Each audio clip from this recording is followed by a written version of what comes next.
Okay, folks, good morning.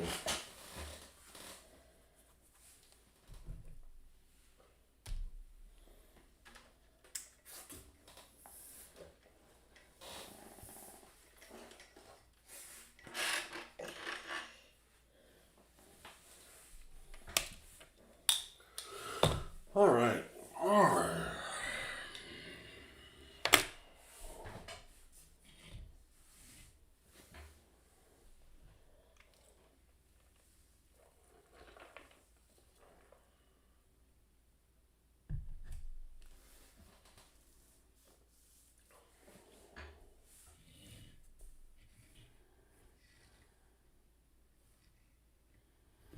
All right, so let's go back to finishing a little bit of black lining that's left to do on here.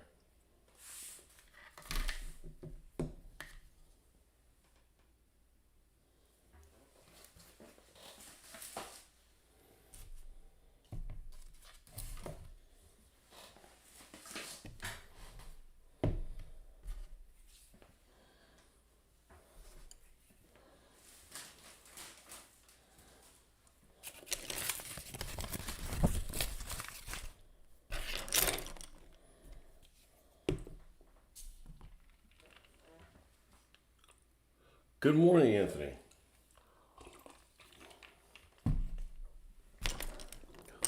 So let's grab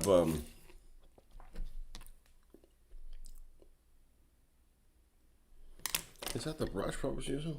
It wasn't that one. It must be this one. That's why I moved it up here. Okay, and let's see how this water is doing. Let's see how clean this water is.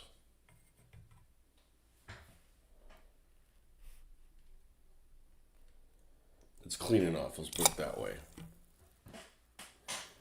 And dark tone.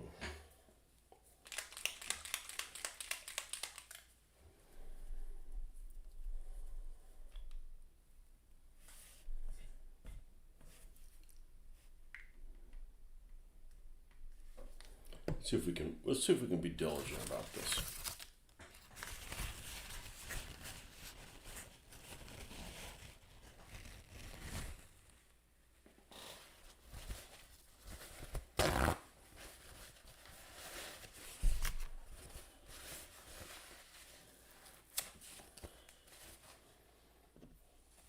So I went ahead and finished some of this all the way to the end because I wanted to see what the finish on it was. But I'm not going to be able to get a full idea until we put some decals on there. But let's go ahead and finish the black lining on the rest of it. I wanted to have something to show for it before I went to the salt mines.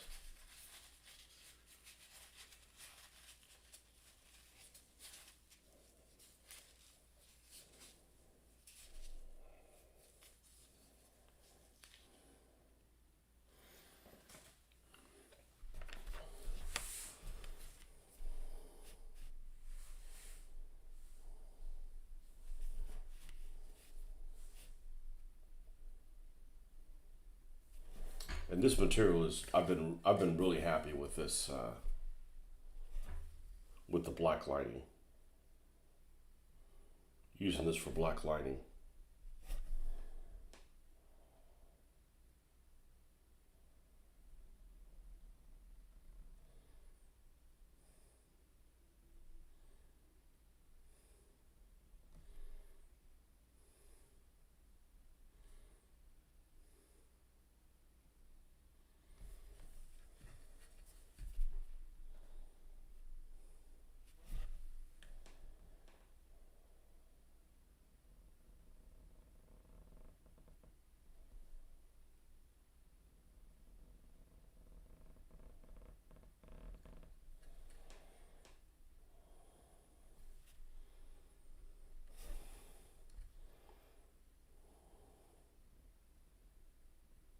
By the way, this seems like painting a tank is so much quicker.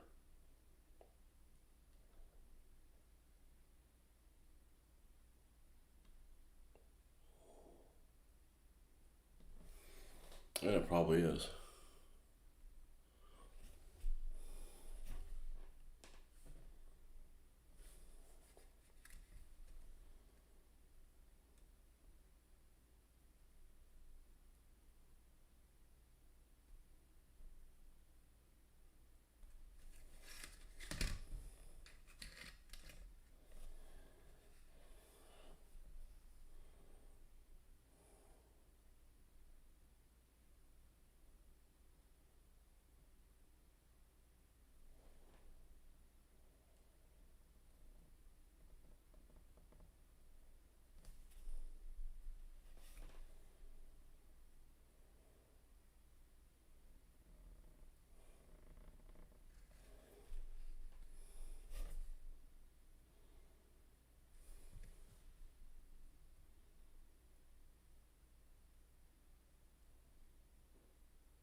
Good morning, Ben.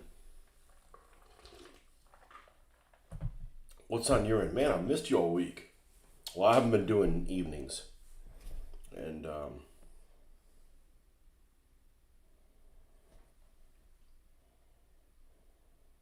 probably just started my feed about the wrong time. It's just kind of a fine line between whether or not you're back on the work schedule, back from your biscuit break. Is that what you guys call that? Biscuit break? The crumpet stop. I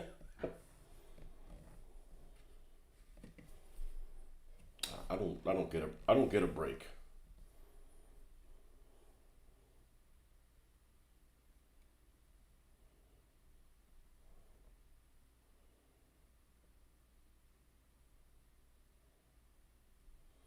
Do they monitor you like when you're on break and stuff like that? Like that's a pain in the butt, man. You're working from home, man. Crumpet time.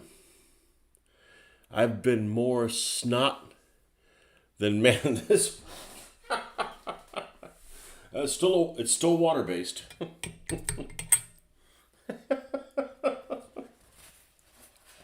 Oh, it happens to everybody.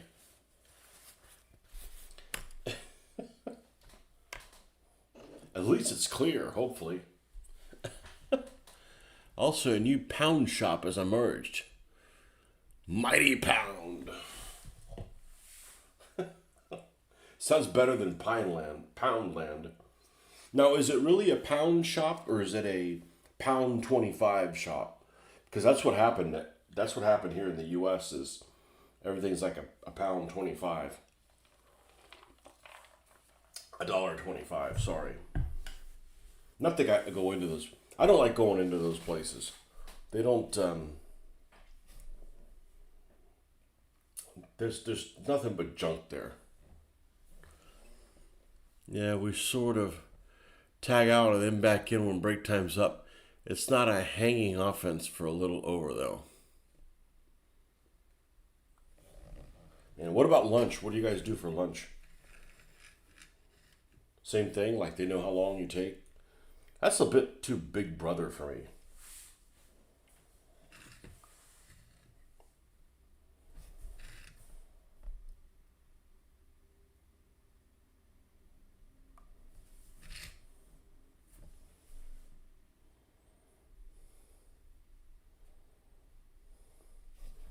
I guess because you need to be doing that a certain amount of time, not how many calls you take. Otherwise, if nobody calls, you might be there until midnight, right? If like your goal is like, okay, well, you need to take 100 calls or something today, and nobody calls like from like 8 in the morning until like 10, and then the calls don't start coming in until 10, and you still got to make it to 100.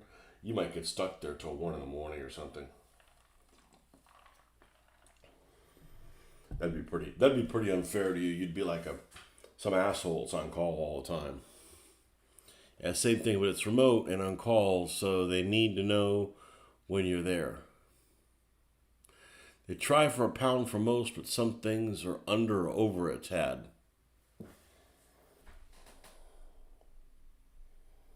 You know, I never looked at the banknotes in the UK. I never had cash. I never got UK cash. I just paid for everything on my phone.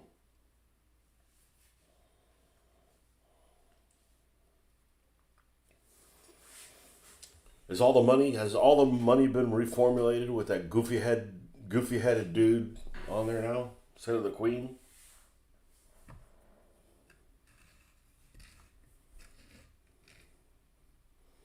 The goofy headed dude.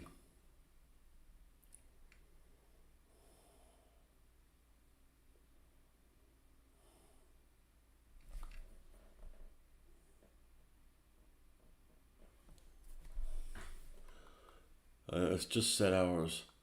Get the hell out of there once it hits 5:15.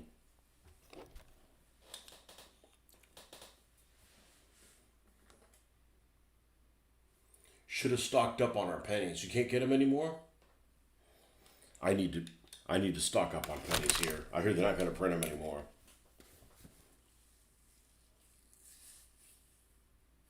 Which the penny isn't as annoying as the nickel. Nickel's huge and worthless. And who the hell made the nickel bigger than a dime? What an asshole move. Even a blind person could see that. Something wrong with this, you know?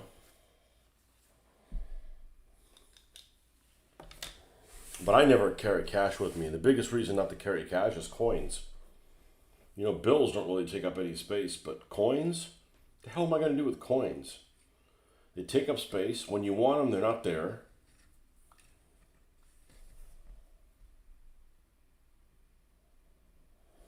I think I'd want all my change in pennies. So at least I could use them for stands for figures.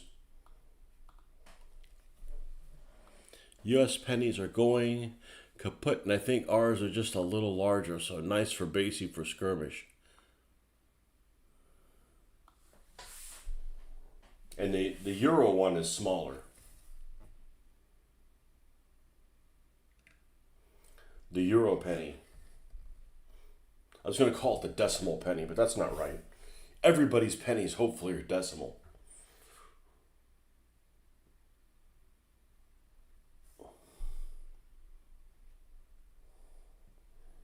Euro penny.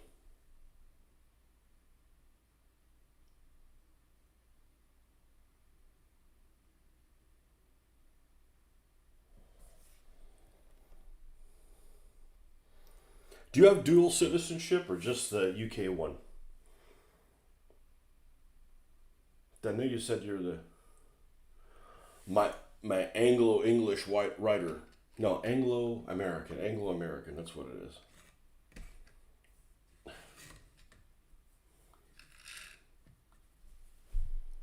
You said that to somebody on the streets here, they wouldn't know what the hell you're talking about. What do you mean you're Anglo-American?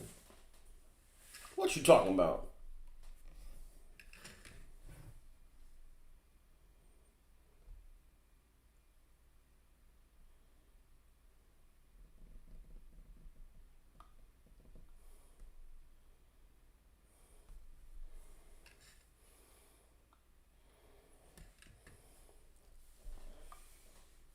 Dual.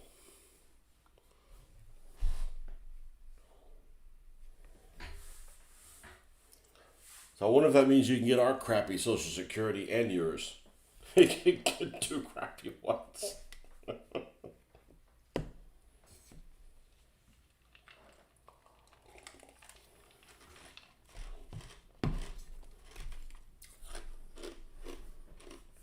I hope ours is still around in a decade and a half.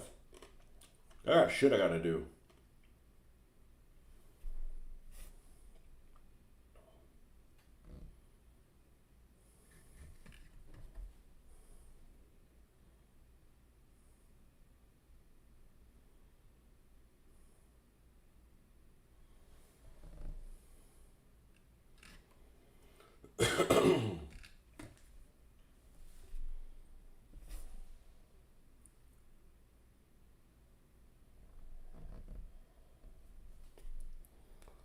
So yeah, this is taking a lot longer than I would want it to.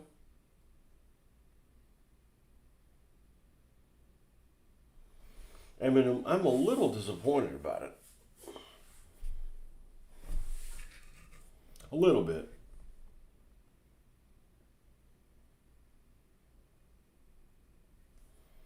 Like, man, I could have had 3 tanks done by now.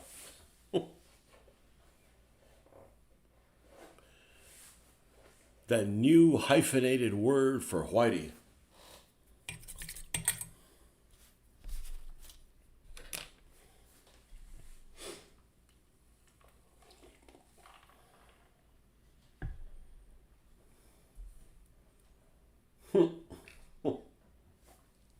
Whitey.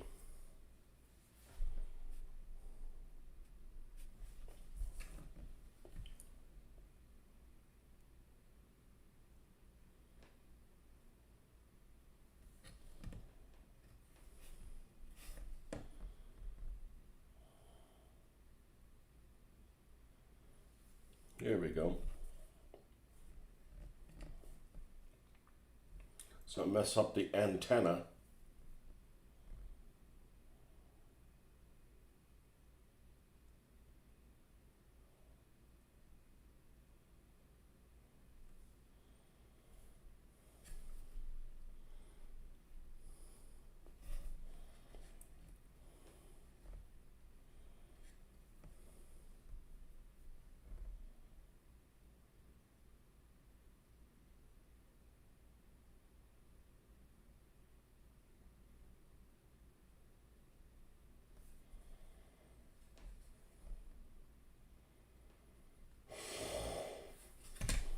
Easy.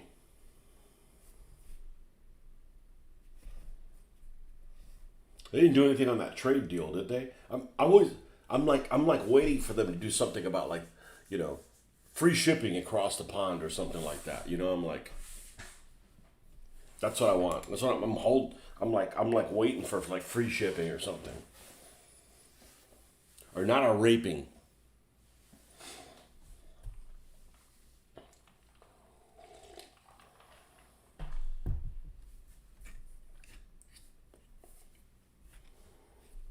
Are you able to drop your accent and sound like an American?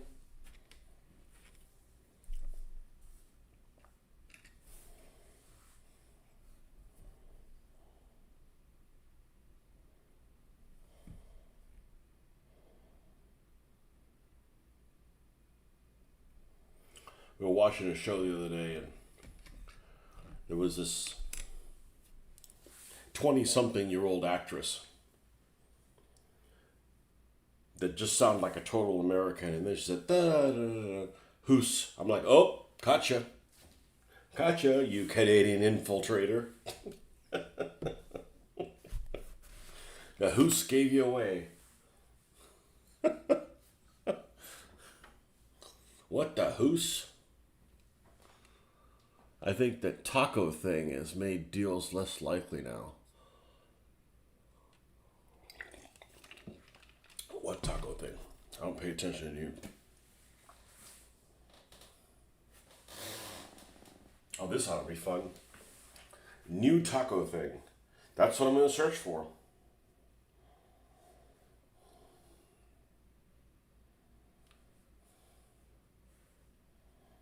New.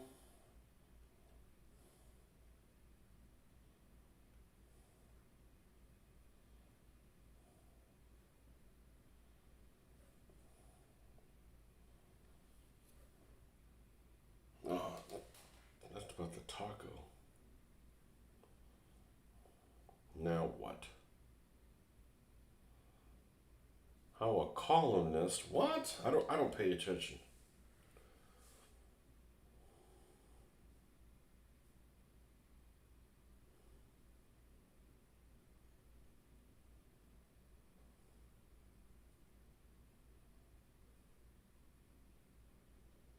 Oh, I don't pay attention to these. I think his I haven't figured that guy out. I think he's trying to ruffle every fucking feather at once. I don't. He's obviously an attention whore. Obviously an attention whore.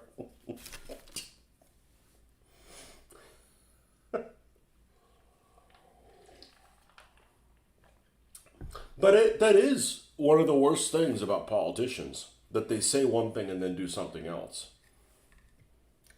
And he may just do it just because he's trying to keep everybody on their feet. I'm not an apologist. I ain't figured the guy out.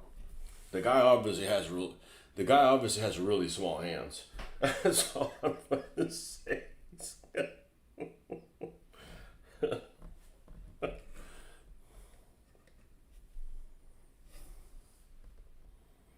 You know, when the Putin guy's doing the same thing too. Oh, I'm going to come to the table. No, I'm not. I'm going to start a war. No, hold on a second. Peace.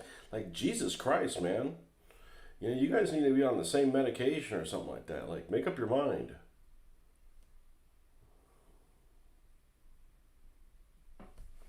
I want peace. Oh, here's a new test on the weapon system. Like, Jesus Christ, man.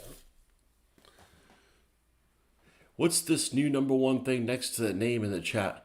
So these tenders, I guess, at Streamlabs, decided to do this thing that so you guys could be sparring for the attention of people on the channel. So right now you're the number one poster, so you got the number one slot, but you're also probably the only person posting. So how's that feel? Does that make you feel empty inside? I didn't put that on there. It's just that's what happens when you have this free platform. You have to put up with their artsy desires and shit like that. And that was like a week ago.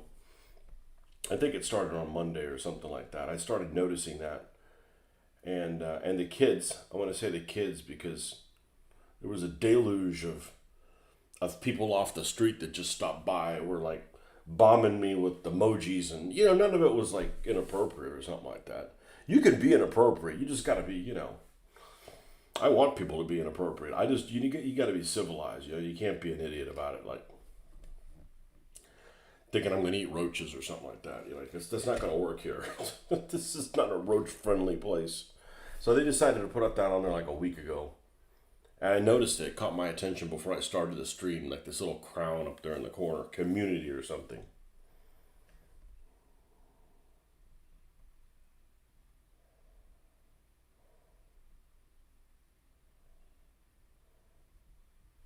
So what does it mean? Nothing. Doesn't mean anything.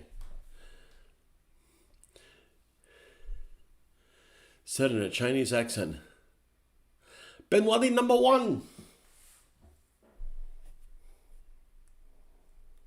I was watching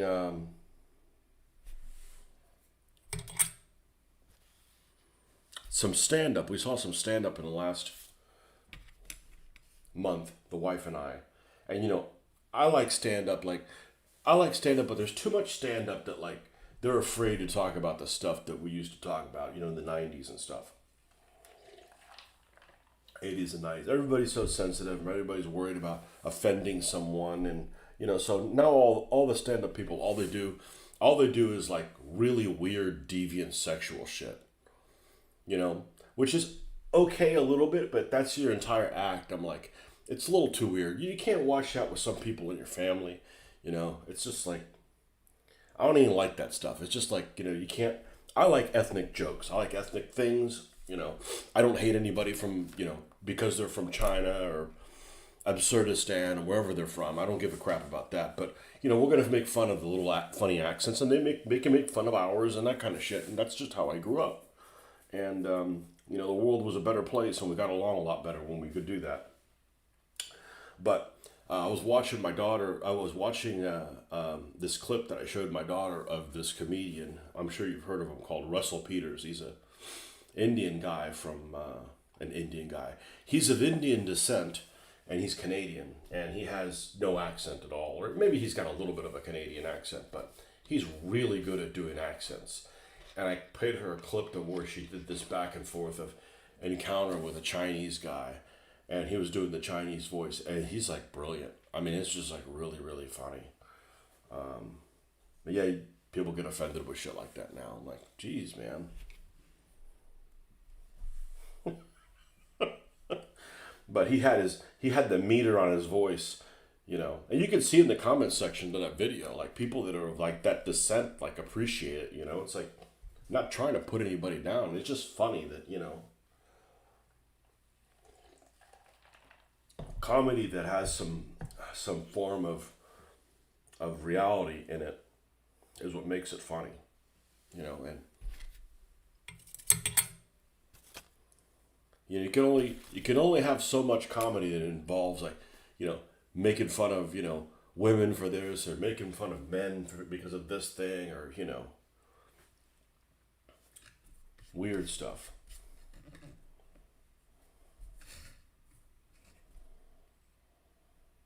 All right, let's dissect this. We're good here. We're good to there, right? All this is done on the gray. I think we can work on this line a little bit more on the gray.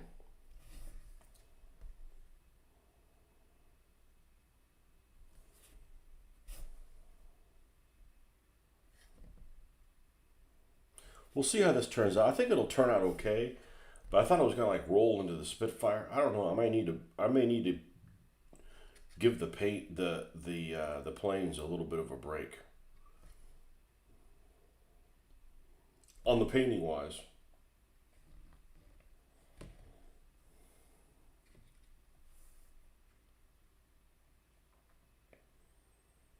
And on here, I like how I'm sure you can laugh at something like the Tropico games. You know, I tried playing that. It's a little too stressful. But yeah, that kind of shit is funny. You know what game? I don't think I've played it much. It's a bit stressful. I like the concept of it. The game that I can laugh about fucking everything. The That game reminds me of Junta, and I didn't like Junta at all, and not because it was offensive.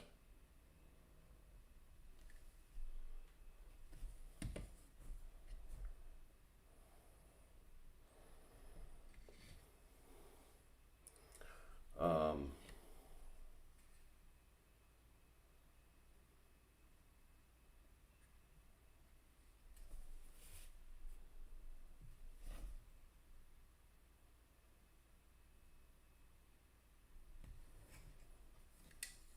it just man, Mitch loves that game, and I'm like, God, it looks ugly. That's an ugly looking game. Speaking of Tropico, the designer for the board game Junta is a DBA player. Is he? Well, the first game, I know they redid it. I am not a fan of the game. I'm not a fan of the game. Mitch loves it. I'm not a fan of the game. I played it one time. It takes too long. I don't like this fake Mexican standoff that you're playing at the end, where it's like you want to win, but you got to appease people. It's almost like I don't know. There's certain actions that I don't like. Now, one of my wife's friends gave us as a moving in gift, kind of odd, but they gave us a game, a board game, which is kind of strange because we don't really play games as a family. We have, but we don't that often. This game called Azul, which most people know what it is. It's one of those German games, also known as we would just pretend to be, we would not conquer the world, we will just trade things now because, we tried twice and it does not work. Anyhow, so this German game called Azul. And my daughter, I tried reading the rule books, I tried watching a video. I'm not there anymore. I just, that motivation to start off from scratch just doesn't do it anymore. So last weekend, one of my daughter's college friends came over and stayed the weekend with us, and they're apparently board gamers, and they knew how to play the game, so they taught us how to play it. So now we're trying to play it every 2 days at least, so we don't forget how to play it. But I have not been beaten. The games have been closed, but I've won every one of them. I'm just saying. But it's a game where there's no violence in it, but the processes that you have to go through of just playing the game are fun. Now, am I saying that because I've won every game? No, I'm saying that because I'm competitive.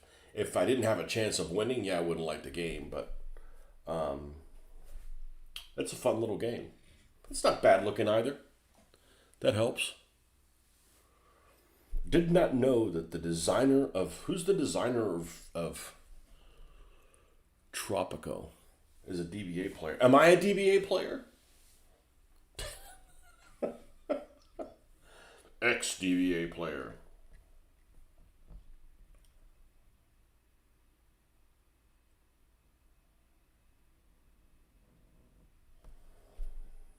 I don't have any ill will towards DBA. I'm just done it. If I did, I'd be like, fuck these armies, break them. I'm like, no, we're not going to do that.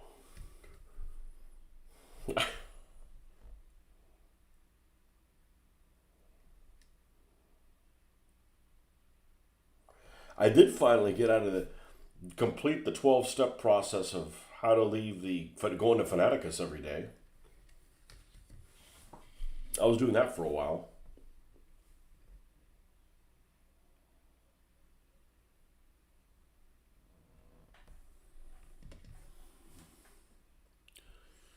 Vincent Sao, man, I've seen her. His name sounds familiar. He's not the. Oh, I'm thinking of that game called Suru. No, he didn't design that, did he? That'd be funny. Two things with TS.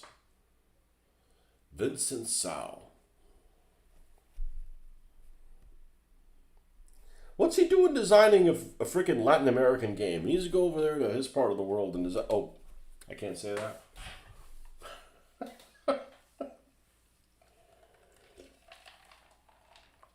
I love the Asian history stuff. I just don't care about it, now. He's posted on Fanaticus too, I'm pretty sure.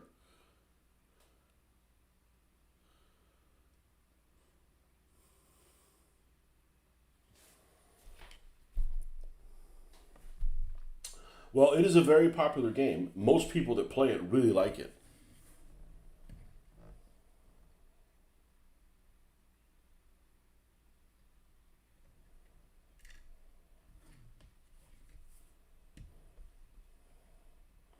Speaking of Junta, the game that I finally got a chance to play with, and I was really excited to play it. And then after I played it, I wasn't so excited to play it. Was those coin games, the counter insurgency type games, and Scott had gotten a copy of the Colombian one, whatever the hell it's called. Because they make a Cuban one, a Colombian one. I want to say they make an Afghanistan one. They make a Vietnam one. I'm like, oh, it looks really kind of cool. But the problem is it's kind of an interesting game to play. But it's one of those you got to play a lot of times before you can feel like you know what you're doing. Feel like you're okay making the decisions that you're making. You understand what the repercussions of making a certain decision are down the road, and you won't know that the first time you're playing or second or whatever.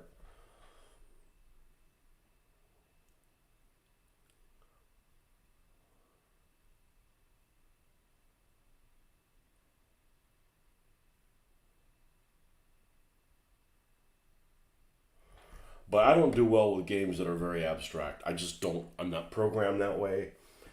They don't. I have trouble with them.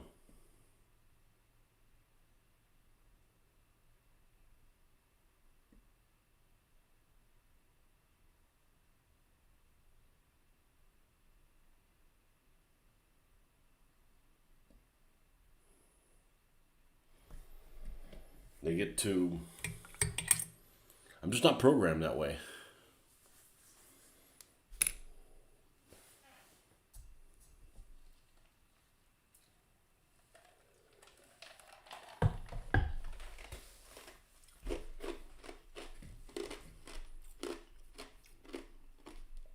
I watched a couple of videos yesterday. I think it was yesterday, not the day before. Yesterday was the day I couldn't get anybody. I couldn't get anybody to say a fucking thing. I was almost ready to say something offensive just to get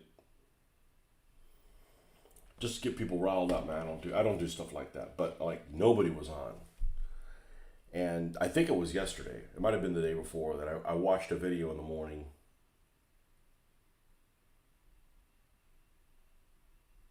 of the chain of command too. And I'm like, oh, okay, here's several people that have content on chain of command too. So I was curious, okay, how is it different? But then I watched a couple of videos and they didn't grab me. Either the presentation was a bit flat for me, which hell, my presentation could be really flat for all you guys, but it just didn't captivate me. Either none of the videos, including the interview with with Clarky.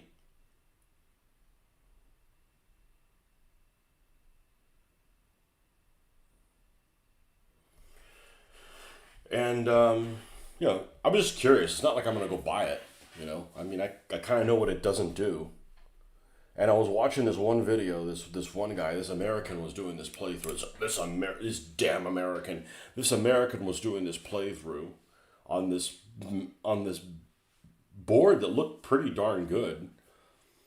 And I'm listening to it. I'm like, all right, well, I don't have time to listen to this whole thing, so let me skip ahead. I skipped ahead to this one point where he mentioned, and he said, yeah, one of the cool things about Chain of Command 2 was that tripod-mounted weapons are automatically deployed in a foxhole. So in other words, you're let me deploy it. Oh, boom! It comes with a free foxhole like immediately. I'm like, I'm out. That's all I need to hear. I'm like, I won't touch that with a 30-foot pole.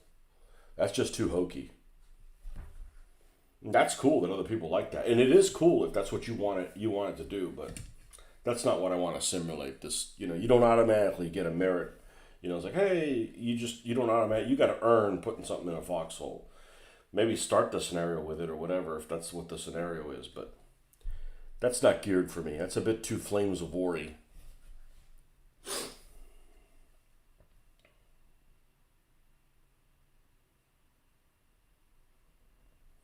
Well, getting back to posting on Fanaticus, I'm surprised that people don't use their real names more. Like, it just gets too confusing. So, and I feel like Fanaticus is a place where lots of people don't post who they are.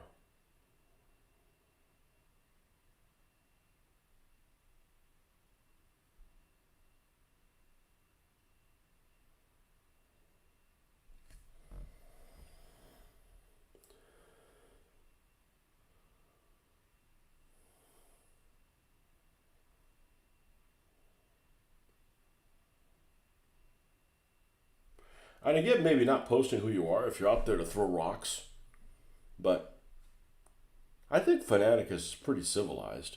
I mean, there have been some incidents of some people being, devout dickheads.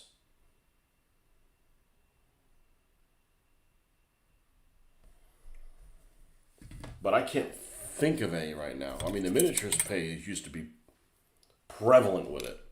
But I don't know that we've had Fanaticus issues. We've had, like, I'm the owner of Fanaticus or something, but I spent a good part of my life there.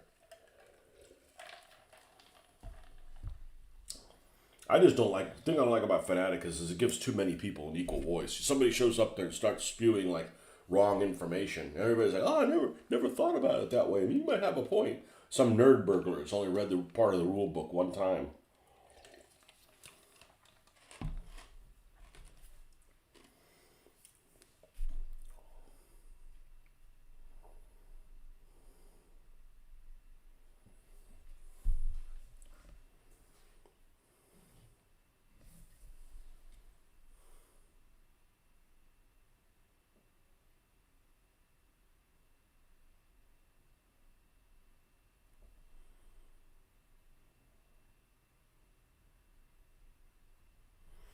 Got a poll the other day on, I think it was on Yorkshire's page.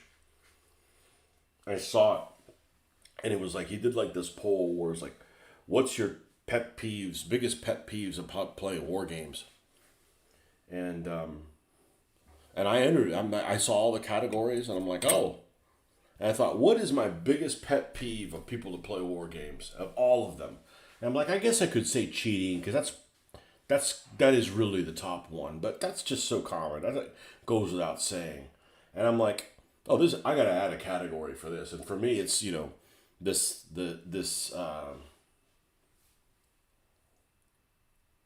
not ADD, not ADHD. I don't have either one of those two. What's the other thing that I have?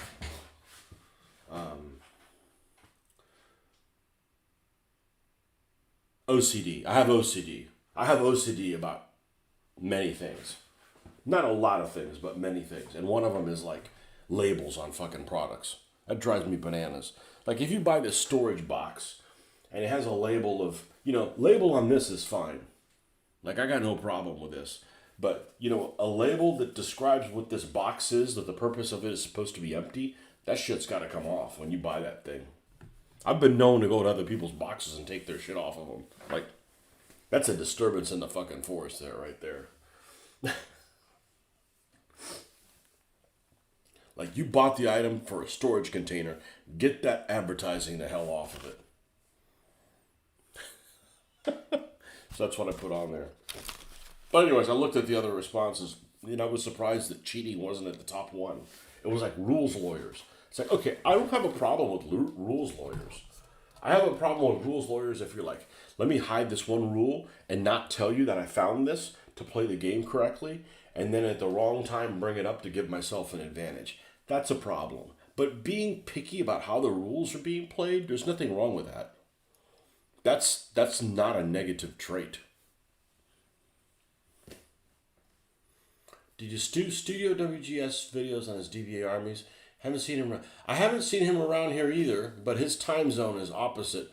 Yeah, no, I like his stuff, especially the one with elephant poo. I don't know, has he got a bunch of new ones?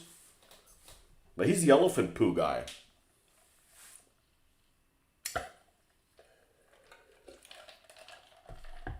I've watched a lot of his videos, and I've told him, I said, I find his meter of his voice super relaxing. Like, it's like a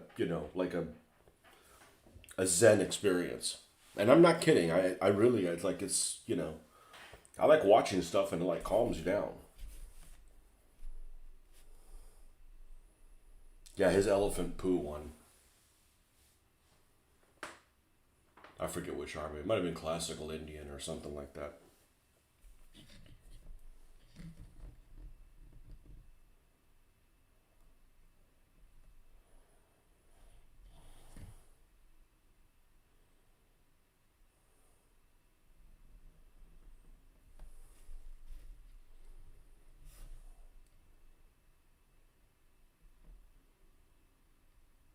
I brought out the Gaslands cars the other day, and I was getting all wound up to do that again. I'm not super interested in in getting into the game. The game has a lot of loopholes. It has a lot of people that I would call. It has a lot of people that play that I would call a little too woke, that play that game. I don't care if you're, left of center. I don't mind playing with people that are left of center. But I don't like people that, they can't laugh about shit. Like, oh, you can't say that in this kind of an accent. That's offensive. Like, go fuck yourself up a rope. I'm not interested in that. Like, you gotta laugh about shit, right? I would not do well with people that would do that. I don't care where you are, but you gotta be able to laugh about stuff and lighten up. And the Gaslands people are definitely they definitely played too much Warhammer or something. Played too much D&D.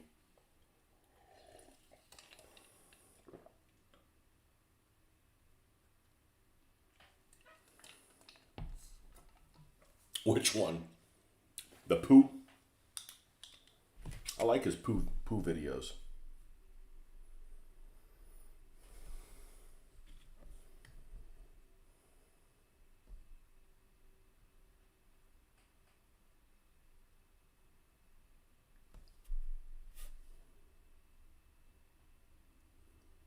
But that game is so full of loopholes.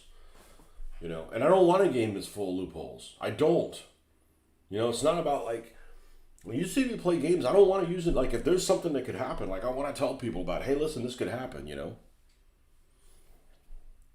That's why I like the idea of just running a game and seeing stuff happen, because I'm interested in the narrative,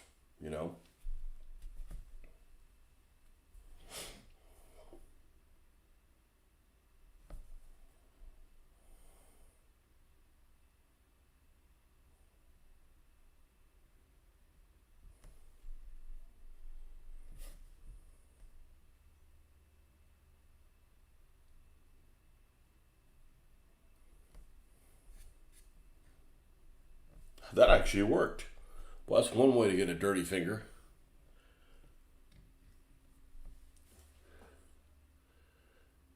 Just saw that camp.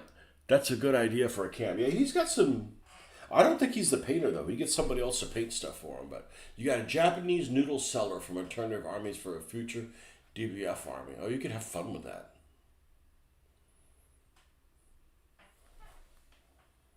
There was a ramen place here in town that was excellent. Although I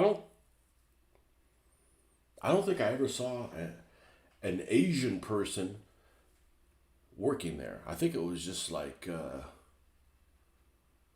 I don't know. The place looked really kind of trendy. It looked like something out of a. It was cool. Had a cool look to it. But it's one of those places that like when you leave it, you got to burn your clothes. Like you got you gotta like go straight to the shower. Because it's you're in one of these places where it's just all of the oils and stuff are in the air and they permeate into your clothes and you're like if you go somewhere else afterwards you're like, where the hell have you been? I said, I'm walking wall, baby. But that was a good place. It closed down. It stayed open for like 7 or 8 years. They always had Japanese beer on tap. It's one of those portable noodle stands, and he's carrying it, so it might end up as a war wagon. Yeah, I definitely could have a lot of fun with that, but I don't like the idea of.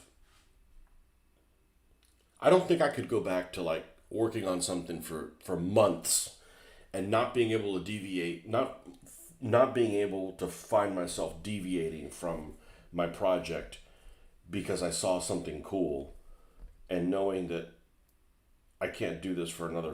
I have to continue doing this another 4 months. Because then what happens is 4 months come around, I don't want to do it anymore.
But haven't you played games with people that are just like difficult to play games with? Like, imagine if you were playing DVA with somebody who you can't make cracks about when my Turkish army. Like Mitch always loves making fun of my Turkish army about what's happened and how my Turkish leader is being violated in his own tent.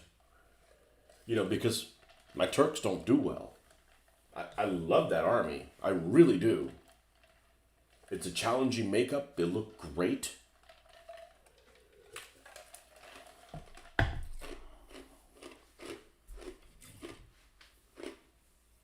My ancestors 600 years ago didn't like the Ottoman Turks, but that's their problem. I think they're a really cool enemy. Really cool army to play. But somebody's like, oh, you can't make fun of that going on in the tent. I'm like, why? It's just humor. I don't want people to really get raped.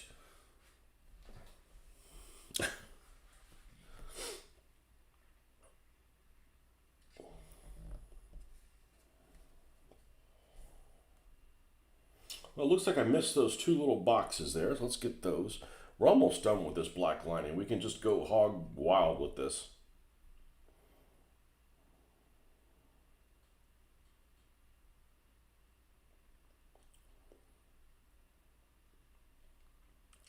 My daughter's always concerned. Oh, I can't say that to my kids and my friends in college because they'll be like, I'm like, I just wouldn't have any friends. I just wouldn't be able to do college now.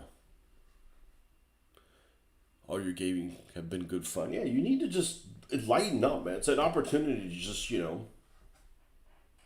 have fun.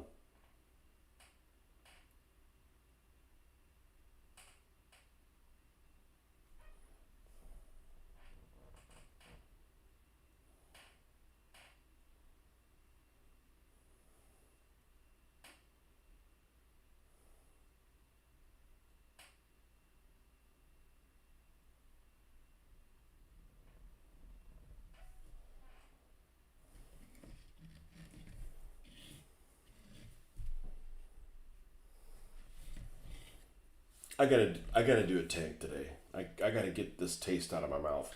And I don't know what taste this really is that I have.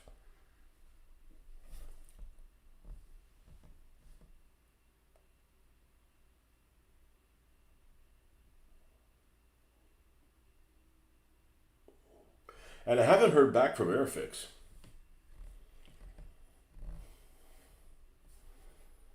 about that part.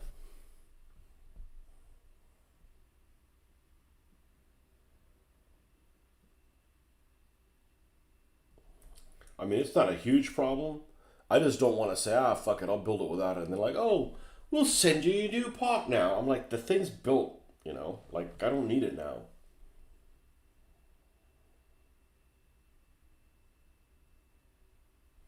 One thing I don't like about aircraft models, is there's all kinds of little decals in different places on here that aren't important to me. Like, if you put this decal, like, right, if you're doing the P-40, you need the tiger shark mouth. You got the symbols on the wings, right? And, if there's any number markings on on the fuselage, the rear fuselage area, and there might be something on the tail, and that's it, right? Not like, don't step here, here's this triangle, this front towards enemy bullshit, and it seems like all these plane models have from World War II. I understand modern, the modern planes have all this stuff all over the place, but all these World War II planes have all this little line here. This is where you refuel, that kind of stuff. I'm like, wow, I was like really surprised that was even a thing, and it's just like it's distracting. There'll have to be fun when the Japanese DBF army rolls out the hordes of stands of monster hunting anime schoolgirls.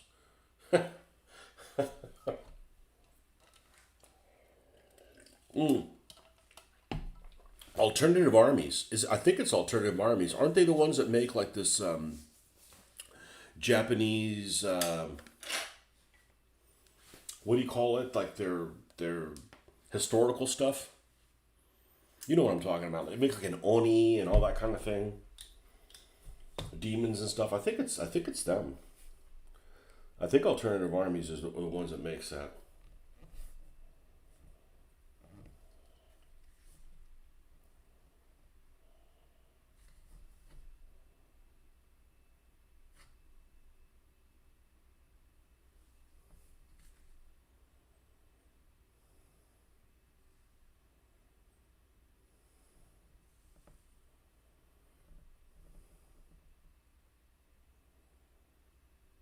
All right, one thing we're going to need to do is we're going to need to paint this nose cone. Let's bring this nose cone up, and that might be it's just looking a bit dull for me. I didn't feel that with this Messerschmitt, but this thing has a lot more detail than a Messerschmitt. Let's get the red nose cone out here. Sengoku Monster Hunter Range. Or is it Sengoku?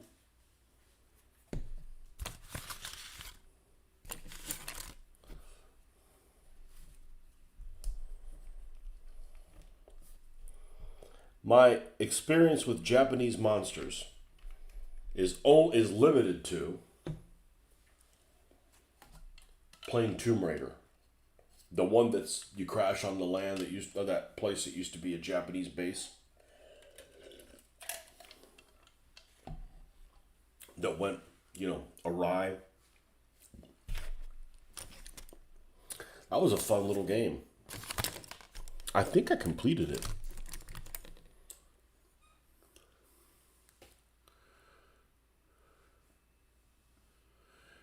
Yeah, there's some Oni in there and centipede monsters and some lantern ghosts. I picked up some art books on Japanese folklore critters to help me for inspiration. You know what folklore critter I hate? That I think is just stupid? And they're not Japanese. It's that Baba Yaga thing with the freaking chicken legs on the house. I'm like, what are you fuckers smoking, man? What's in your goulash there, Oleg?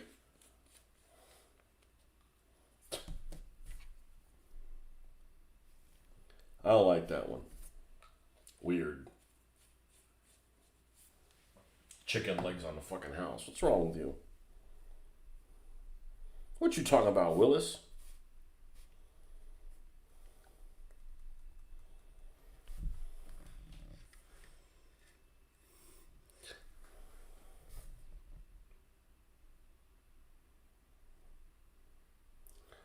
You said you have a neighbor that is really into hot hot damn.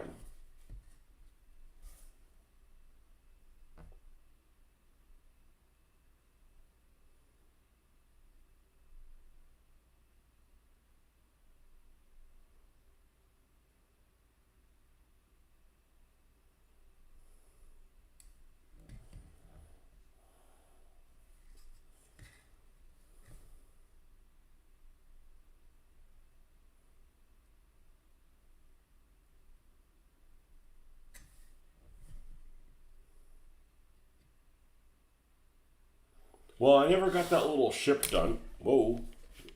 I never got that little ship done for the ship event at the hobby thing. And let's just say it wasn't a very popular theme. Not too many people brought very many ships. I just ran out of steam. Literally. I mean, I certainly don't hate ships. I just don't need to be distracted into a corner. He's finished his classical Indian Army for DVA now. Only took him 2 weeks. Is he one of those dip people? Dip, dip. I want to dip my armies. Dip, dip. Rich Goss used to do that. He used to buy armies off eBay that looked like ass and were painted by a bunch of different manufacturers to too bright. And he gave them that army painter wash. So he got the whole army looking like it was together. And then he would base it with real sand, and it looked pretty decent. I think Mitch has a couple of those armies now.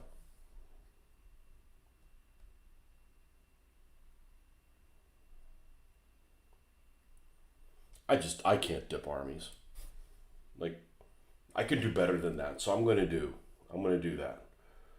Now they don't look bad. I've played with them. They look pretty decent.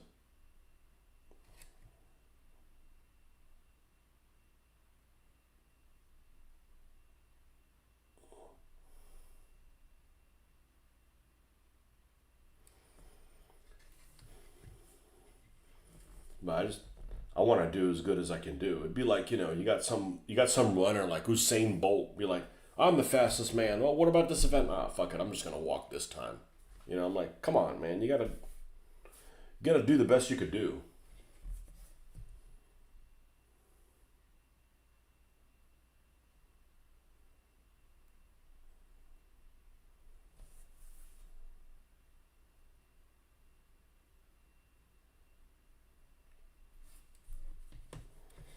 I don't believe I've officially painted the the propellers, the props.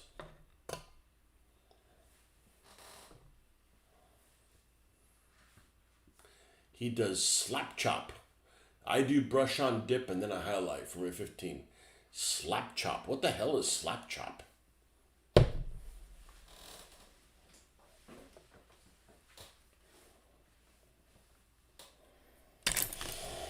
Slap chop painting.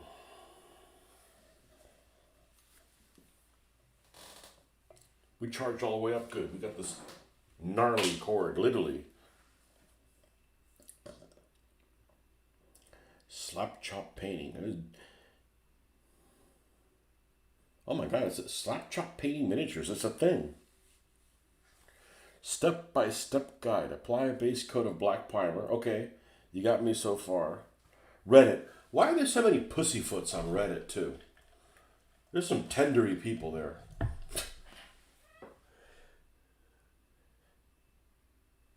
Okay. Dry brush with gray paint. White paint.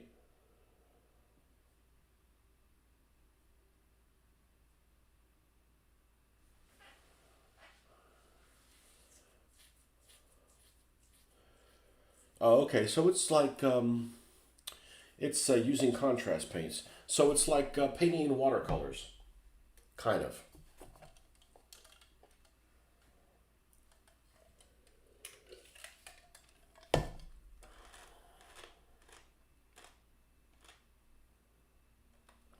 Dry brush with white. Apply contrast.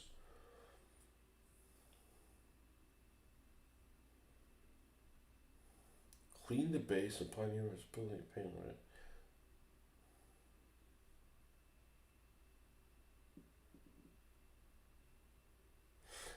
You know the thing that I like, and I don't want to start repainting the way I do shit, because we don't want to do that. But one of the best painters out there, in my opinion, for what I like, is whoever was painting the figures by. Give me a second to think about who they are. Europa Barbarorum, I almost said. That was on the tip of my tongue. No, not the miniature for Europa Barbarorum. The figures for. Who's the Italian guy that passed away? Whoever was painting his stuff. And it's almost like what I'm doing and then going in and putting a black line in between everything. Like a hard black line. Like literally black. And it might be really thin. And I really like the way that looks. I don't quite do that. What I do kind of looks like that. And I've thought of tinkering with it. And I'm like, oh my God, I don't want to redo everything. Like it even more. God, who's that Italian company that went under? I never did get any of their stuff. But whoever they had painting their things was just amazing.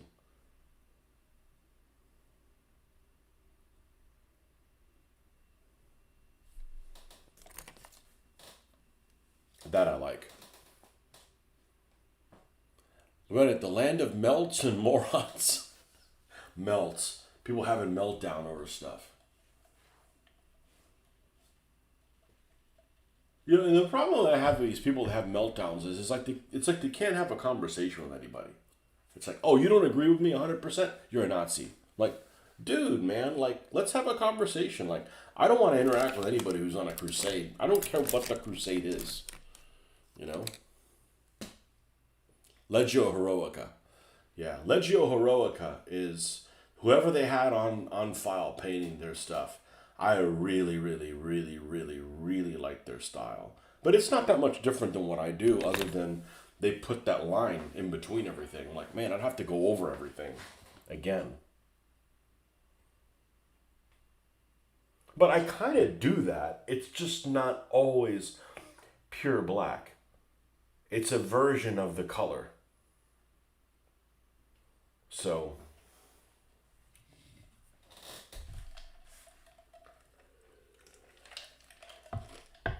I wish I had some ground crew for these guys, just to put like one or two guys here. Because I could see a scenario where this is like on a runway, and Japanese come in, you know, and try to blow this thing up. That's the whole point in playing Japanese. You can make shit like that. Like, I got my Japanese names here. I do mine to manage enthusiasm. Too many times I get knocked off a project. Better to get done rather than half finished. But my open-ended 15mm sci-fi fantasy projects are easier to return to. Have you messed with, is it Star Grunt? That they make those, not the rules, but like the miniatures. Some of those sci-fi guys actually look like they could be, like they could turn out really, really well.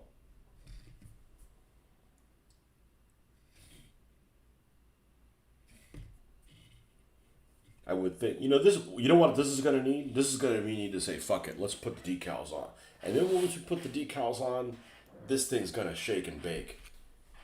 It's gonna be really, I'm going to get really excited about it. So why don't I do that?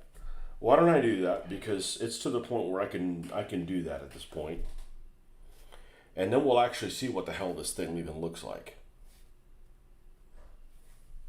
Who the hell doesn't want to see a shark mouth on this son of a bitch? So let's go ahead and paint this.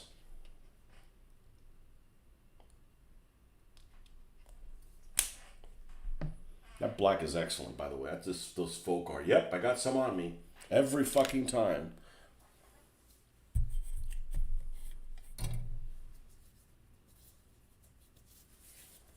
Every fucking time. I'm getting on my forehead, did I?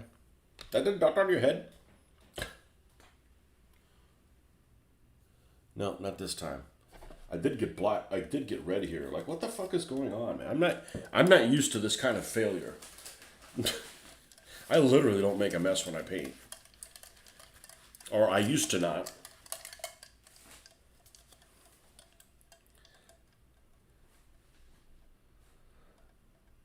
Don't mention 15 millimeter sci-fi, Ben. I can't fit anything else in. So Barnes, you prefer sci-fi to fantasy? 15 millimeter Stargate miniature Ground Zero games and some brigade models over here.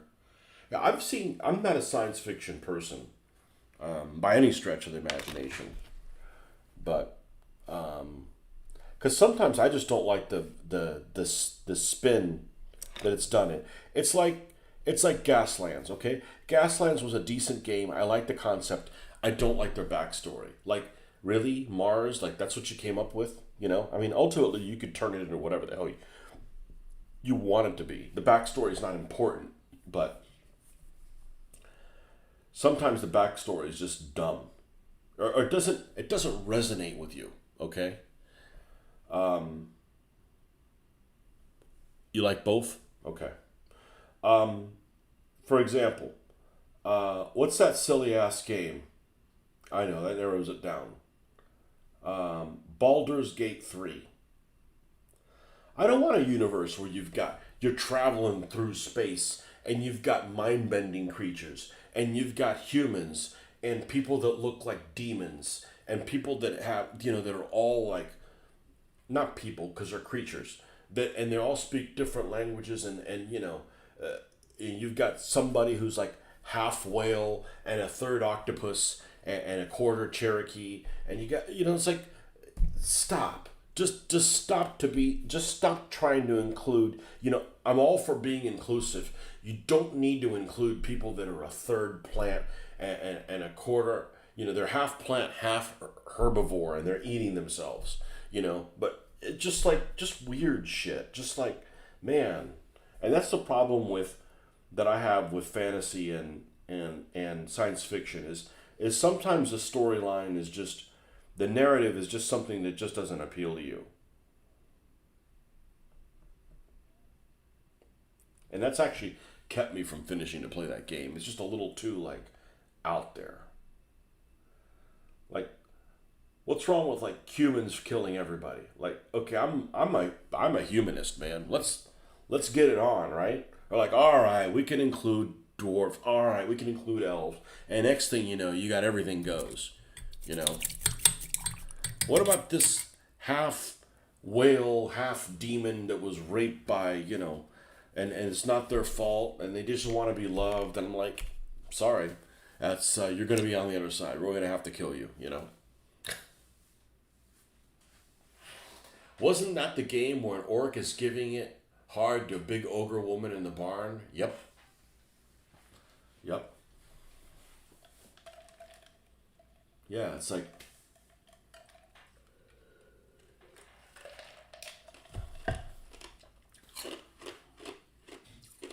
how would that occur to somebody? Big ogre mamas need some loving too. I'm like, yeah, they could do it on somebody else's dime. I'm not here for that.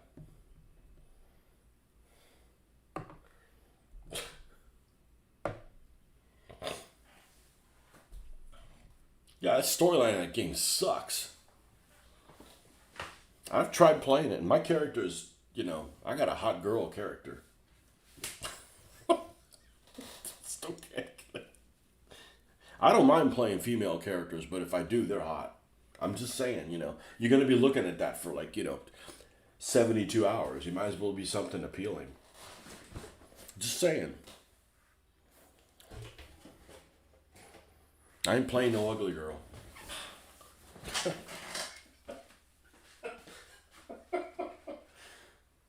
Where's this decals for these sons of bitches?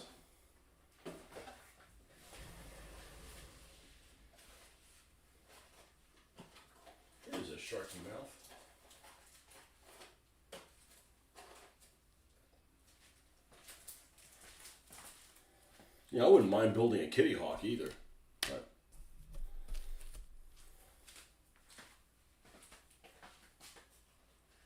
you kitty kitty. Kitty hawk. I got my Spitfire stuff in here.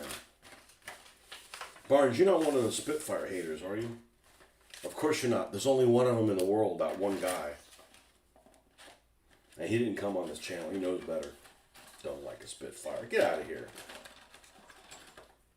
And I'm not a Hurricane hater. I like the Hurricane too. Especially with those guns. Those are they 40s? I think they're 40s.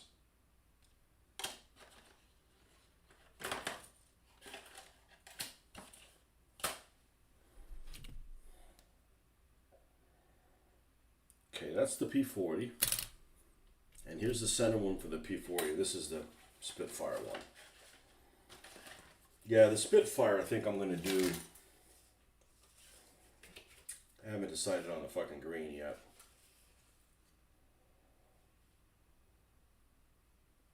I'm probably going to do English uniform as the brown. The green's a little trickier.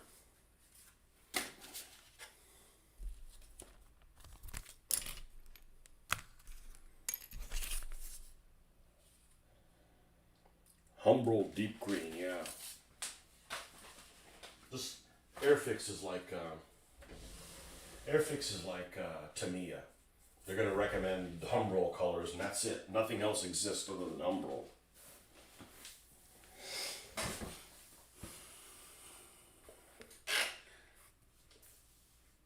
Imagine being the animator that had to animate that scene.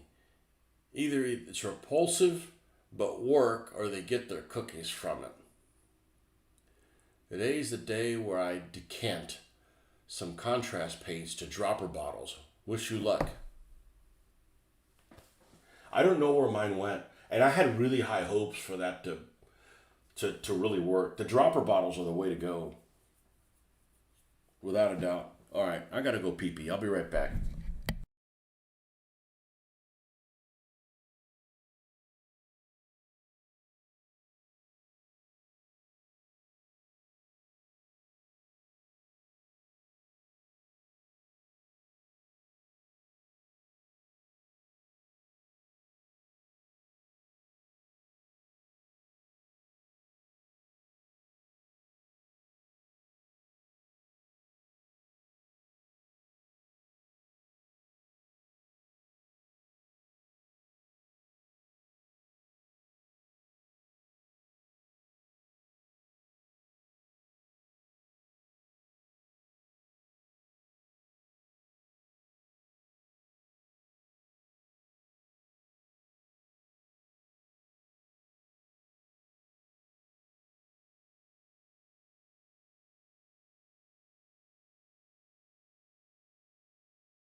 What's the Russian green you use? Okay. Let's talk about Russian green for the Russian tanks.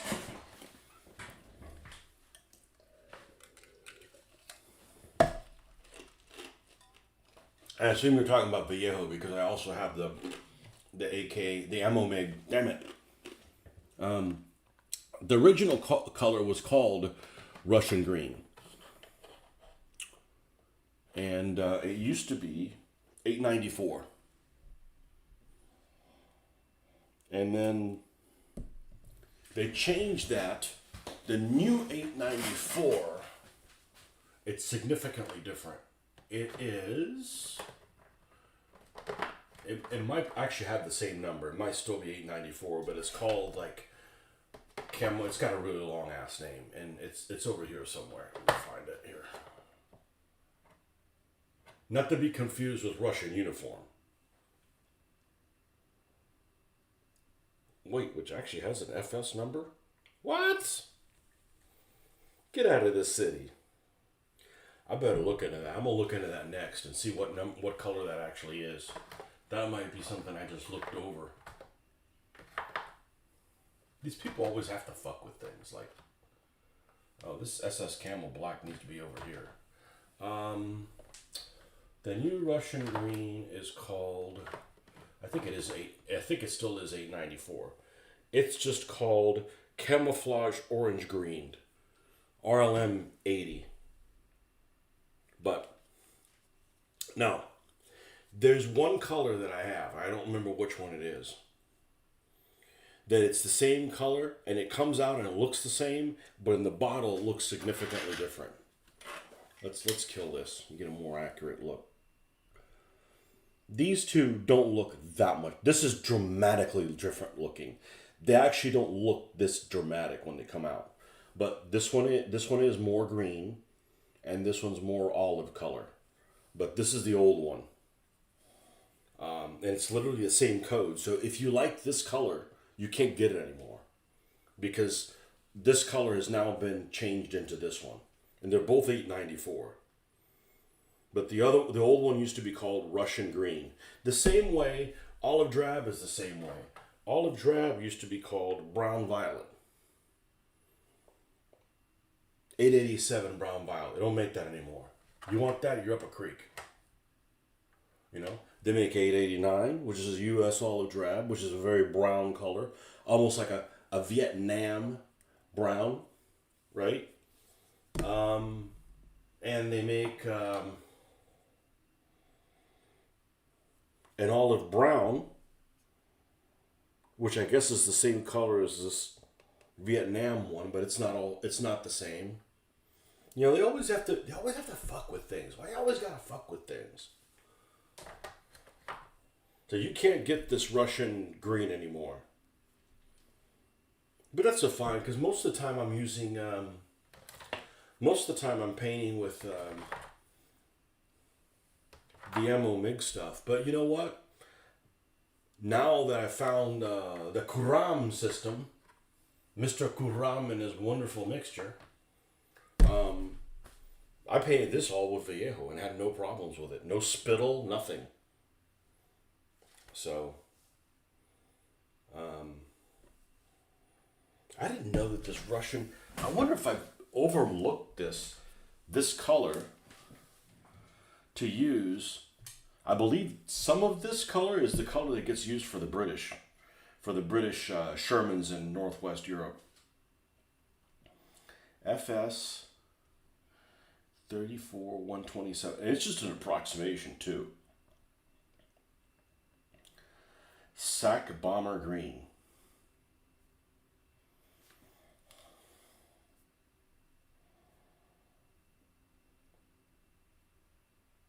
Yeah, I believe this is the cut, and it was on Flames of War that I saw this. They recommend the dry brushing this over bronze green for my British tanks for Northwest Europe. And I painted them, and it was like, nailed it. I'm like, I love the way these things look.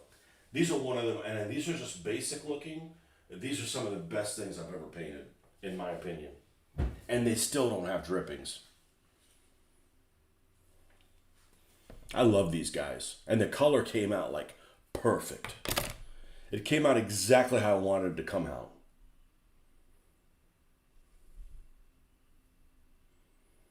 Old Argyle. M4A4s. So the problem I'm having with the Matador truck is I don't want to do them for North Africa. I want to do them for Italy. And I'm having an issue with what color to use for Italy. But I might just make them for Northwest Europe and be done with it. Because I like how my Northwest Europe British turned out. I might just do that. I love the way those British tanks came out.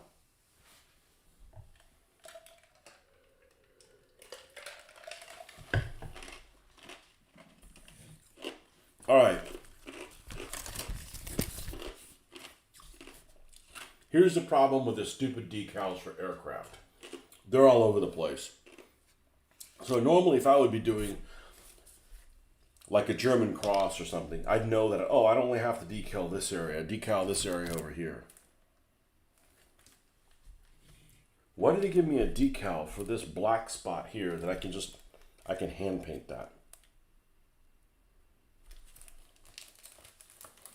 All right, where's the X-Acto knife? That's what I need to do to get my mojo back. It's not my mojo. I'm just not excited about finishing this thing because it just looks all drab and shit.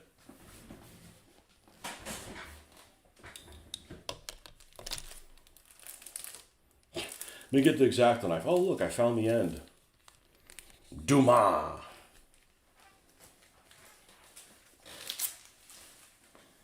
All right.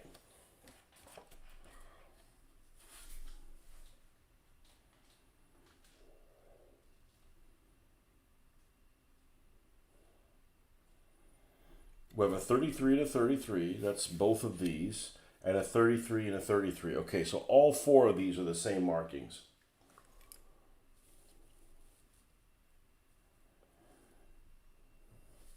All right, so let's go ahead and get the clear coat and see if we can manage to spill it this time.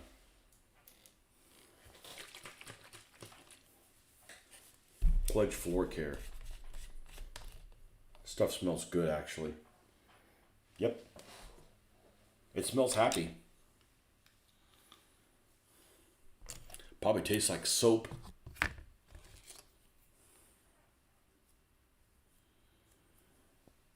Yeah, that's a great color, Barnes, but they don't make it anymore. That Russian green. Now, honestly, I wish they made both colors, you know? All right, so let's get these clear spots. I don't believe in clear coating the whole damn thing. That's stupid.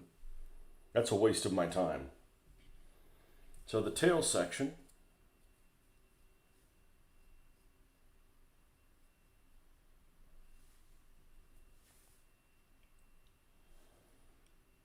Okay, and then we've got this area here.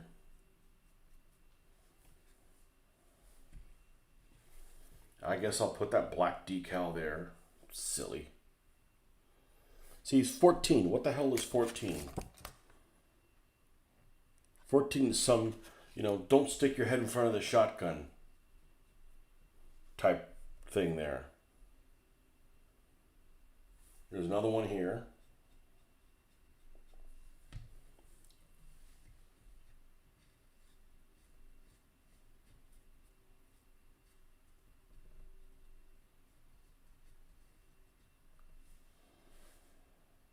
Okay.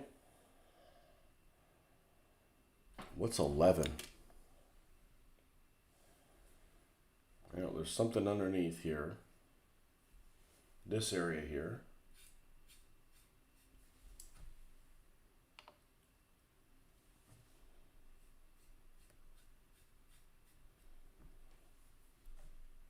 And there's something over here. There's an 11. 8. Which is the bottom, the mouth.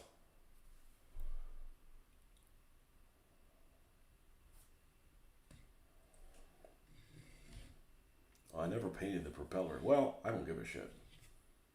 It's still in a base black. Put that there. Put that there.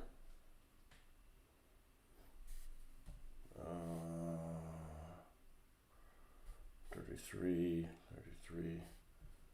Of course, the whole big shark mouth. The Sharknado.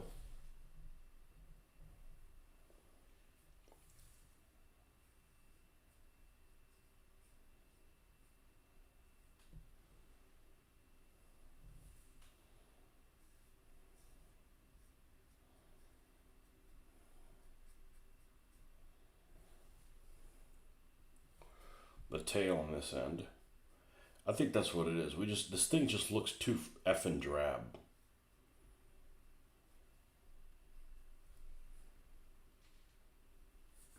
Okay, the shark mouth on the other side.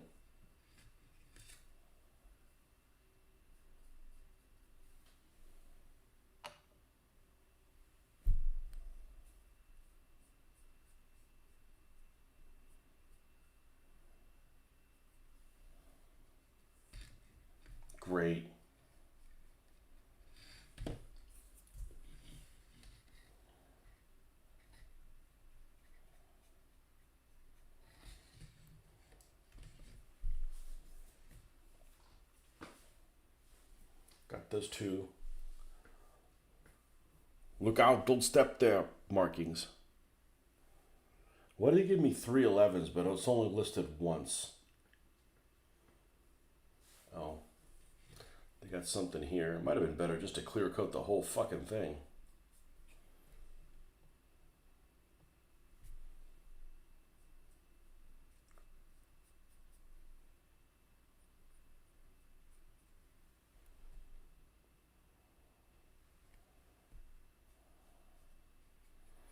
Now the one thing that is cool about planes is because there's all of these like lines, it's really easy to locate where everything is on the plane.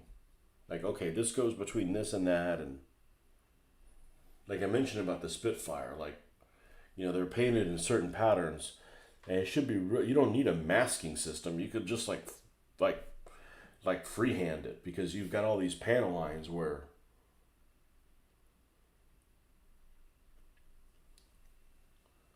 Okay, we got that one, we got this one, we got that one. We got these two. We got this one on the tail. Okay, on this side we have the tail, that one, this, that. I didn't know that if they have any kind of art, it's usually, I mean, other than if you had like a naked girl up here, it would only be on the pilot's side. I didn't realize that.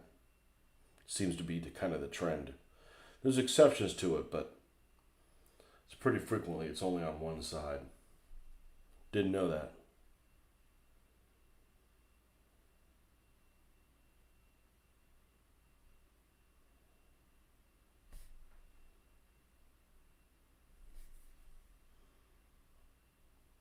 Oh, okay, this is a kill mark for it's killed a nip. They've dropped the nip.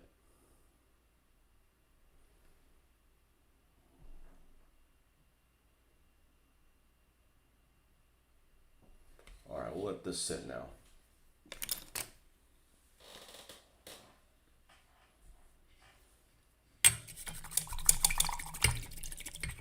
Hey, maybe we can use these roundels for something else.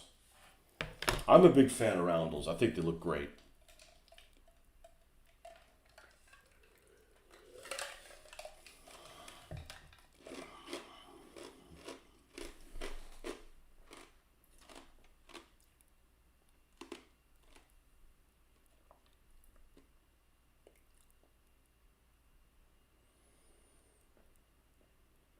Cleopatra the Third, huh?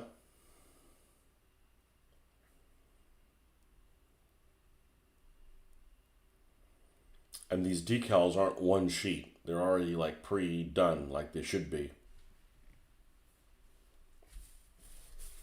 All right, we'll let this sit for a while. So yeah, I don't know what to do about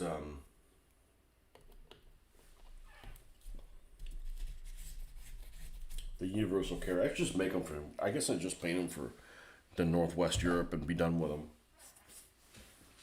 Because I know that they're gonna look good. I'm gonna be happy with the color.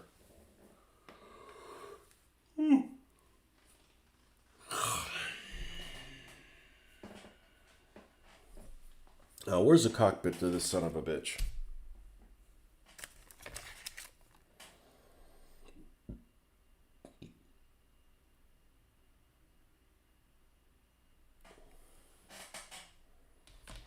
Oh, this is not the right. This is not the right one.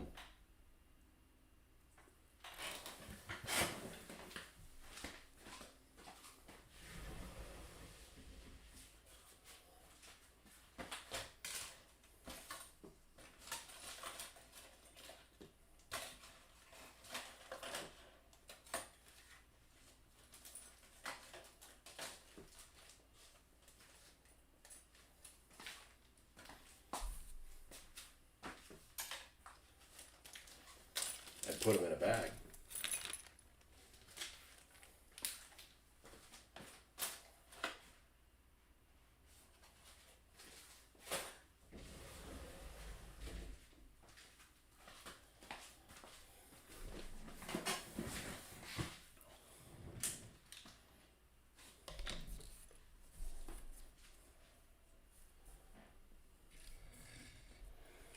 Only thing I don't like about the P-40 is this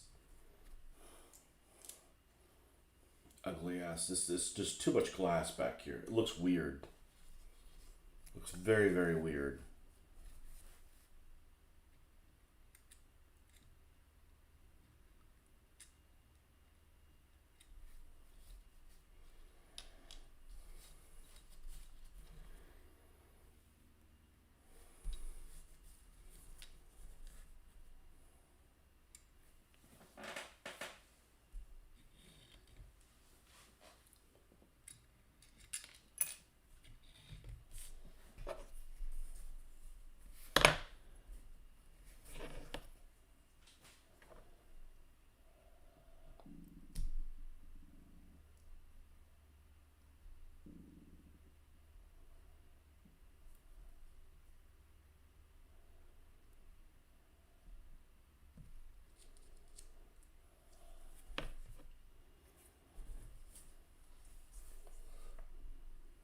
Might as well start hand painting the cross things.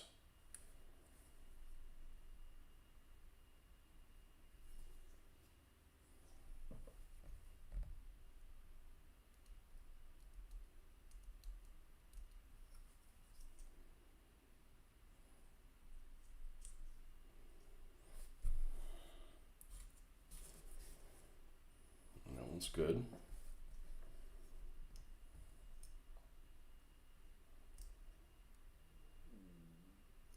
And I glued this with white glue. I guess it's durable enough. I'm not a fan of using white glue or PVA for anything. Doesn't exactly inspire confidence.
Okay. And I believe this stuff is a candidate for stickum.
White tack, blue tack. Well, this isn't blue tack. It's not blue.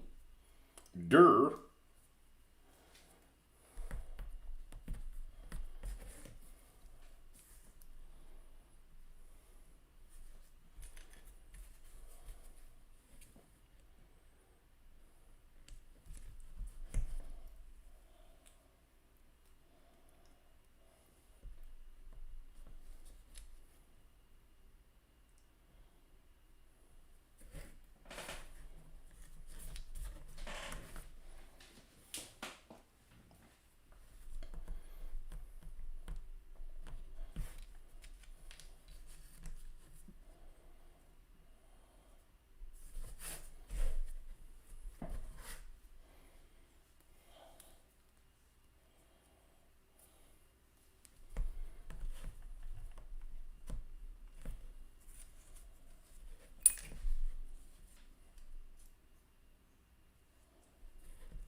How's this looking?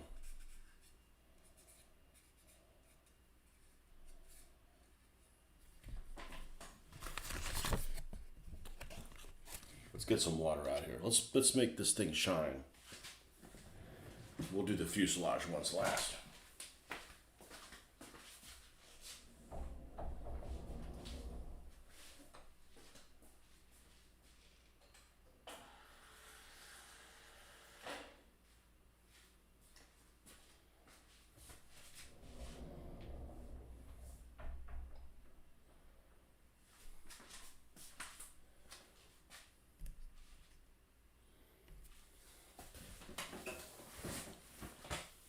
Way too much water.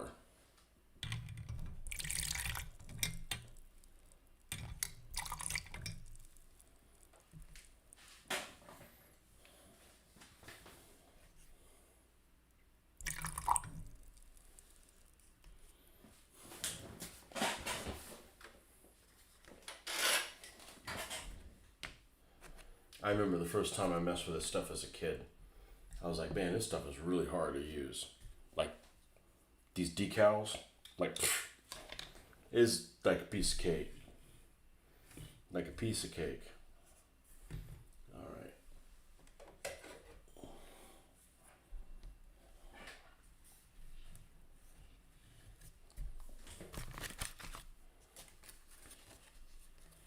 Let's just do two at a time. We want to avoid the ones in the fuselage for a little bit.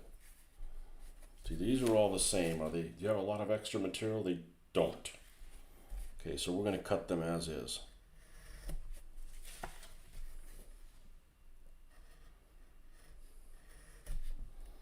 Now, I don't really like these little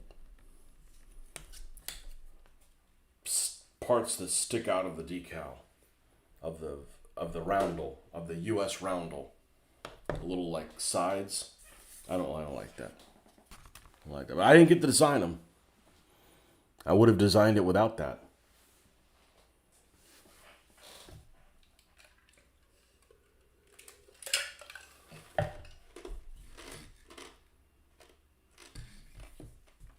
Now,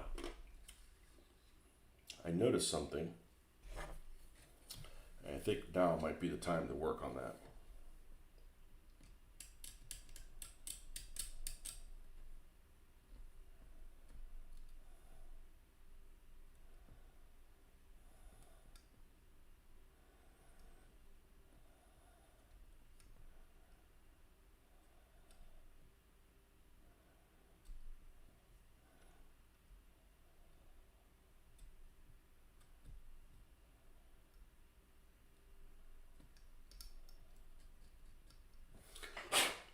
That is that there's a little bit of flash on the exhaust for whatever reason. That didn't get taken care of at the appropriate time.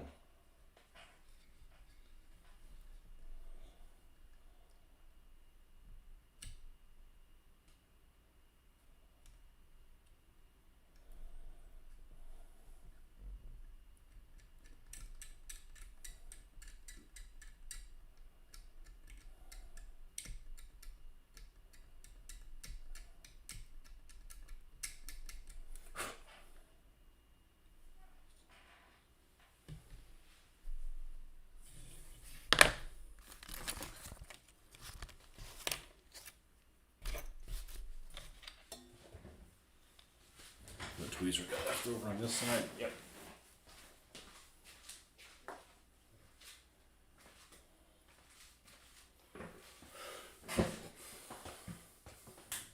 Ever thought about trying to make my own decals? No.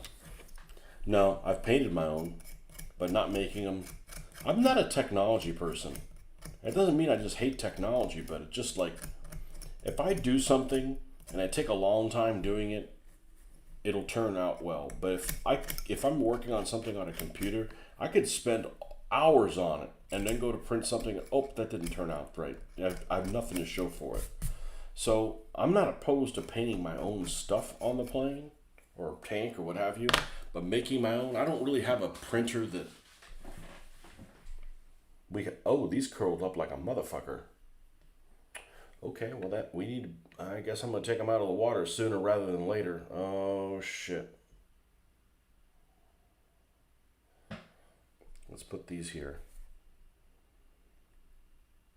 What in the hell is going on here?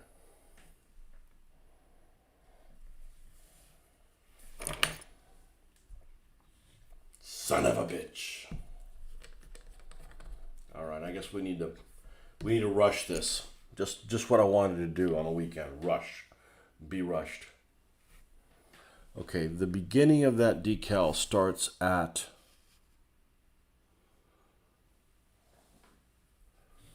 wow. And this model kit is not bad by any stretch of the imagination. But these instructions are very grainy looking, almost Eastern European like. That's not a compliment.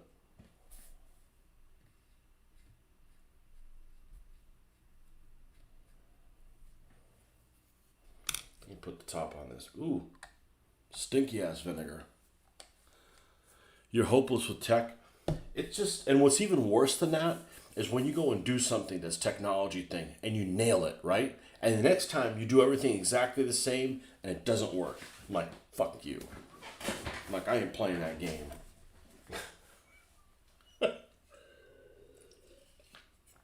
I'm not programmed that way. You know, I consider myself a really patient person, but okay. I may have to do something I don't normally do, which is slide the decal off. I'm normally not a slider.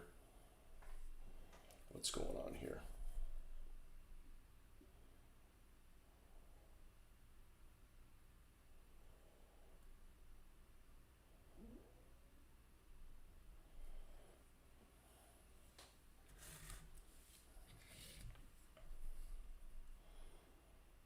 And these are just slightly out of register.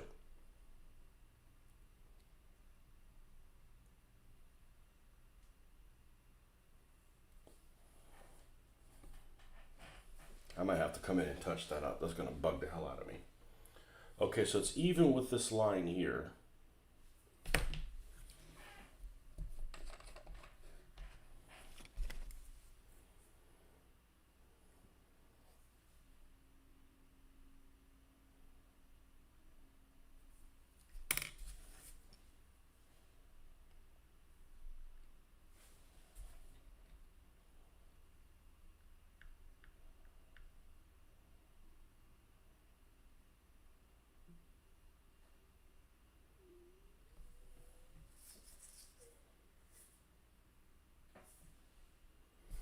And it's even with this line and even with this one.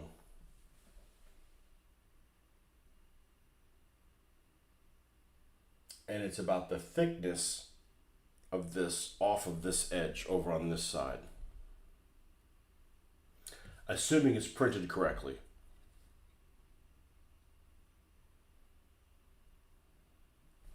Something like that.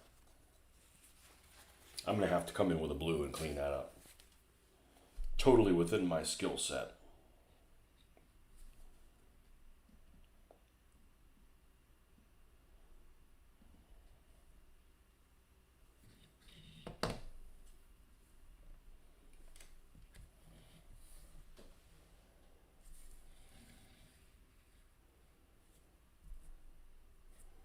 Now the other one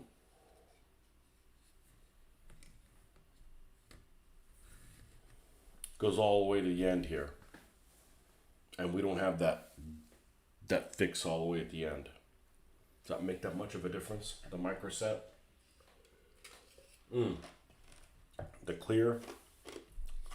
I'm not going to fix it. Let's see what happens. Let's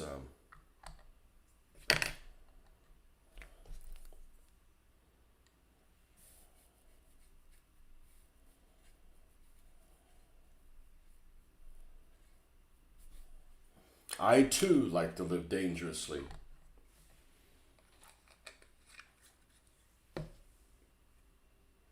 And then you master check tech, and then they go and change it on you. Like, well, I don't do that for a living.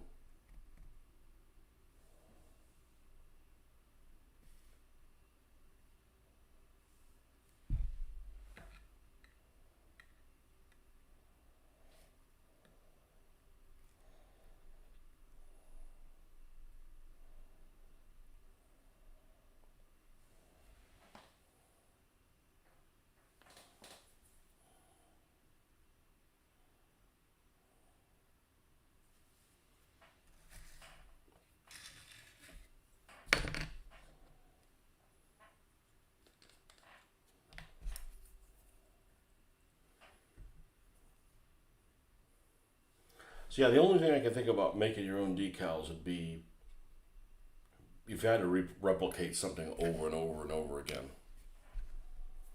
I don't know that there's any situation that I could think of that I need to do that.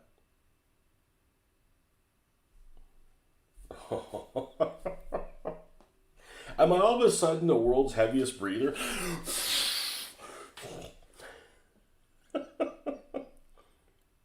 We got this.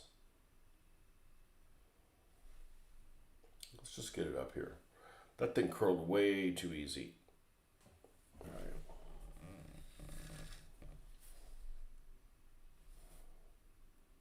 See, this is not tech. We can handle this.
That's pretty darn close where it needs to be.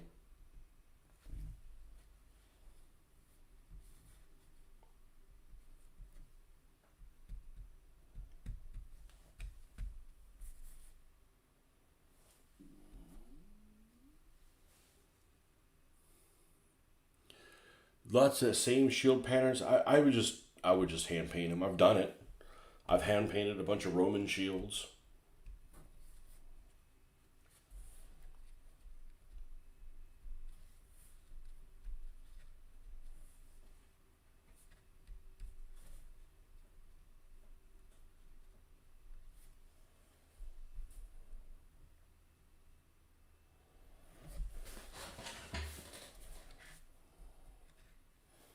And it's almost towards the edge there.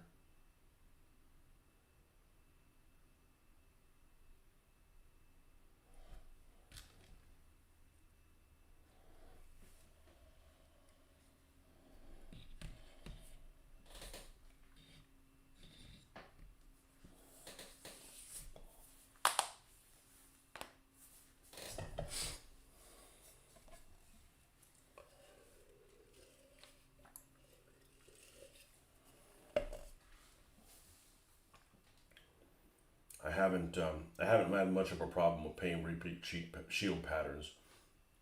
They haven't repeated that many times, or I've just dealt with it.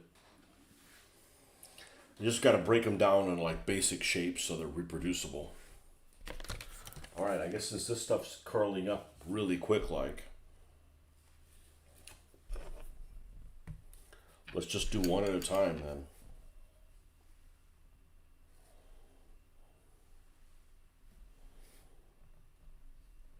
Here's the 48.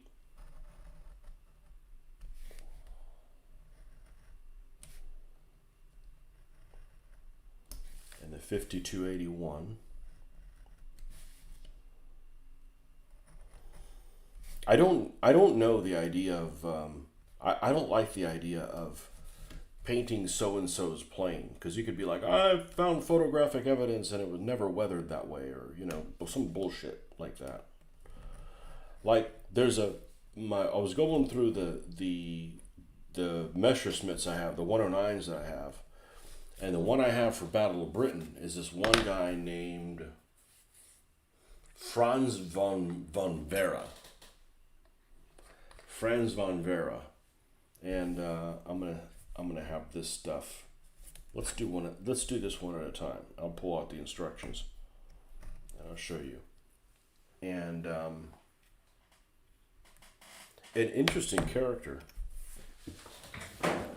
I never heard of him. I mean, he only got 21 kills. That's like a virgin for Germans. Franz von Vera. This guy right here.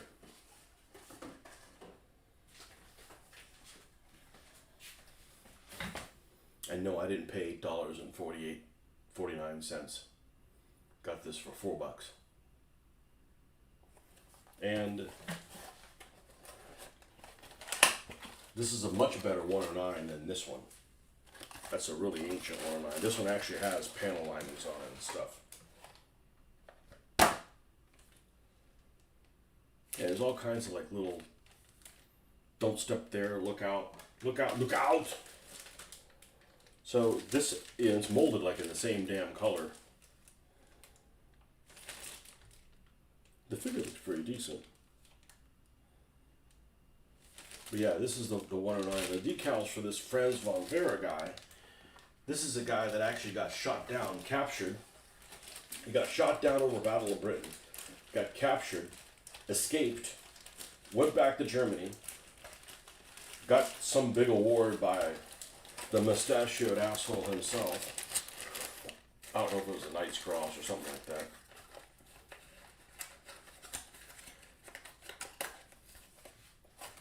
And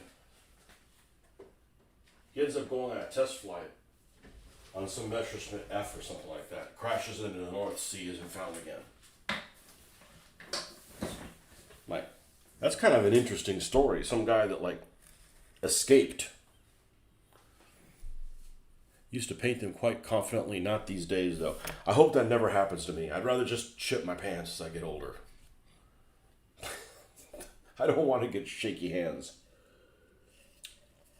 The hand painting stuff, that's one thing that calms me down. Like, I enjoy the Zen experience of that. I hope that never goes away.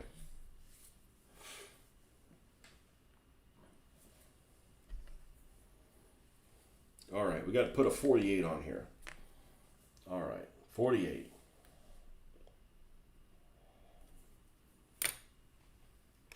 Oh, we're already starting to curdle.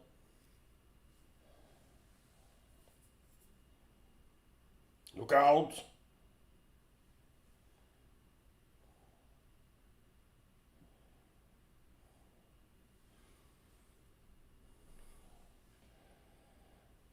We'll leave that one there for now. All right. That's close. That's close to where it goes.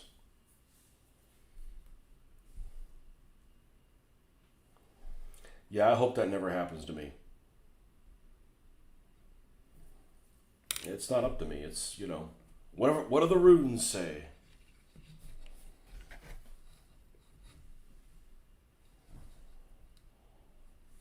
So it's even with there, and it's over a little bit. Okay, so we're going to go over.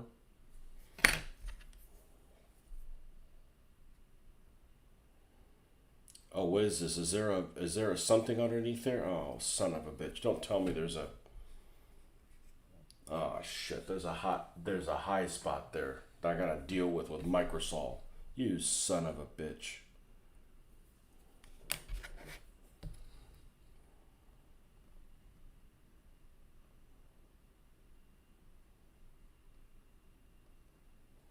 I gotta Microsol that baby. It's something like this.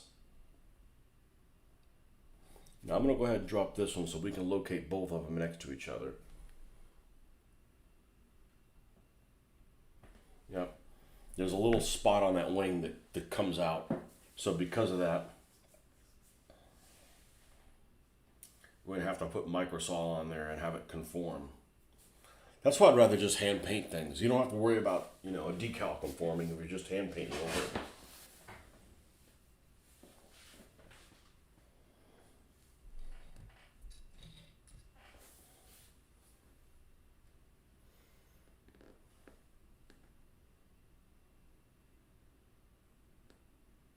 And not all decals are created equal. I don't know how these are.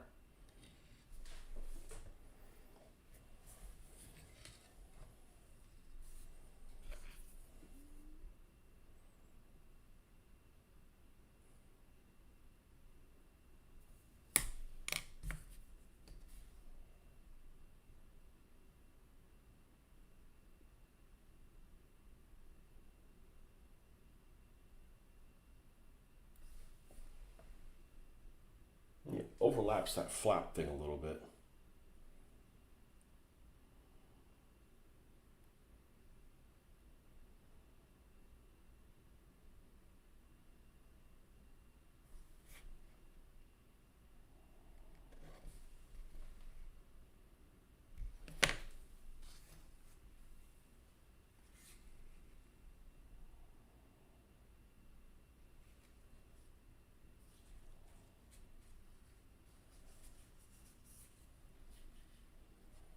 We're definitely going to have to microsol that and poke little holes and microsol it again and do it that multiple times.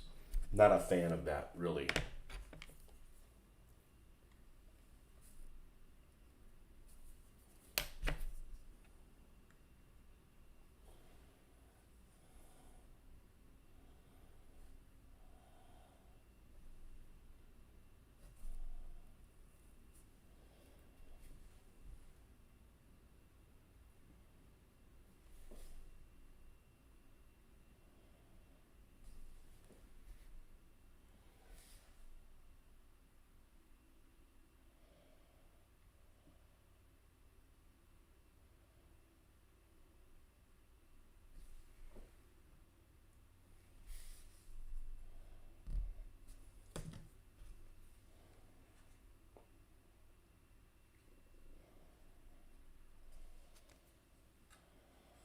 Okay.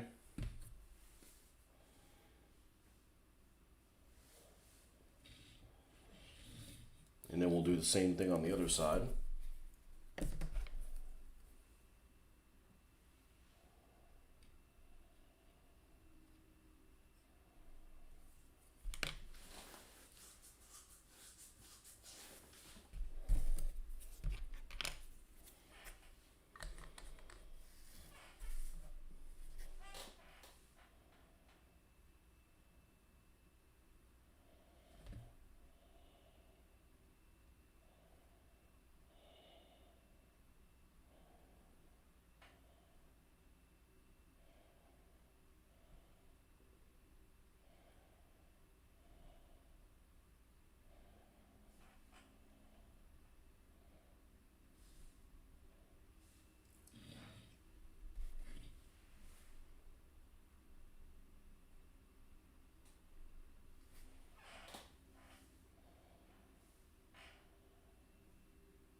I don't like to slide this off. It's just, there's nowhere to work with.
It's the top of the two lines.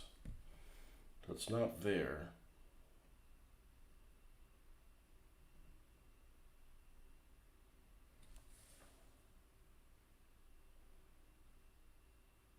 It's there.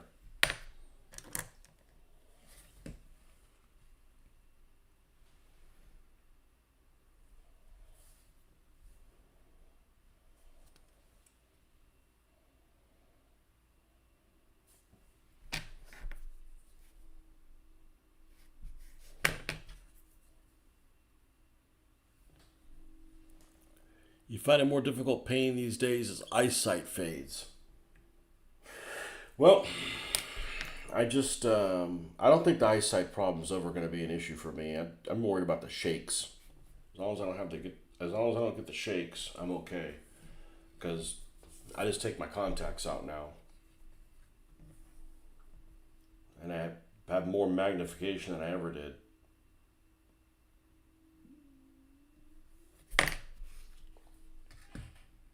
We nailed that on the first one? I think we did.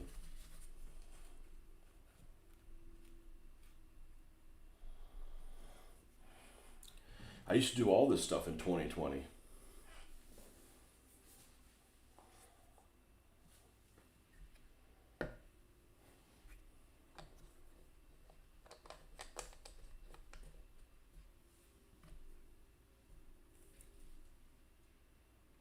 It's a shame I gotta use Microsoft for that, but they decided to put that little bump in the tail. Right under where that decal goes, there's nothing I can do about that.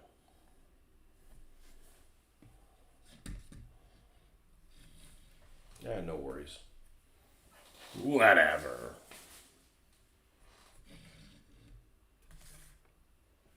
And that one's gone. Gotta get rid of those. Gotta get rid of those things. All right. Pee-pee time again. Be right back. I'll get some purple drink on my way in.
Eyesight is my main problem. I get the shakes way less nowadays.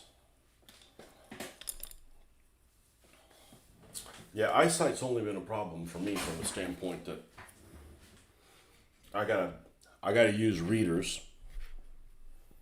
But at that point, if I'm gonna get tunnel vision, I might as well just take my contacts out because I get 6 times magnification for free. I guess we'll do this little black spot. I don't know why they wanted you to put this on here instead of just freaking painting it.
I feel like the progress on this is like excruciatingly slow.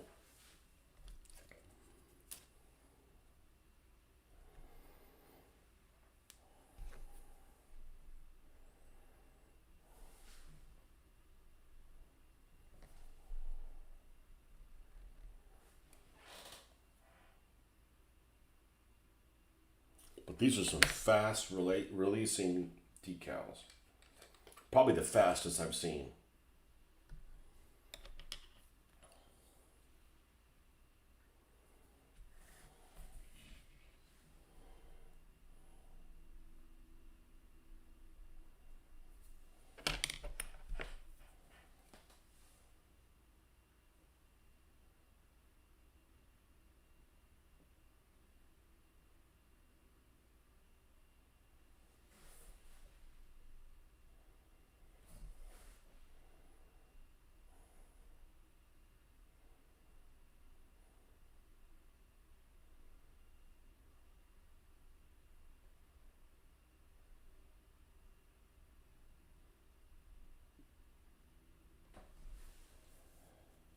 See, if I'd hand painted it, I wouldn't have this little bit of white that we'd have to fix.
Well, I guess it's time to put the tiger shark mouth on.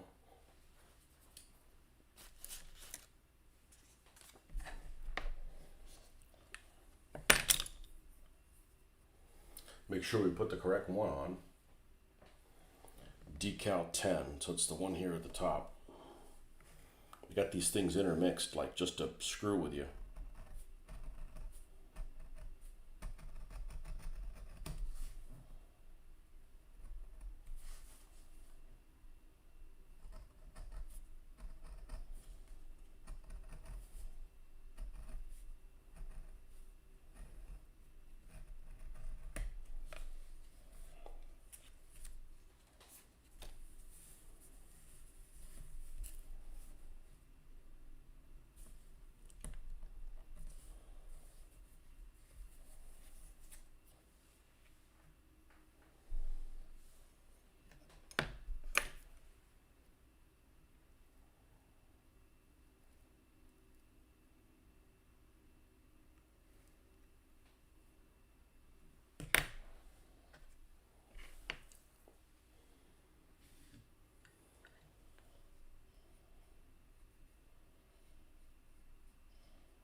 I'm gonna need to bring. I don't need to paint a vehicle or something like that. Get this taste on my mouth. It's just so. It's not like it's. It's just. It's a long time before I can tell if I want to be happy with this thing or not.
Oh, I'm a damn fool.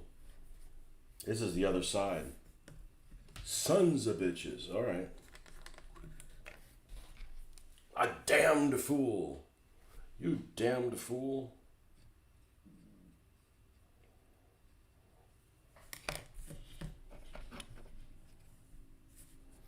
Let's use water.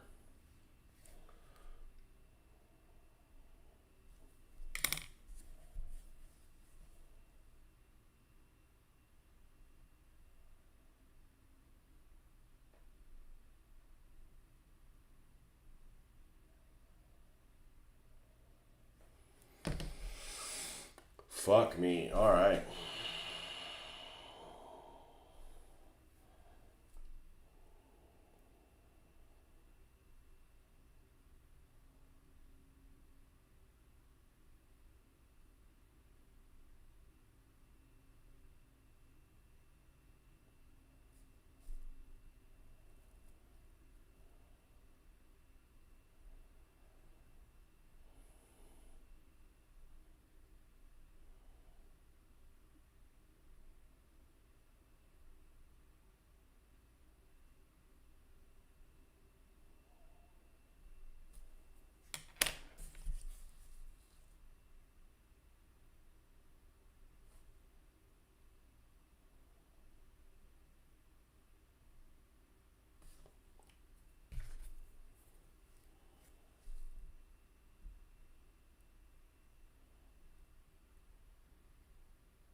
This is trickier than it looks. I don't know. Maybe it does look pretty tricky.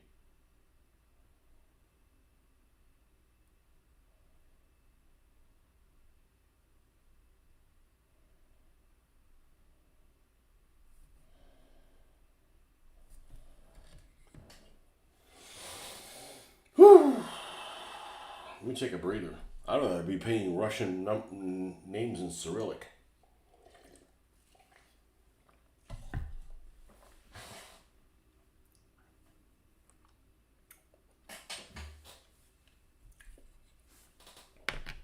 We can do this.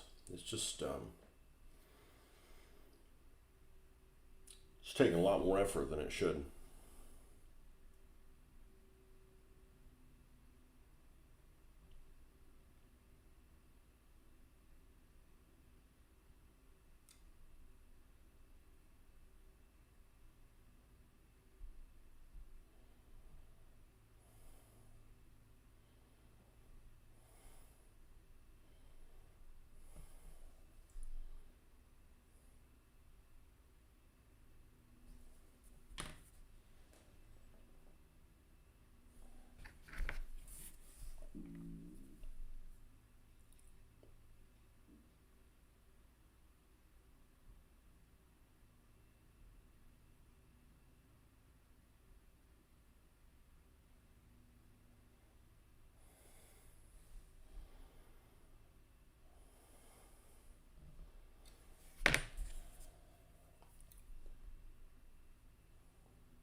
My main problem is things accumulating on the right hand side of me. Like, get up off me.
Woo!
Fuck, I need to do some yoga after that. Holy smokes.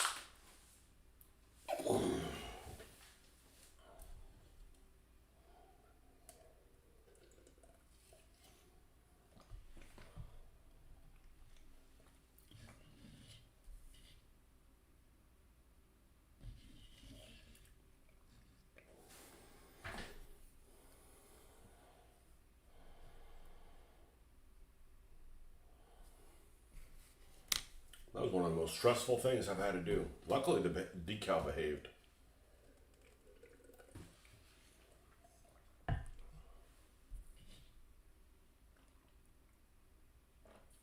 It's still going to need some microsol, but we got to make sure it's in the right place before we put the microsol down. God help you.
I'm much more comfortable hand painting it stuff. Much more comfortable.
Oh, that's where that goes. Got it. It's like the top of the teeth goes there. Oh.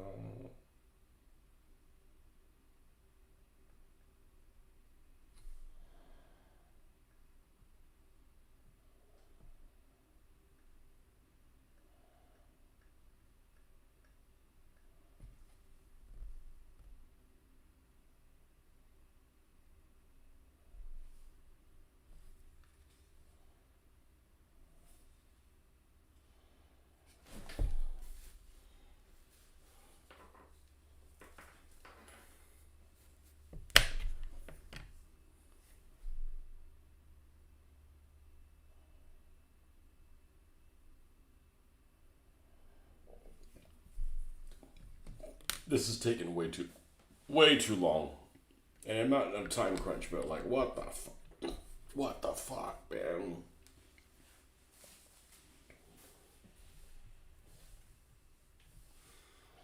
So all we're gonna do is crash planes from now on.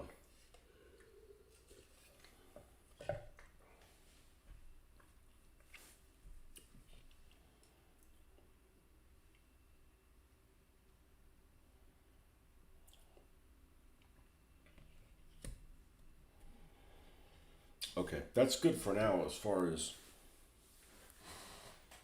that goes. Now let's put the two eyes. That can't be too difficult, can it? Not after this.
Okay, I guess we got to put the big old markings on the side.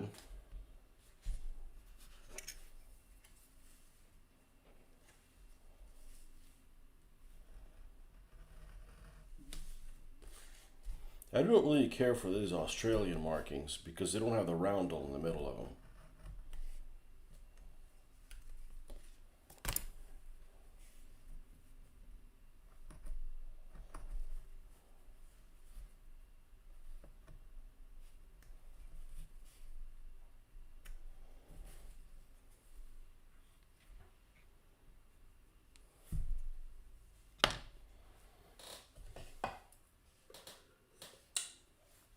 Alright, I'm gonna go make myself another cafe while that's loosening up. You take a look at this.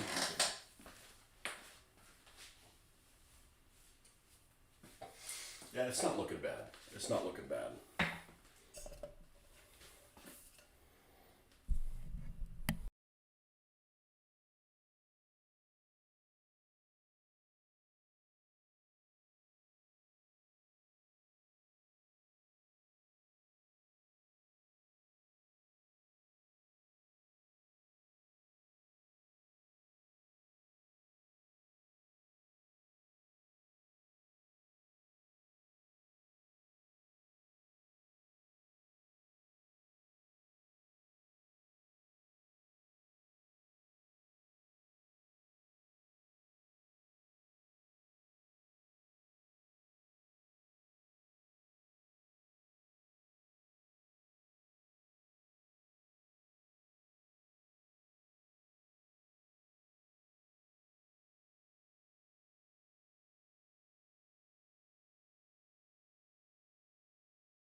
Commonwealth, Far East Commonwealth markings did not have the red center to the cock around for obvious reasons. Yeah, that tiny little red would have been like really distracting. It's a 0! Like,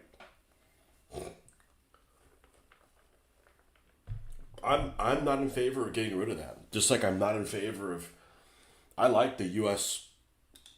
Army, the U.S. Navy, Army, whatever air markings with the center red. I do. I'm building the model. I'm not worried about getting shot at.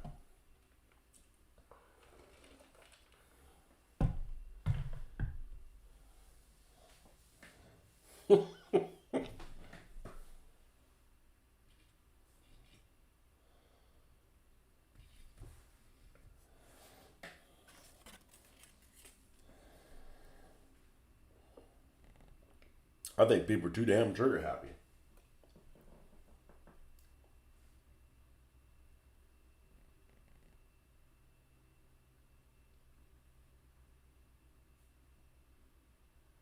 Well, here's a 4 decal. I don't see that anywhere. I don't see where the 4 goes. I'm not really a fan of these little wings that are on the side of these symbols. I didn't get to design their logos.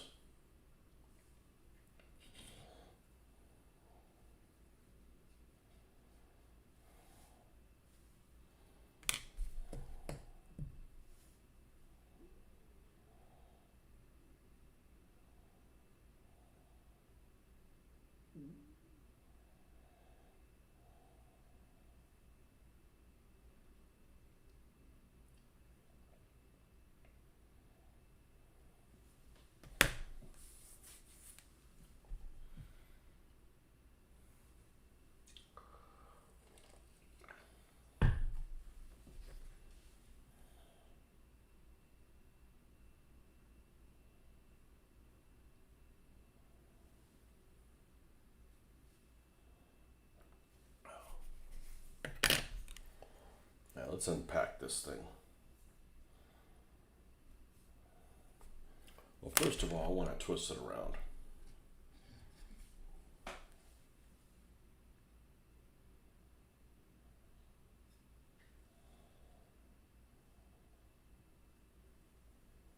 For starters. Yikes.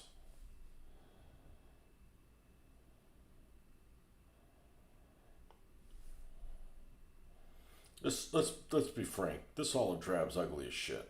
It is. There we go. That's unpacked. All right, now.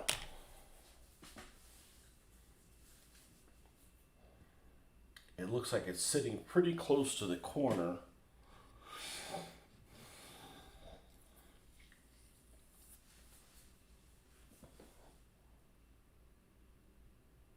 Oh, where that glass is.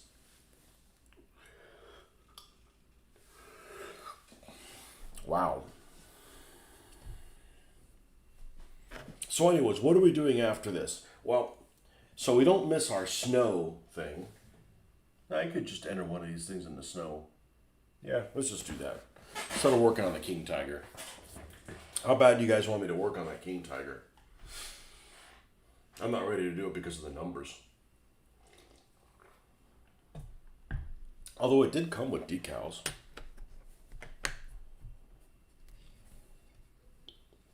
These are just some of the biggest decals I've ever done. And they're turning out just fine. It's taken a lot longer than I would have thought.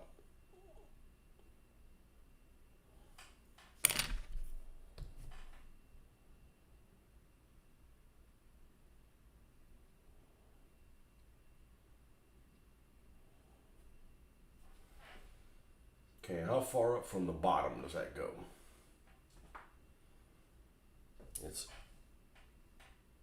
That's pretty close.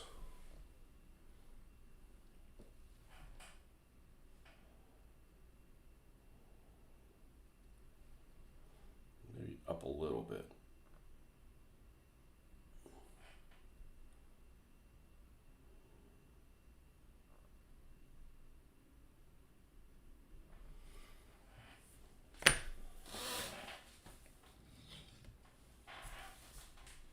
I'm going to have to paint the bottom of that blue. That's going to drive me bananas. That's going to drive me absolutely bananas because that decal's out of register just a little bit.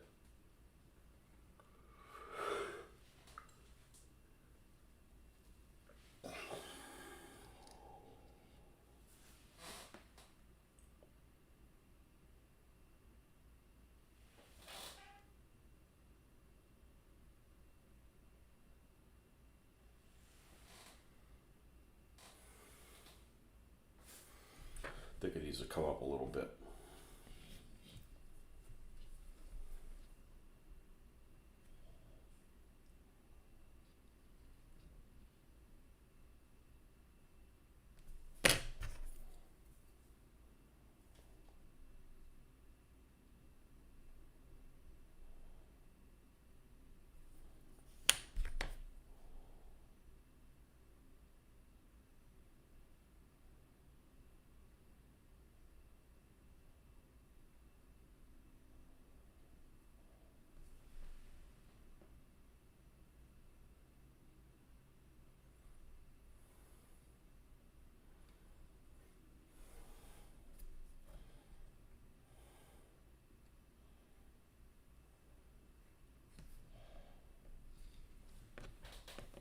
I think about right there.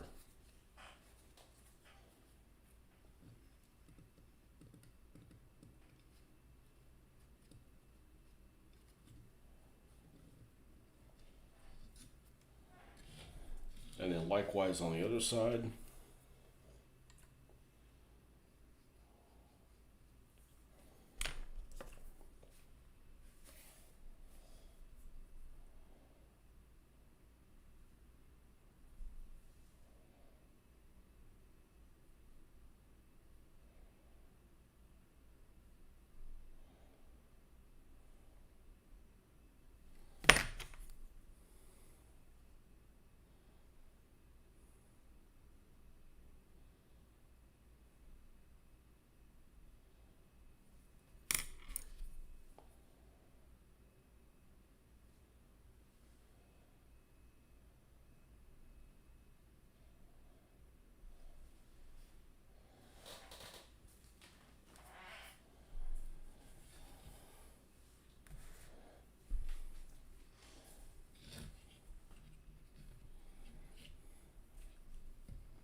Do you people in the UK do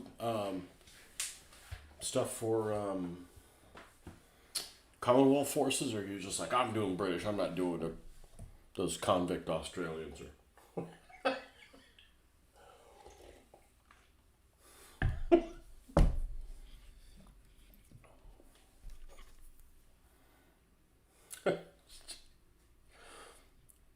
maybe you're pro key. Was New Zealand also a convict colony?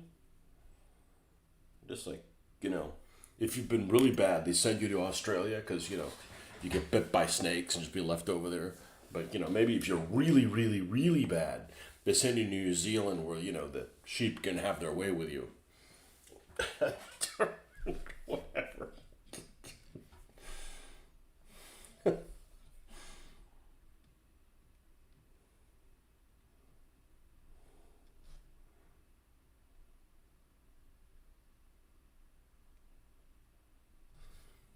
I think I'm going to do, I'm doing Philippines because, for the Pacific, because you have the opportunity to do more tank on tank stuff.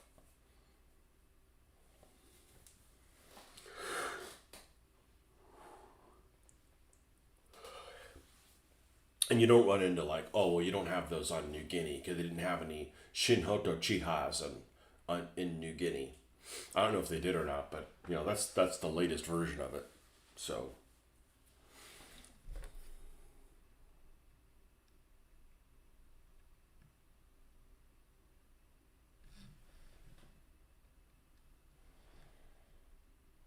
and it's above that line or right on it.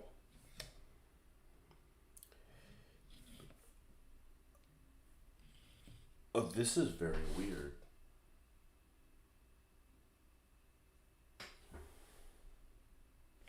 This is very weird. Where does this thing sit in the back?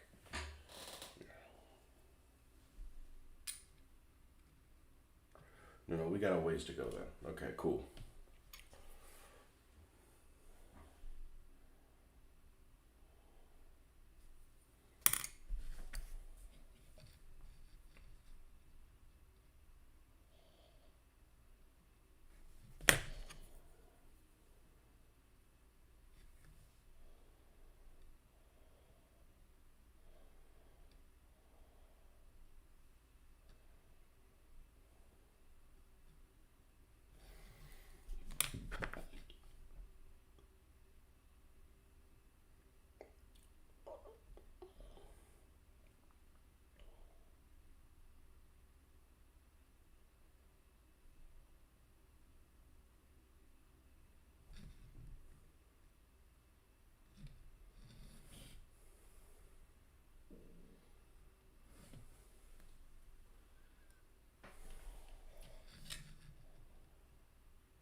That's about right.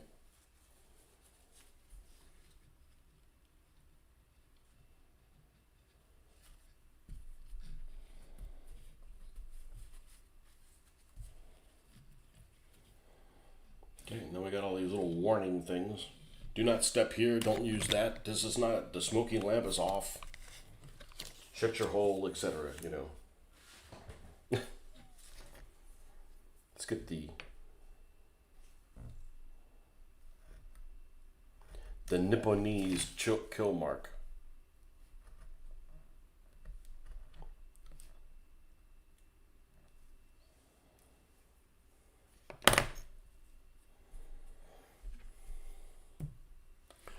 Now, a lot of Scots ended up in New Zealand.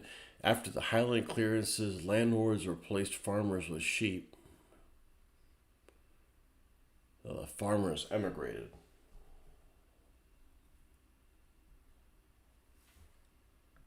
Yeah, somebody told me one time that New Zealand was Australia's Scotland. Whatever that means. I don't know who told me that. I gotta remember this stuff. You know, there's wise people around, and like the whole, anything larger than 20 millimeters playing with dollies. Who is that? Who is that famous person?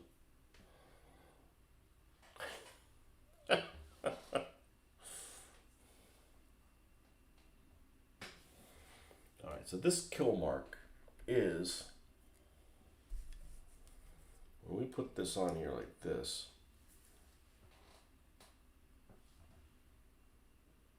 that kill mark is literally where that little circle is. Well, that's a crying shame.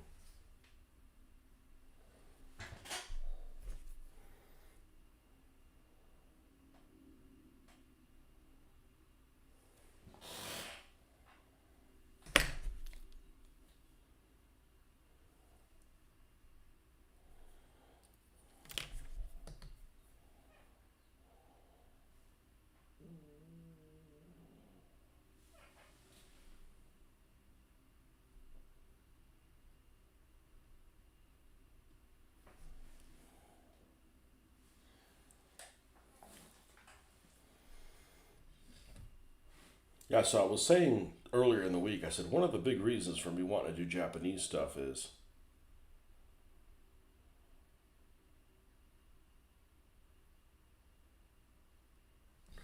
that artwork in that silly cards game, which is a stupid game, but the artwork on that is beautiful. You have generic Commonwealth forces with the odd unit or figure to differentiate different nationalities. The New Zealanders in their little smoky. What's that guy's name? What guy got the smoky Fire Ranger hat? Yeah, the little. What the hell is Decal 1? Oh, there's the explanation of what kind of a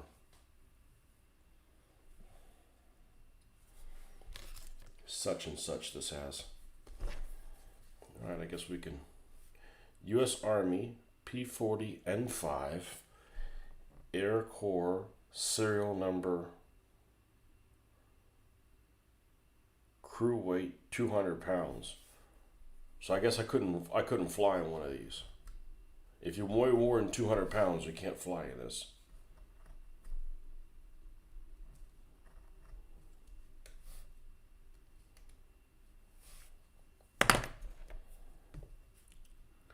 No real men's-sized people there.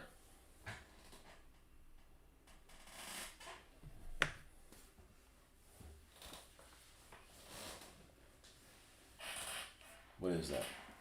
16 stone or something?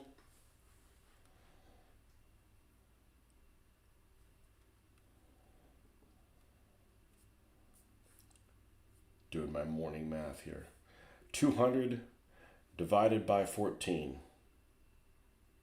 14.2 stone. If you weigh 15 stone, you're out.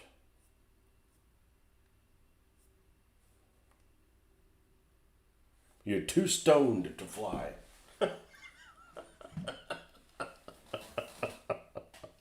Sorry, you're too stoned to fly. Has he been doing drugs? No, he eats too much. What?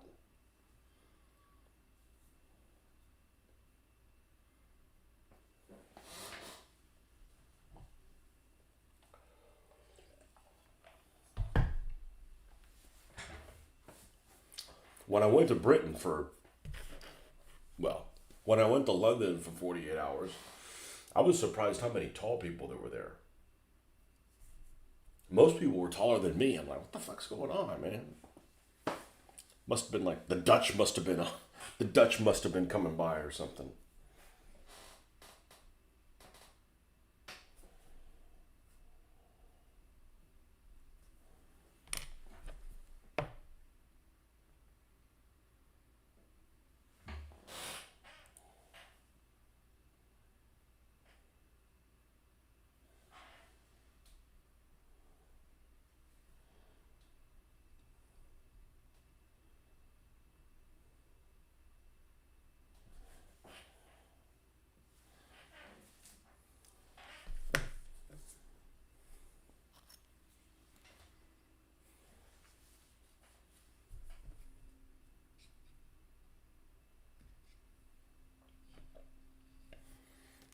Anybody got any late Polish forces, or they just kind of get forgotten?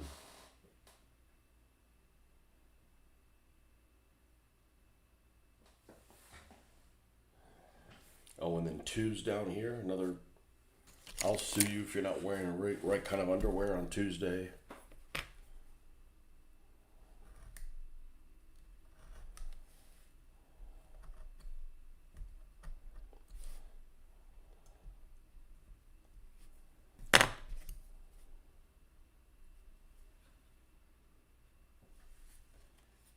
The Scottish influence in New Zealand obvious when you see the place names. There's a Wellington, Scotland?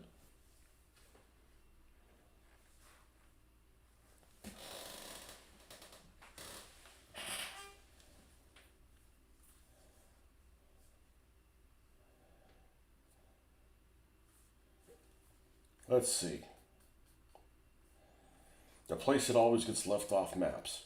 New Zealand. Tauranga. That doesn't sound very Scottish.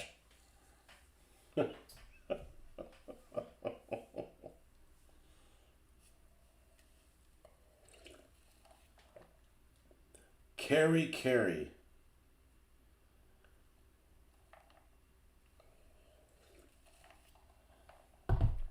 It's probably beautiful there. However, I don't like earthquakes. I'm really against earthquakes. I'm anti-earthquakes.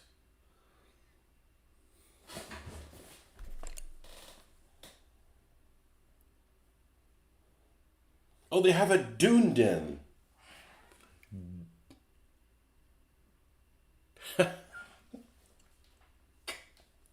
for the longest time. I was a kid. It's like, why did they name this place Dunedin? Why is this place in Florida called Dunedin? I'm like 8 years old. What am I going to know? Really? Gaelic for Edinburgh. Wow. Dunedin. Actually, that's a nice sounding name. Dunedin.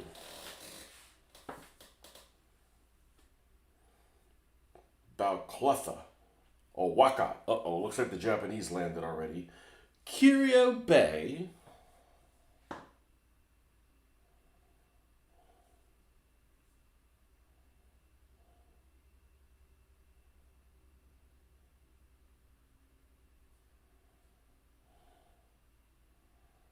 Stewart Island. Uh-oh, what's this? Auckland Island. Never heard of that. What's this?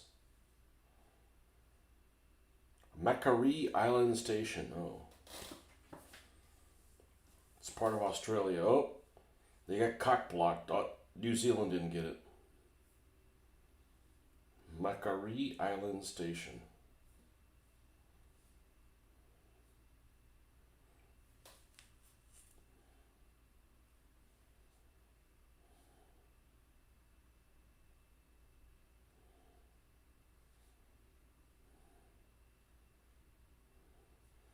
Oh, it's a bloody rock.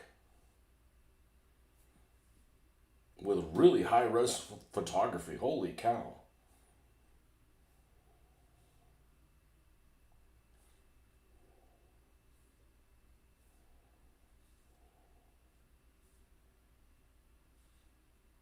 Cool. I did not know that Dunedin was... I bet nobody knows that. Nobody outside of Scotland. I'm sure there's lots of people in Scotland that don't know it either. There's ignorant people everywhere.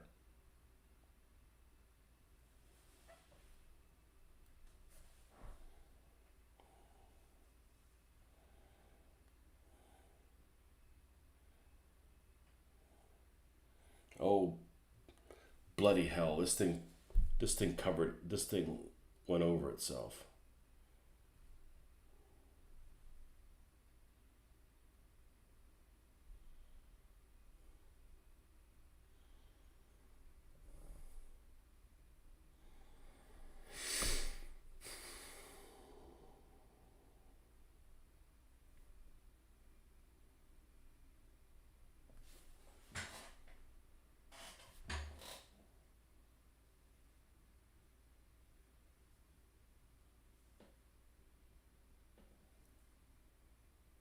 Ah.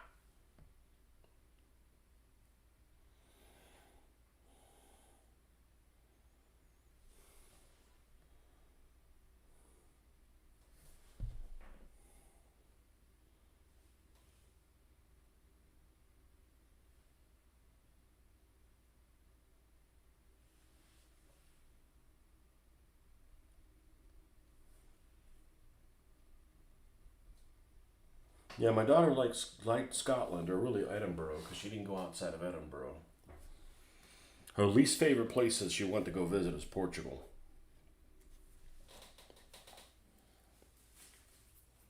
Between Austria, Paris.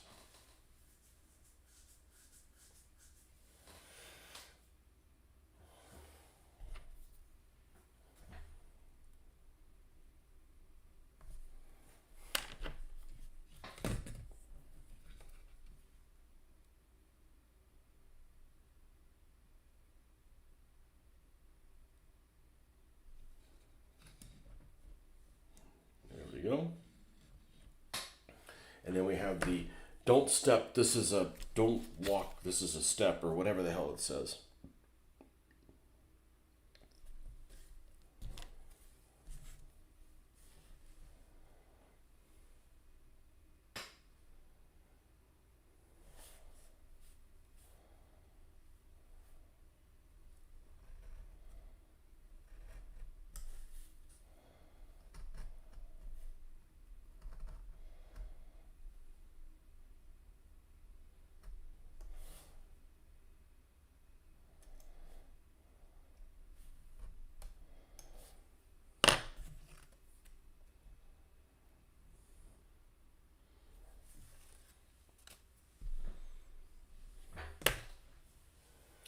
zoomed in.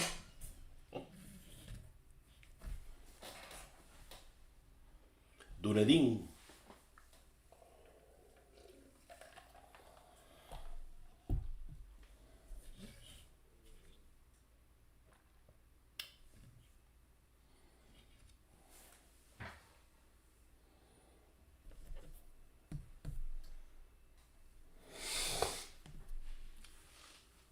Which is the first Spitfire that had the 20mm cannons in the wings? Is it the Mark V?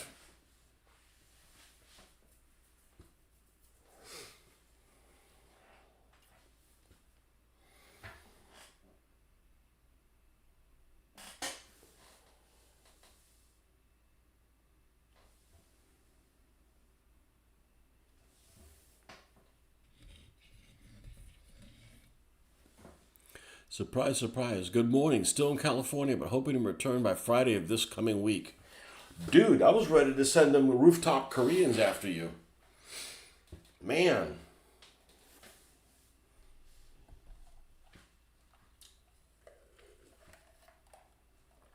Missed you, man.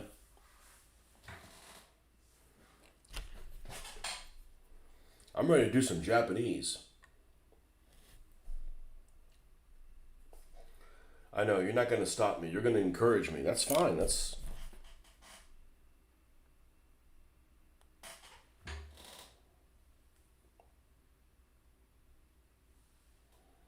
what we want. You learn how to make a decent cup of coffee yet?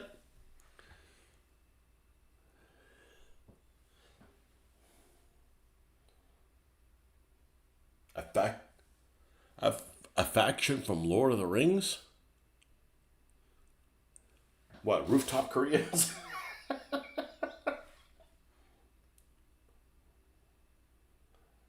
You guys across the pond know what rooftop Koreans are?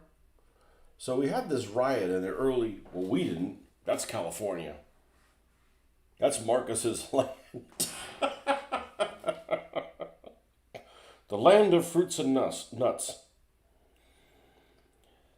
There's the Rodney King riots, and I guess the police in LA always like to beat up people. I mean, you know, it's probably because they didn't have proper air conditioning or whatever. But anyhow, the Rodney King riots, the locals were rioting against, you know, the police brutality, and they decided to torch neighborhoods that were nearby, and that was the Koreatown. So apparently all the police got pulled and went to all the rich people places, you know, West Hollywood, etc. You know where Marcus's coffee shop is, and the rooftop Koreans went up to the rooftop with, you know, AR-15s, you know, firearms, those things that we're allowed to have here for now, and we're just basically anti-looter patrol, and that's literally what they were called, as rooftop Koreans, because they were Korean in Koreatown, protecting their businesses.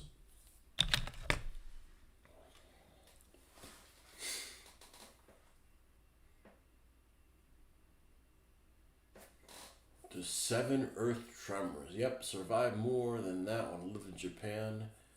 What's up with the crowns? Are you Sir Jeffrey Smith? So on Monday, they decided to add on this feed whoever has the most comments to give you like a ranking system. I didn't ask for that, okay? They just decided to, you know, you got to put up with this bullshit when you do the free channel crap. You know, this is Streamlabs bullshit.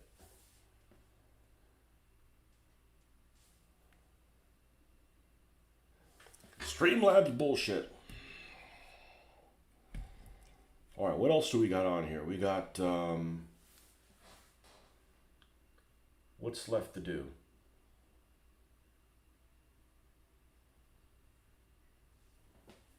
Oh, the propeller. The writing on the propeller. Do not stick your head in front of the shotgun kind of warnings.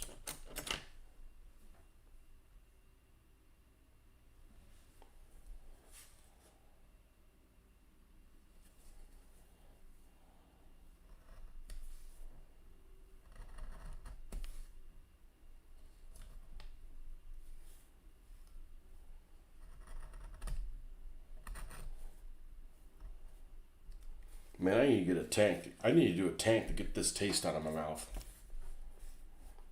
Nah, it's turning out well. It's just taking forever. I could have painted I could have painted 4 T35s in the same period. Oh lordy, it looks like one of those crowns they give you at Burger King as a kid. That's right.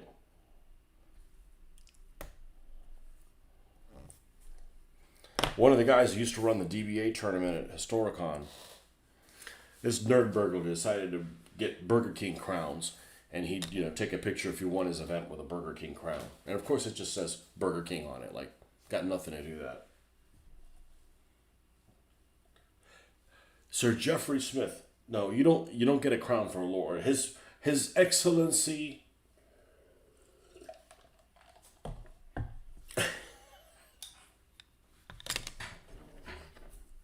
His Excellency Jeffrey Smith.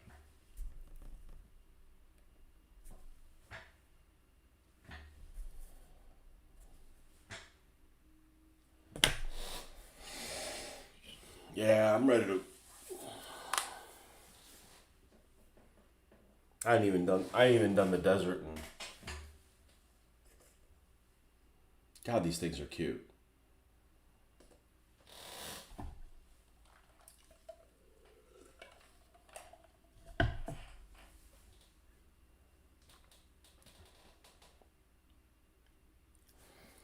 These are the quickest releasing decals I've ever seen.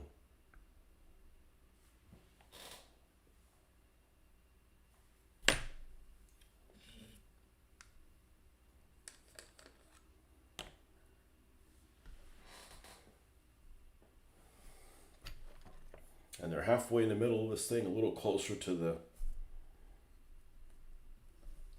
the power end than the end. Closer to the inside.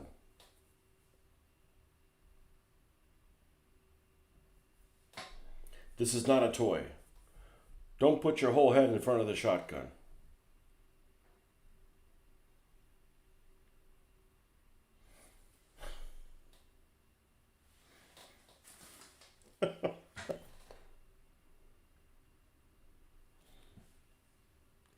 Consider Jeffrey Sir Jeffrey at this point, even without the crown. I know Jeffrey might blow one of those things that one of those people that might renounce a peerage, right? Isn't that what it's called? Did I do it right? Ooh, did I do it correctly?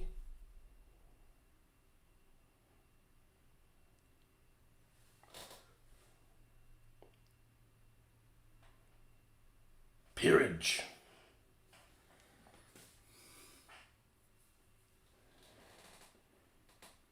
Well, one thing about the Pacific, I got a couple things for the Pacific already. They're specific for the Pacific, and that is a little Airfix jungle outpost thing, whatever it's called. I got that, which I didn't realize was so damn expensive. I got that for spittance.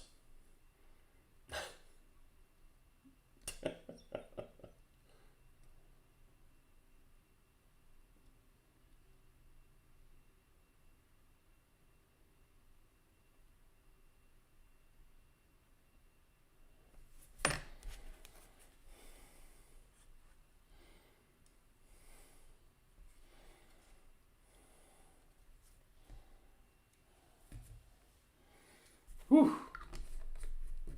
I think that's all the decals. Oi. All right. I'll be right back.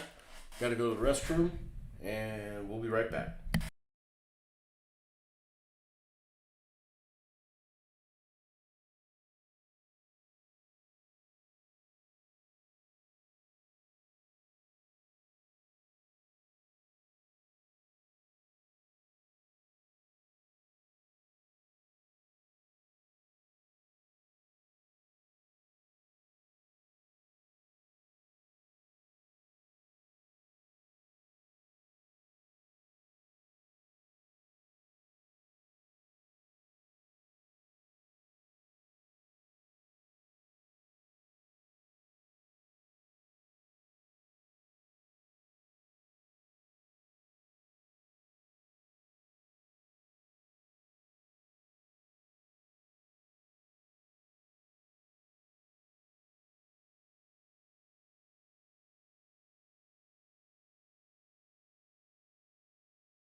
Yeah, what's hard to get behind is if you're one of those people that plays like Chain of Command or something like that, and you're excited about Chain of Command 2. You know, in Chain of Command, you know, I guess you could play it in a tournament, but you got to play it a certain way. Maybe you want to do Pacific. They don't come out with Pacific for, I don't know, 2 years or 3 years or something like that. Like, you're up a creek. Like these people that came up with Flames of War, you know, they were making a big deal out of, oh, they came up with the Flames of War for 42, 43. I said, what if you want to do 44? You can't do it. No acceptance of peerage from me. I think I left off in North Africa on my work table in New York City, almost through some DAC, but after that it was some Moroccan Goumier. Yeah, that's a hard word to spell. I don't know that I've ever spelled. Is it double R and double C? I don't know. I don't know that I've ever spelled Moroccan before. Never had to. All right, let's do some microsol. And this is taking forever. This is taking forever. Don't make any frickin' plans.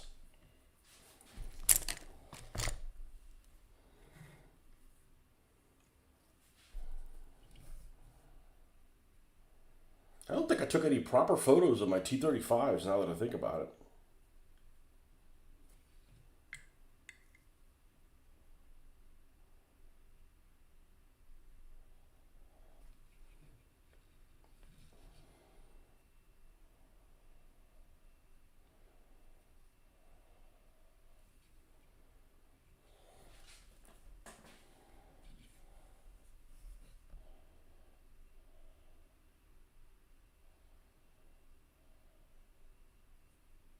Ah, shit. I forgot one thing.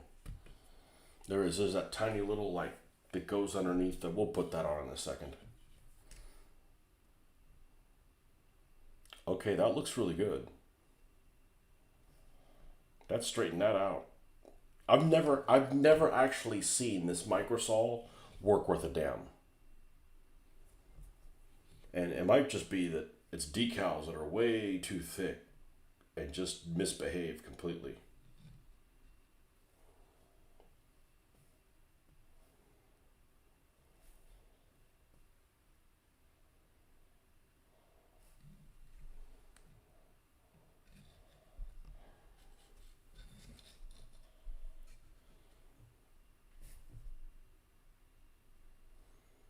Oh man, that took the wrinkles off. There was some wrinkles that was going around that. Okay, so maybe this kid has very good decals. It's possible. The UM kits have really good decals too.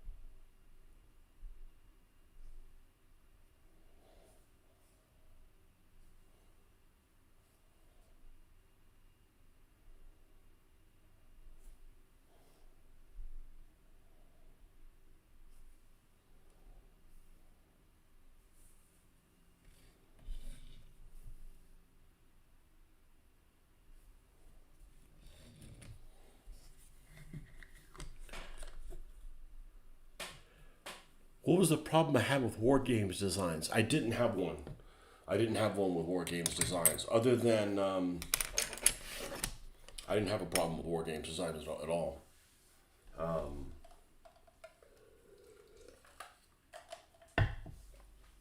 I had a problem with, let me turn this off so I can look at the screen. I had a problem with Little Big Men Studios.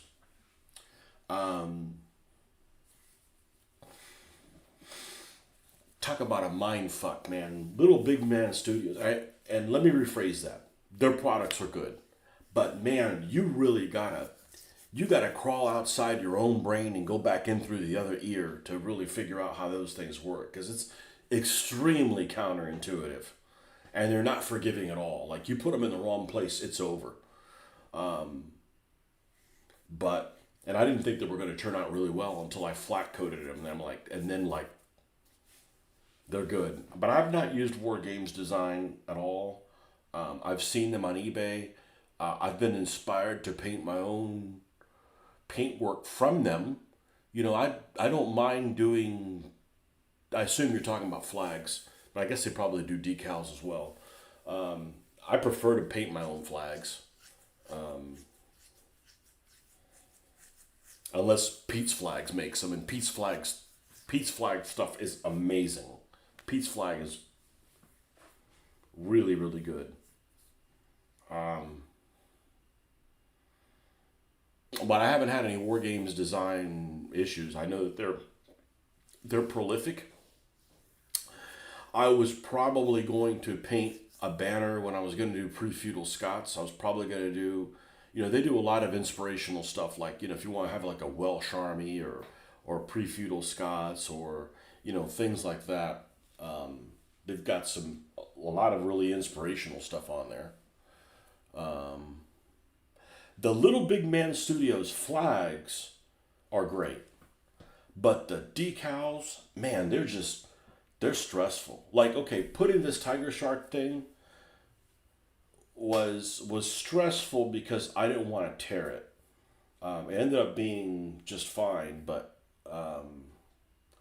that was the only issue with it, is I was worried about it being torn. I would rather hand paint the Cyrillic Soviet cussings, because if something goes sideways, it's easy for me to fix. But I don't know how their flags are.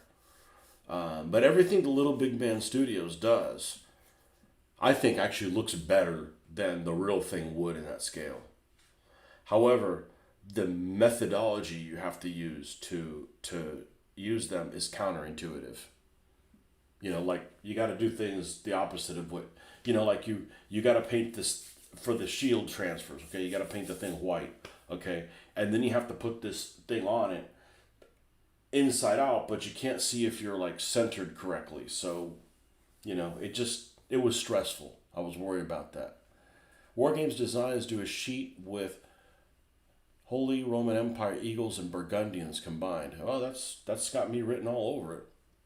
I like that stuff. I ended up going with I think war flags for my Burgundians, and just did them, and it it printed, and I just photocopied them, and it turned out good enough. I was pretty happy with how those turned out, because I'm not hand painting Burgundian stuff. That's way over the top. I mean, we're not just doing a Burgundian cross. We're doing all kinds of needlepoint looking things. It's just like way over the top. Holy smokes, man! This Microsoft, finally it worked. Now we have to do another application here. On here, but it definitely looks different. Whereas usually I've done this and I'm like, okay, what changed that was different? Now I'm gonna come in here, and I think this one's sharp enough. We're gonna come in here and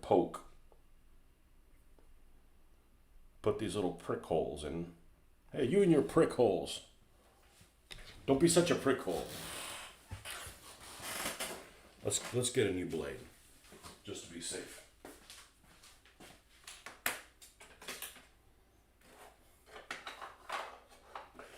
Don't be such a prick hole.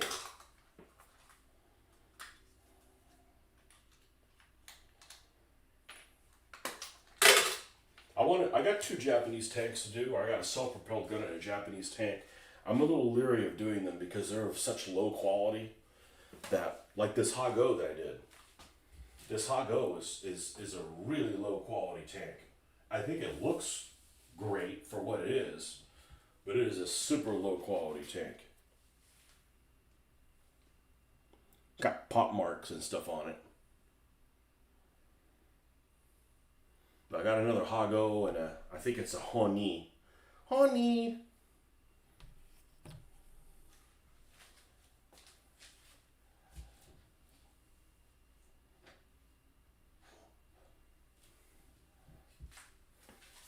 My Japanese sniper is going to be named Uno.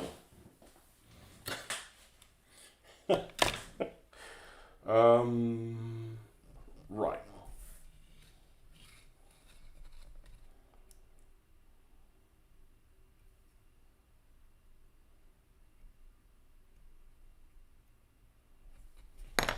But what I really like to do with the flags is,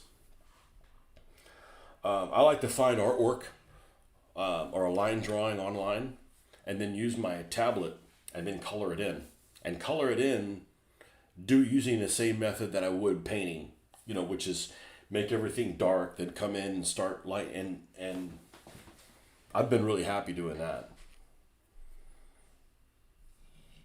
I've been really happy doing that. I've done probably maybe a dozen of them. You know, I was thinking of selling them, but then it creates more problems for me. I mean, this hobby should be. Let's see if I got a picture of this. Let me see. I know you guys aren't going to be able to. It probably already got.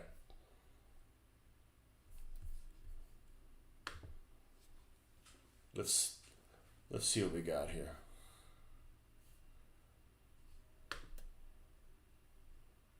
I believe I did that with my Hungarians.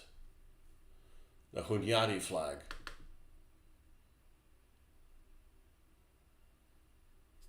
Yeah, let me take a photo of this and I'll show you on my phone.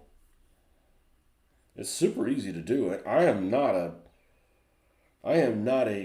expert on doing anything computer related.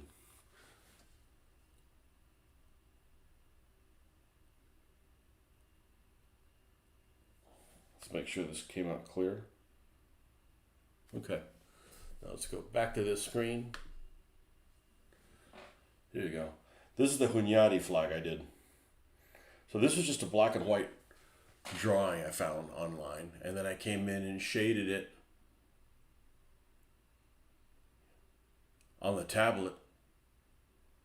And I got this. I mean, you could zoom in like big time.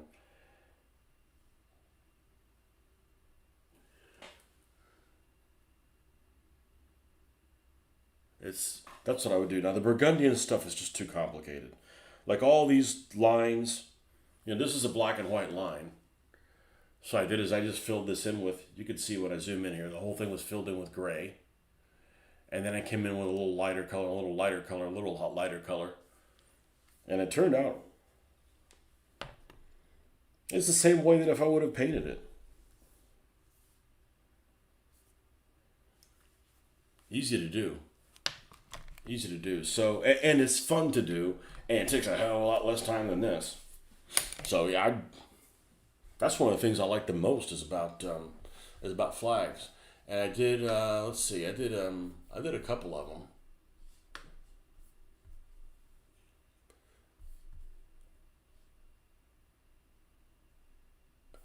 And let's see. Is this the figure? Is this the picture of the army with them?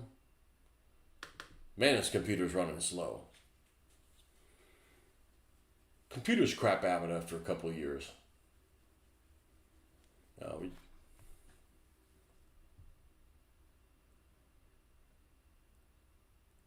Okay, here you go. Well, let me show you a picture of this since you talked about making your own shield decals. I assume you can still hear me.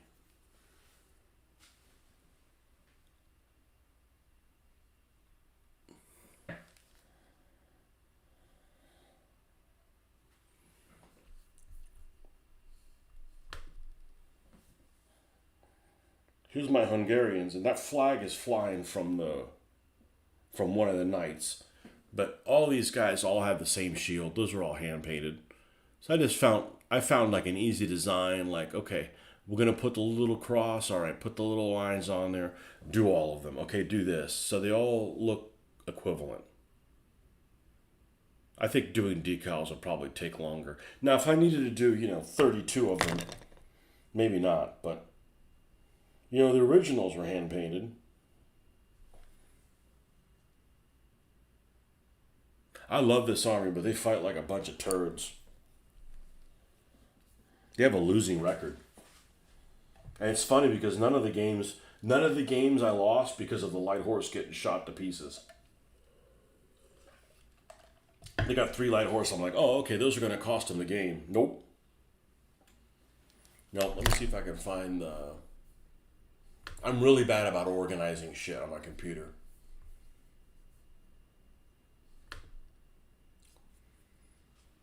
Let's see. Pictures, download, screenshots.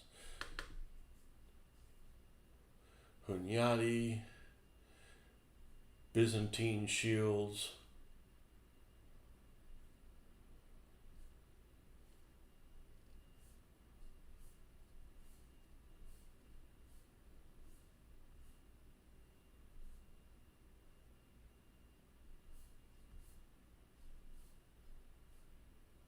Oh, the one for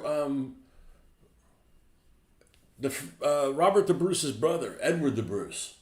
That was the fun, that was the first one I did. That was the first. Man, this is a great freaking flag too.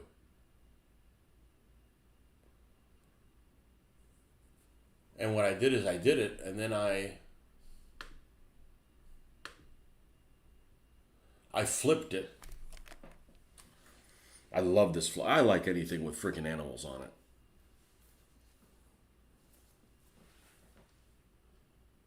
This is whatchamacallit's people.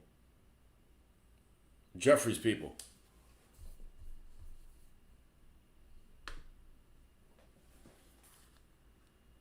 This is the first one I did.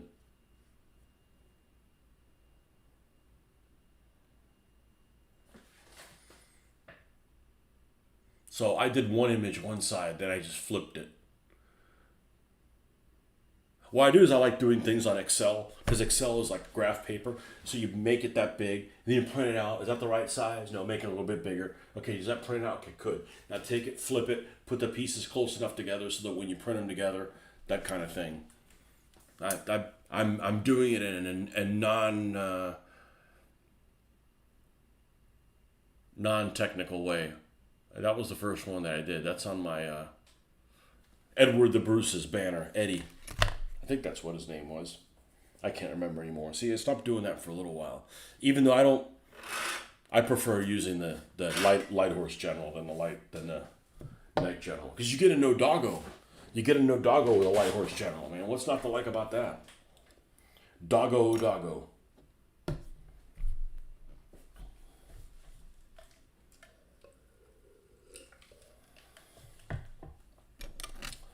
It's easy to do, and it's relaxing. You can like take that to, you're watching a show with a family and you're coloring in flags. No flags to do now. Kind of a bummer.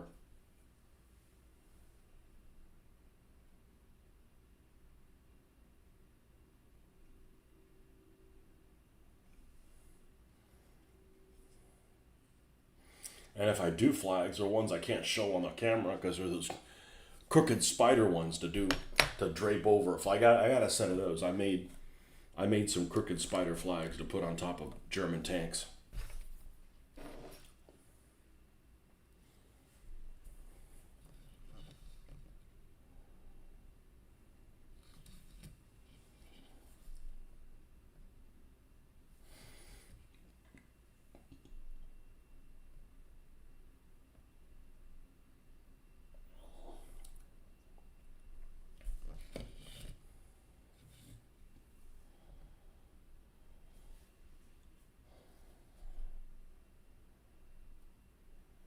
I've always liked this plane, but it really needs that tiger shark mouth to cover up that big Habsburg chin.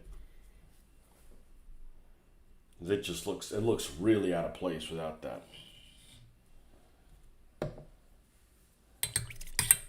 All right, well that's drying a little bit. Let's paint this red nose. Let's redden this nose up. Thinking of buying a tablet, do that, not paying for Excel, etc. on the PC. Isn't it free? Thought it was. My computer's a tablet also. That's the only reason I have a tablet. And they don't make it anymore. They don't make my computer anymore. Bastards. I'm not buying a mainframe. I'm not buying a desktop ever again. It just takes up too much space. And I like the portability of it, even though I don't really use it that much.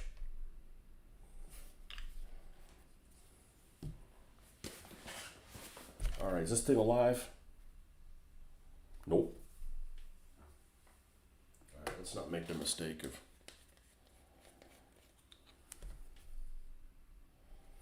Yeah, whatever the hell this thing is, I can never remember what it is. Microsoft Book 2 or whatever. It's like an all-in-one. It came in a couple different memory flavors. That's about it. My only gripe with it is that it can heat up a lot, even when it's doing things that I don't consider to be very complicated. And it has very limited memory, like for pictures and stuff. On tablet, yes, free. If less than a 10.1 screen. Oh, interesting. So Excel's free unless your screen's too good.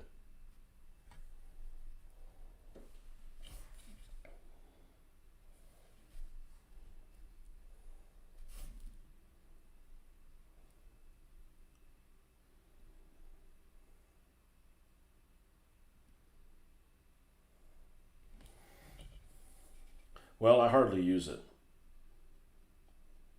I do at work a lot. Like, a lot.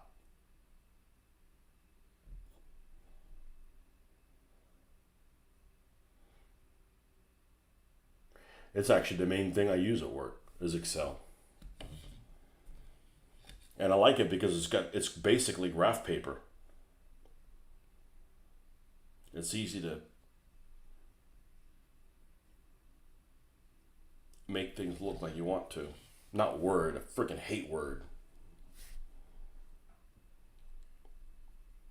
You type something, there's like this hidden shit in there that you don't know. These hidden formats that only Bill Gates knows where they're at.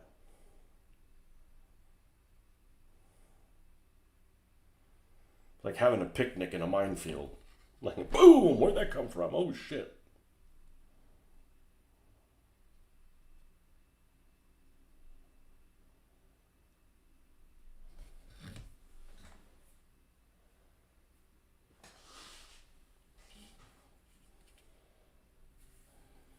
Now, I'm going to take a little bit of this dark sand. And we're going to use this as the lighteninger.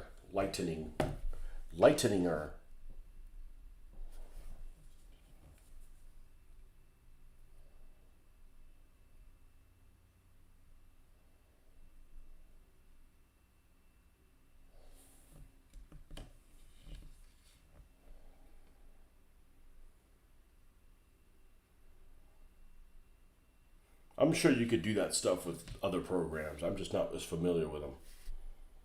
And I only use, 8% of what Excel can do, maybe even less than that. All right, we got vestiges of black in here. We need to get rid of that.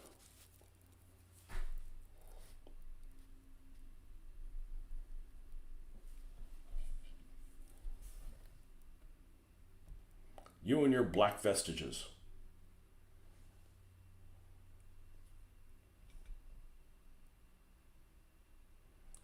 I had a dream last night just before I woke up that I was going somewhere for the weekend, and I decided to take an extra day off because there was a convention I decided to run to up north somewhere. They had all kinds of fucking tanks and shit. It's funny, I don't have wargaming dreams usually, but that was one. It was like a deal on a bunch of like 20 mil shit.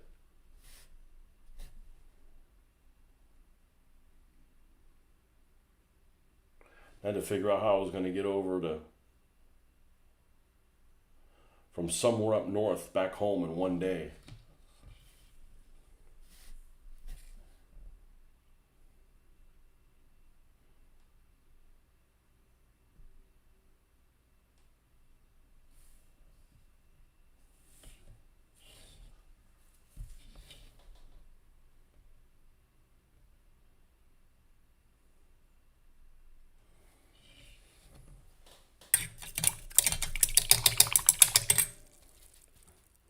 All right, I guess while this is drying, we got to work on a cockpit. Now, let's make sure we get the right color. Olive drab.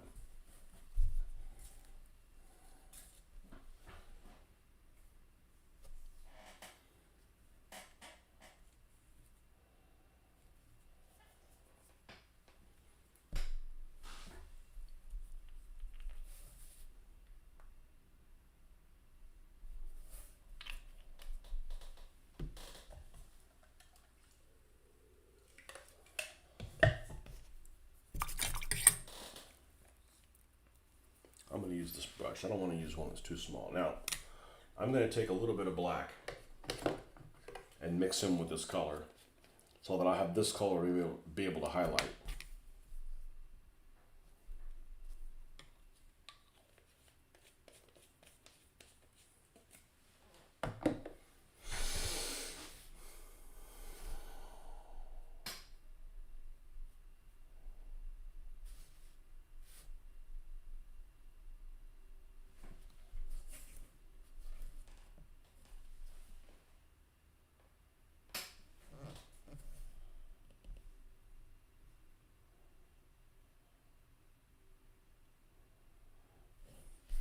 And by the way, I found out one thing that works really well to clean up.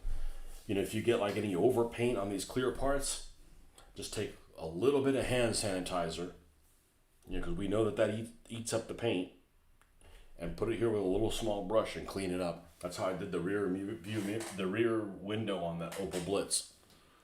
I had to figure dreams all my adult life, even when I was having a long break from the hobby.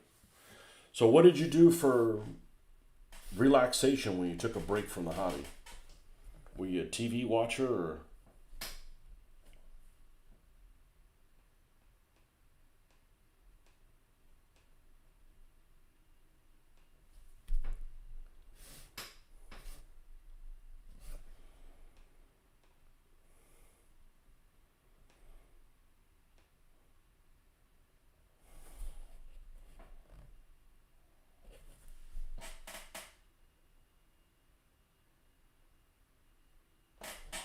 I better look at a picture of this canopy, a real one.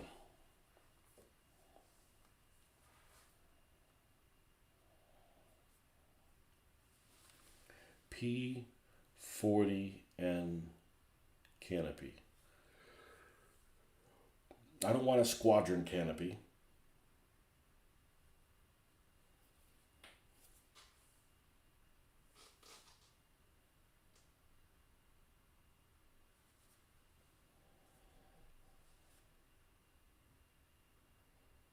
This one looks better than mine, but this is an E. That's a good looking plane. That's a really good looking plane. I like that camo. That's not how this one was though.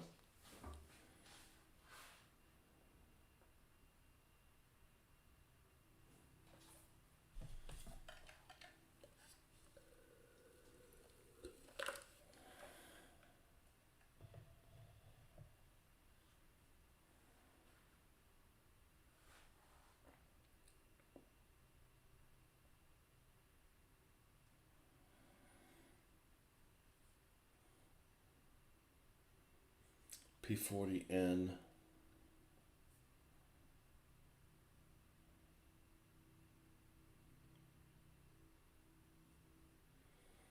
Okay. I know I'm not going to put a bunch of aluminum like chipping and shit on it. It doesn't look good to me.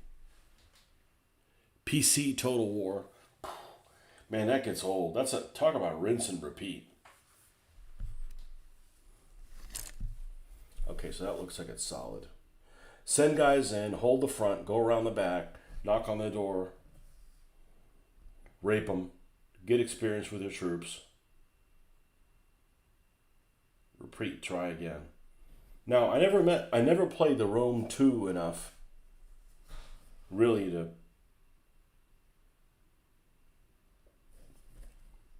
almost didn't want to play the battles, believe it or not. Just got old.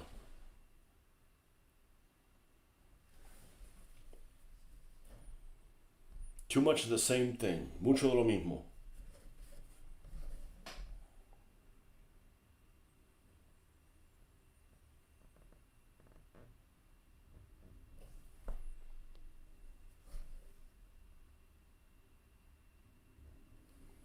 Oh, that's right. The garbage is coming today because Memorial Day, so the garbage didn't run. Even though our day isn't Monday, our day is normally Friday. So they're coming today. So they give the guys Monday off, but then they have to work Saturday. Like,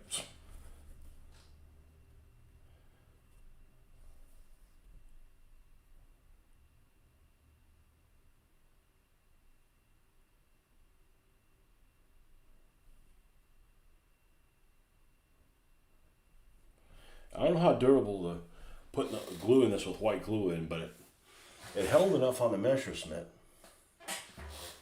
I need to come in and finish that Messerschmitt. It's nearly done, but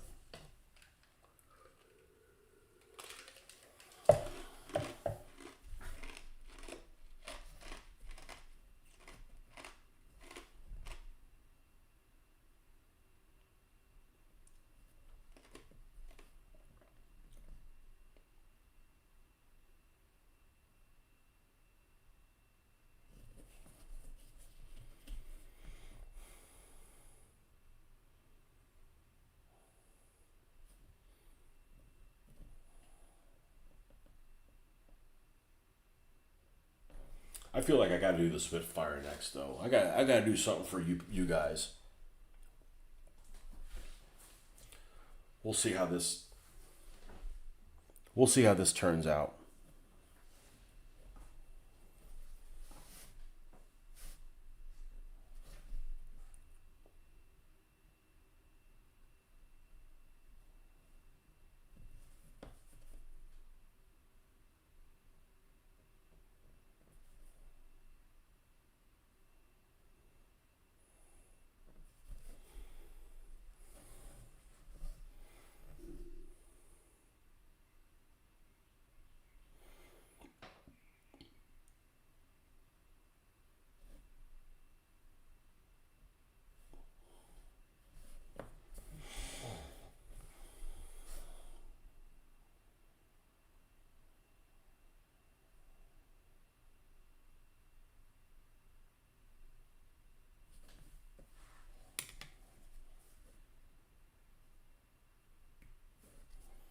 Now, the problem with computer games, even though they're fun, they frustrate me. So, they're not very relaxing. Let's see how this looks off the front. Fuck me. Obviously, we need to paint the lighter color on it.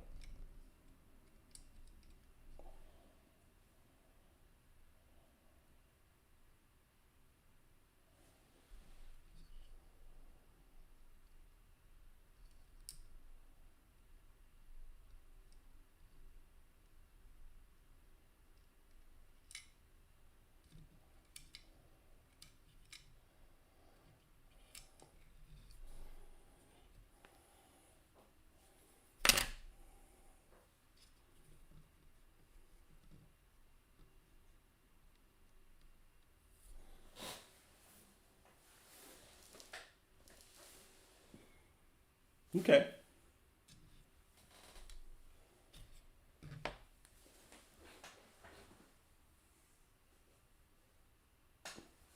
Oh, and this slides over it.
I thought Marcus was just going to California for like a weekend or something like that. Not like Jesus. He'd bring his passport over there to get to California.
Had to work on finding a new local partner.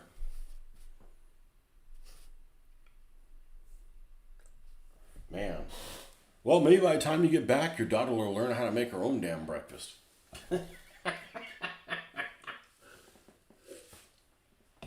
Maybe your wife will teach her. Like, I'm not making breakfast for you every morning. So, anyways, let's see. Where are we? What's the date? Is today the last day of June, or is today the first day of June? Shit. What's today's date? The 31st. Oh, I better change my watch then.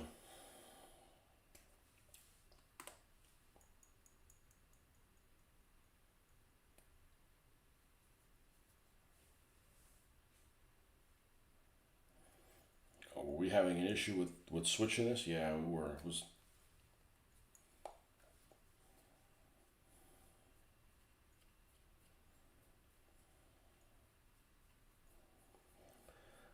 on the 21st. There is a show in this place called Plant City that I've never been to in my entire life. It's closer to Tampa. It's between Tampa and Orlando, but it's closer to Tampa. 9:38. Okay, 9:30. Okay, and definitely need to finish building the Shermans. The other two Shermans that I have, to make sure that's all I need is the back plate, because I'm going to have to pick up another Sherman model, and then either cast a back plate or use one out of sheet styrene.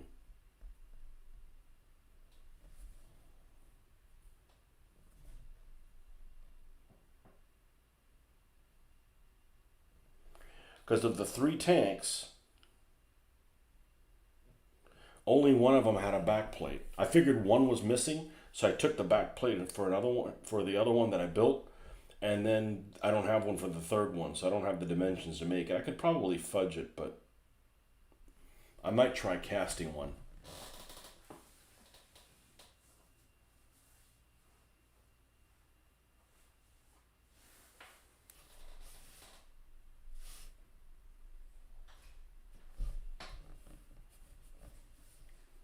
So, I don't want to spend a lot of money on it, a couple bucks or something like that for. I mean, you still get just what I need, another Sherman, but I do need a back plate for the other two tanks. So, I may build those other two just to make sure that I'm not missing something other than just that back plate.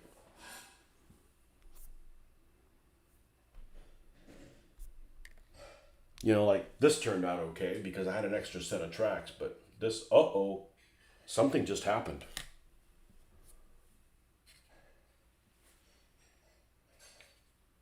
Oh, this happened since the last time I was on there. I bent this. Oh, look at this. It's got bent, and somehow this track cracked, And over time, it opened up.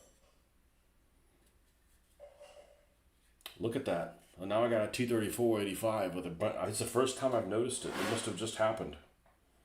Well, I'm going to have to try to epoxy that together and then put some snow or something over that to cover that. Yeah, shit happens. Another vote against rubber tracks. That wasn't there yesterday. Must have just split. Oh, hold on 1 second. Let me check on something.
Old, I bet old habits die hard there. Where? Plant City? I don't know, man. Anyways, what do you think about the Pacific? Should I do some Pacific stuff? I want to do a Pacific plane. I've never done a Jap plane. Oh, this is a Pacific plane. This one in particular is supposed to be in China. China.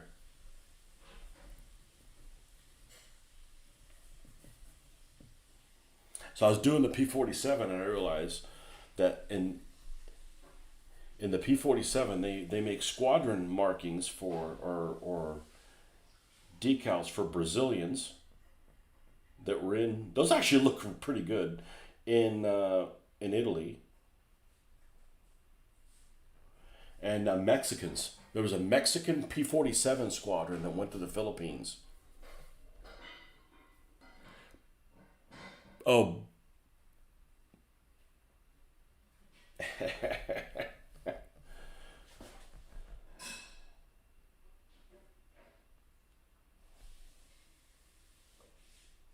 Man, even if I had somebody else making breakfast for me, I can't wait that long to eat breakfast.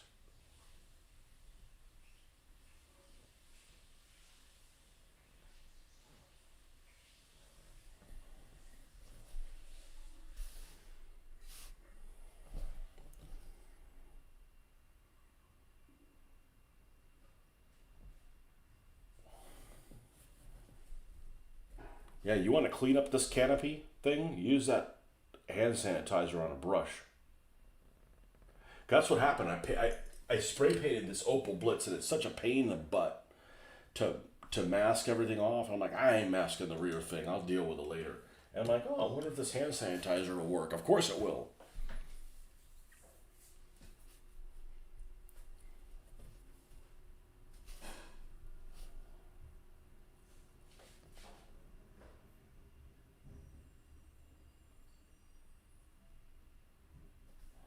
And I'm wondering if that little crew to the 70 millimeter infantry gun that I got that comes from, who is it, Mars? Waterloo 1815? I think that might be Waterloo 1815. I wonder if that'll work inside the little self-propelled gun.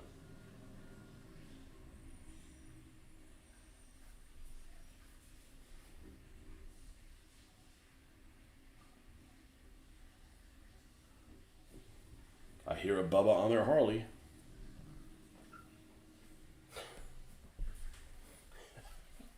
How you doing, it's a Bubba? Have you seen the locals? All right, and this one, ooh, this has a big section that's crossed out.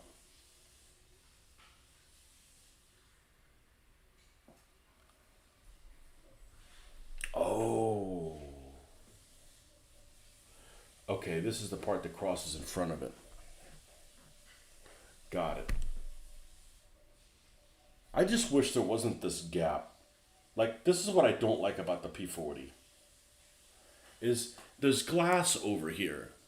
And like, why is there glass all the way back there? It just seems silly. Like, maybe it was an option to, maybe make it a two-seater quickly or something like that. But I'm not really a fan of that. Again, I didn't get to design the plane.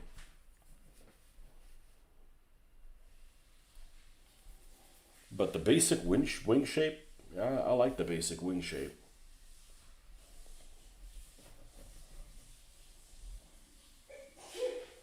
Bless you. Thank you.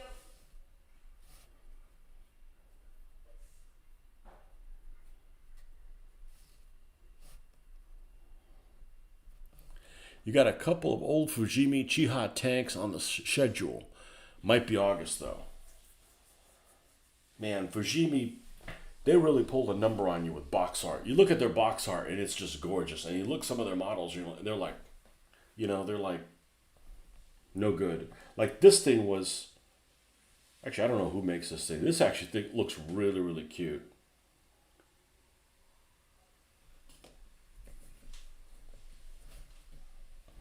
Sometimes I feel like painting stuff. Sometimes I feel like, now if I had a third desk, then you could have the wargaming one, the building one, and the painting one.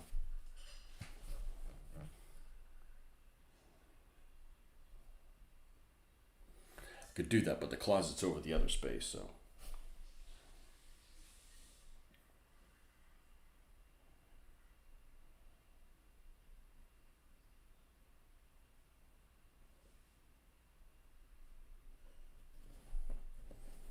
They make some ugly Japanese aircraft. They're mainly Japanese Army aircraft. Ugly aircraft. I'm not talking about a Kate or a Val or a Zero or a Tony. Those all look good. I'm talking about Anne and weird names.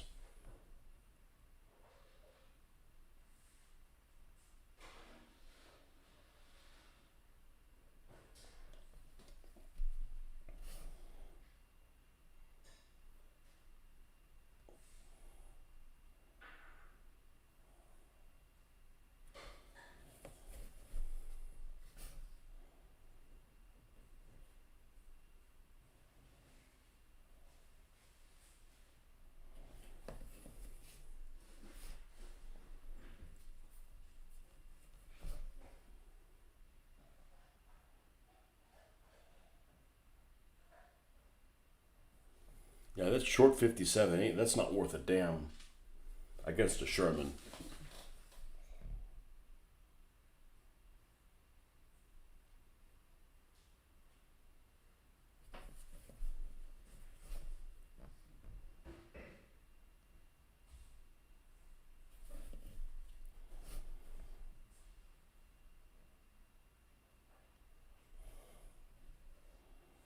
Now, where's the split at the top? Is there one?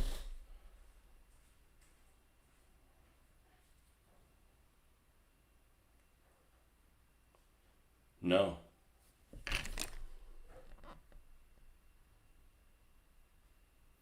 I'm not sure if it's supposed to have it or not, but it isn't on this.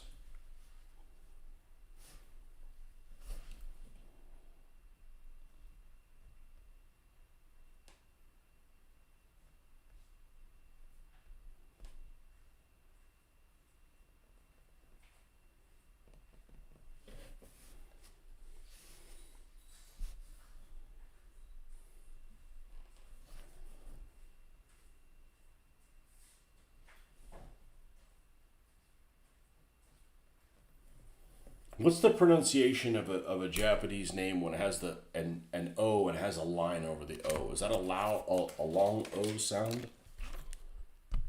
Where's my Japanese names? Nope. Here. Like this Ito. What's that? What's in a line over the O? What O sound is that? So you think it would be a long Ito.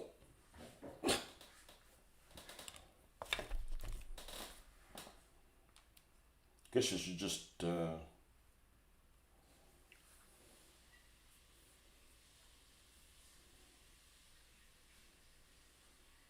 Japanese line over O. Long vowel sound. Okay, the Japanese, a letter O with a line over it, often called a macron, indicates a long vowel sound, similar to the O in more or the U in moon. It's primarily used in katakana, which is a writing system for foreign words and sounds, and sometimes in hiragana for onomatopoeia.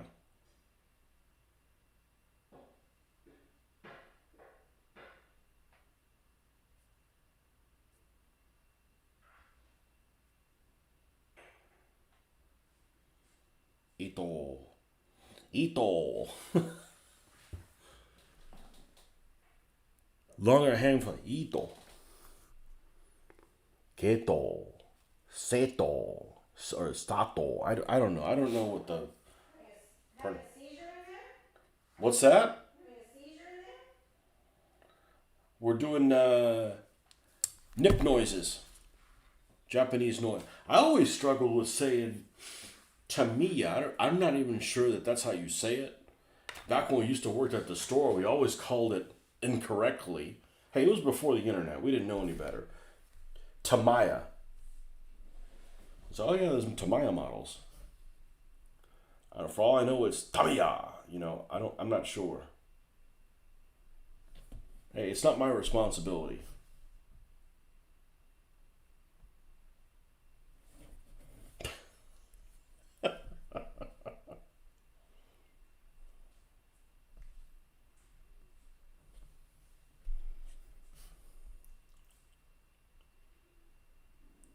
Ito. Ito turn. Yeah. Uno is going to be the sniper. Be the last guy left alive. Uno.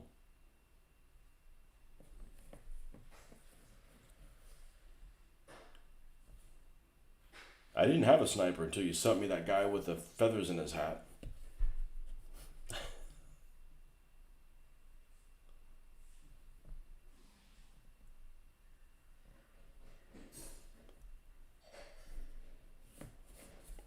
Okay, that's done.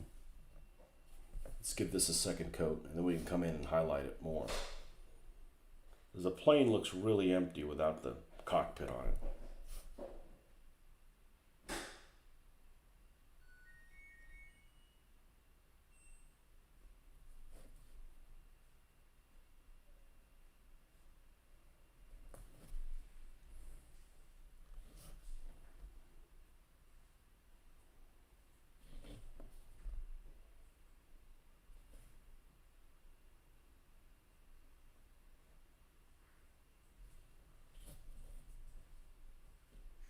Oh, interesting. It does not have a...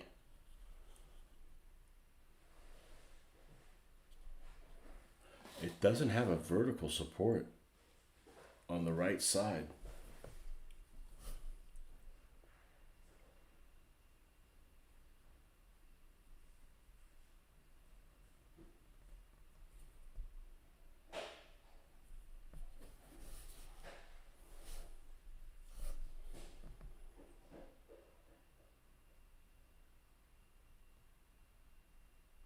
I find that funny that the Americans gave the Japanese nicknames for all their planes, but they couldn't come up with nicknames for their own tanks.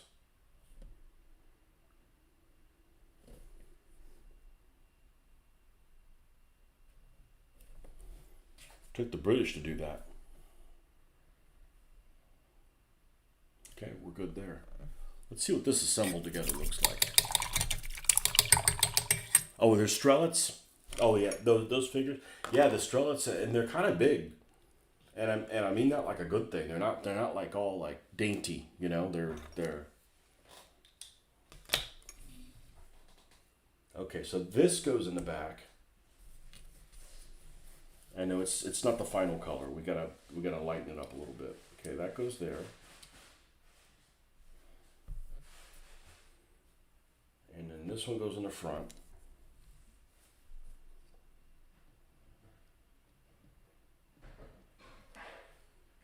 And this goes in. Oh man, it looks really good. Yeah, it's missing a lot when you're not doing that. And then this actually slides over the other one, or it's supposed to.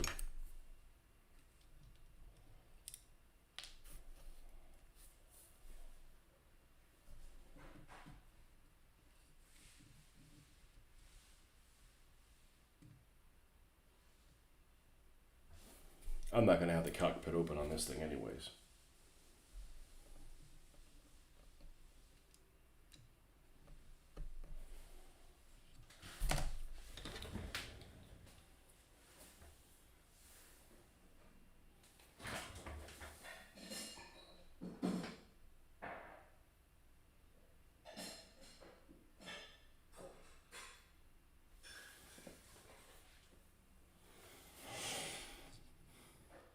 Yeah, it looks pretty good.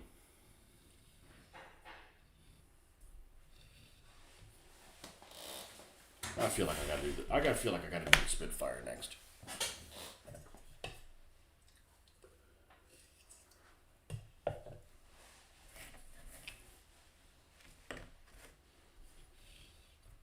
I don't remember if I have U.S. Air Force figures. I don't think I do. I think I know I have German ones, and I may have RAF ones.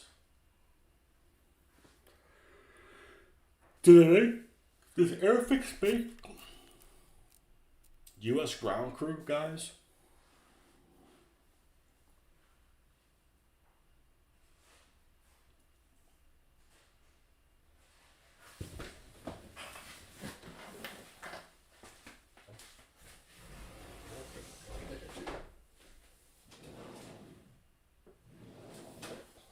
And no, I don't need any Marcus.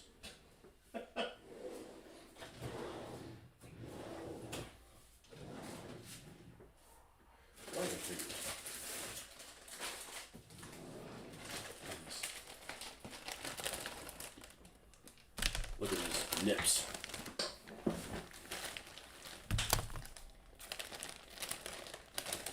And these guys. And these guys, man.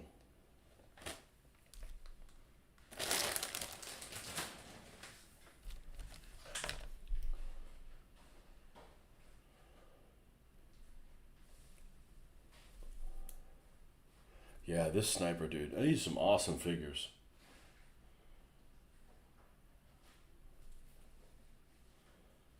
Sadly, I don't see any with glasses on. The combat guys definitely have glasses. Well, you know, if you do the Philippines, they're more likely to have these submachine guns, whatever they are, the Type 99s or whatever.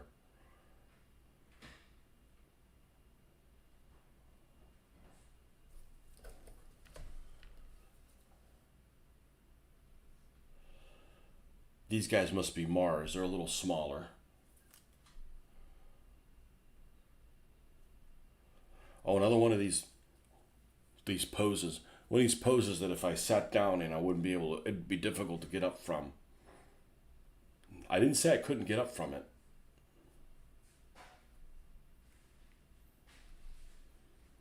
The hell weapons this guy got?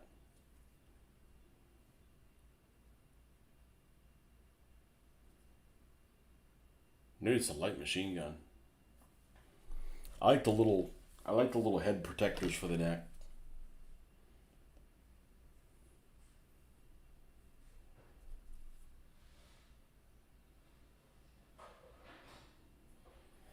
Several officers with pistols between all these. Meanwhile, this Cossack's just hanging on to going, I think I took the wrong turn at Voroshilov.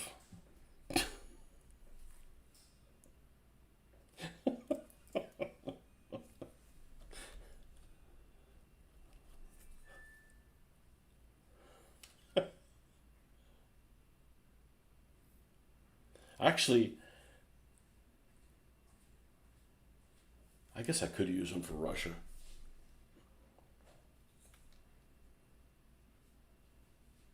Some old grandpa coming in. Enough of this noise.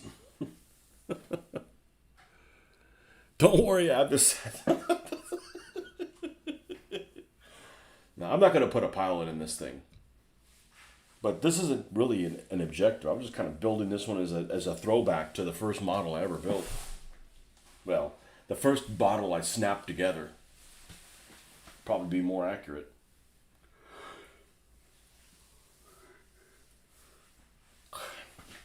Definitely more accurate.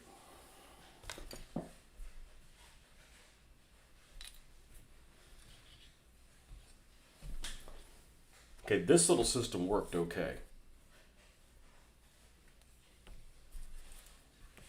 This stickum stuff is super handy. It's not even that sticky.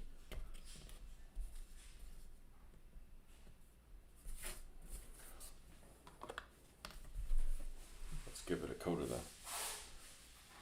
Let's bring this up on the olive drab.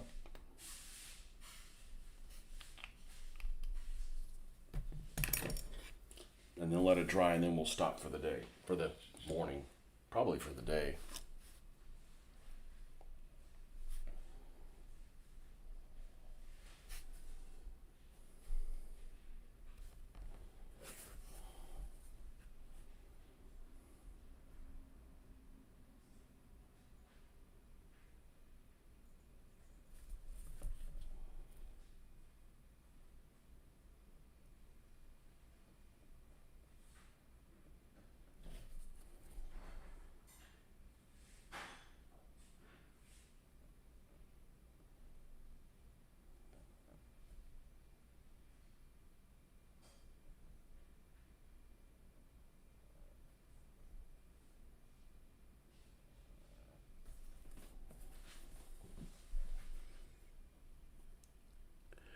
You got, you got a Burger King crown, you can now take a nap.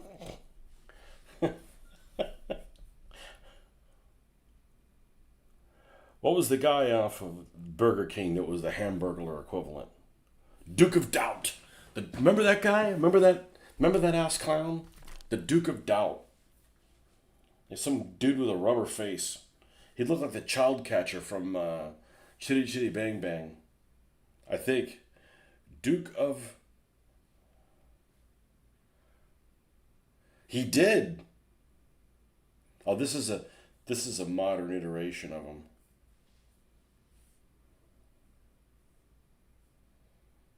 Yeah, look, it even has it in the same search thing. There he is.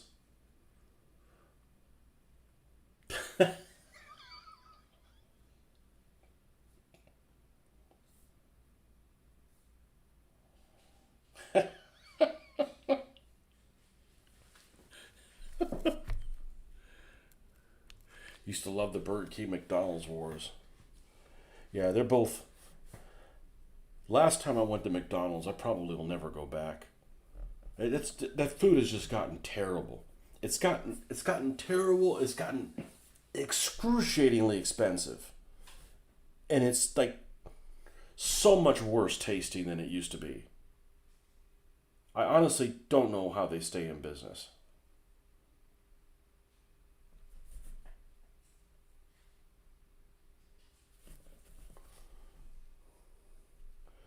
The Duke of Doubt.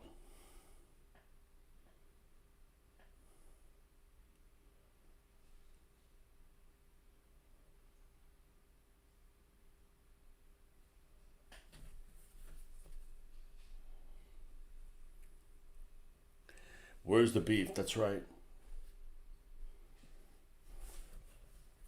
Well, you guys got that thing out in California. See, now you're California. Represent in in and out, right? You been to one of those since you've been out there?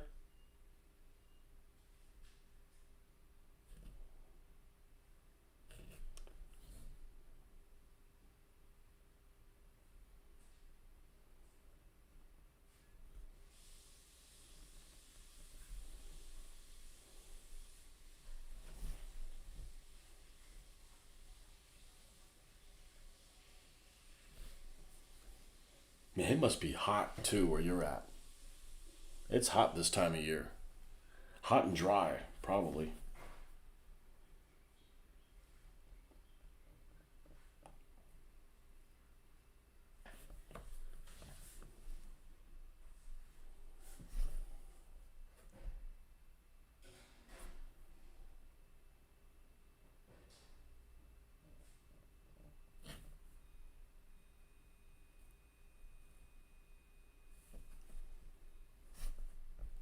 The one thing I liked about California was there's one game. I think what it's called. LA Noir. LA Noir was a really cool game.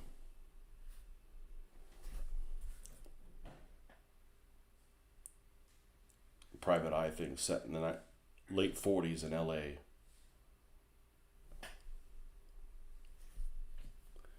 Not since I've been here. I've been there for decent.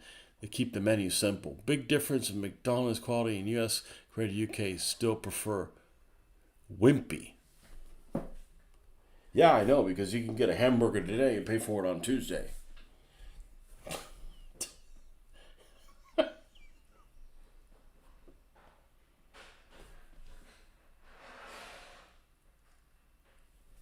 Yeah, I bet it's better quality in the UK.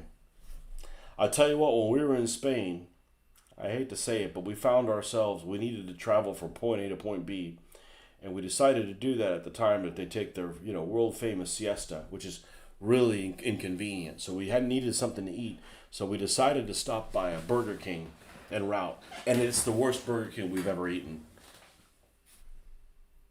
and it was full of people. It was full of people.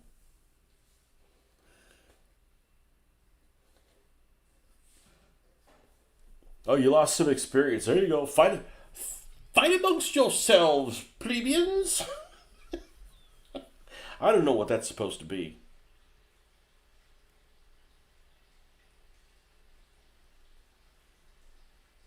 At least you're not getting beaten out by some kid that's not a regular that wants to, keep spam posting things.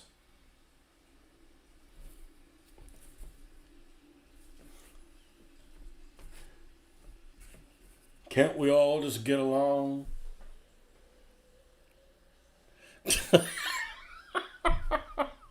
I didn't put that in, man. I didn't put that in. There's a thing where you could set up your channel so that people can buy like things. I don't want to take you guys' money. You take Google's money. You just watch it and Google give me a couple of shakes of whatever's coming from them. But I don't want it to cost you guys any money.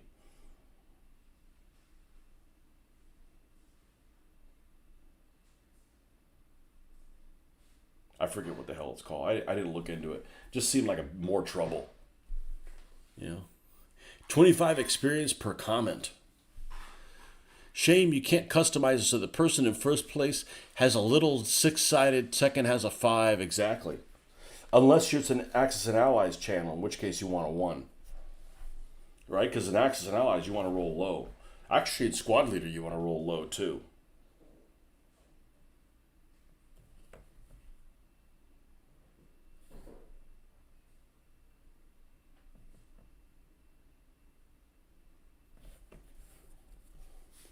Oh, it's amazing how much better this makes it look. It's like something's totally missing there without the canopy.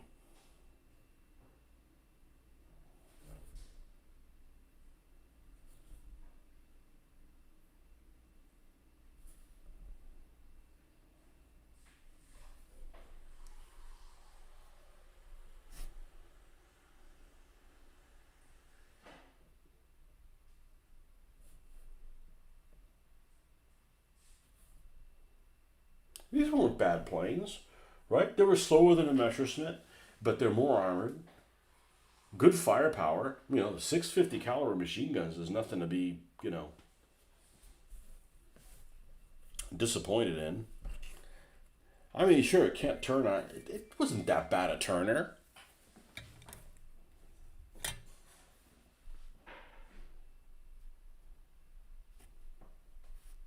It probably wasn't great at high altitude. I'm just guessing. Because I don't think it had a turbocharger.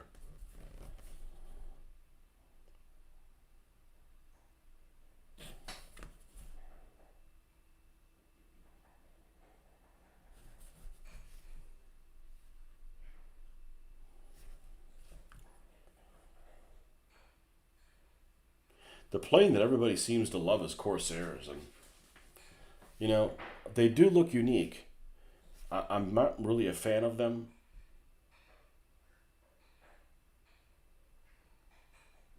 They showed up on the scene too late for starters, and their paint schemes are they lack excitement. Well, this lacks excitement too, but they do paint this in other ways that are exciting.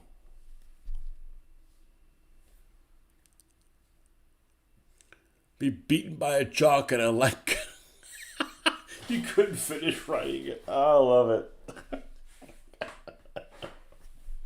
Well, we played our War in the Roses campaign games, and I will have you know that I was the Yorkist commander. Whatever that means.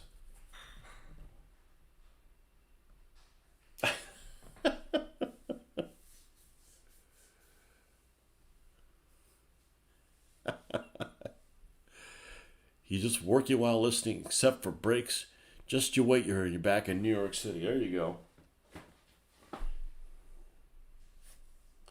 So they should put different levels. Like number 1 should be the crown. Number 2 should be, I don't know, one of them ruffled collars or something like that. And you start going into like, you're wearing number 5 is underwear.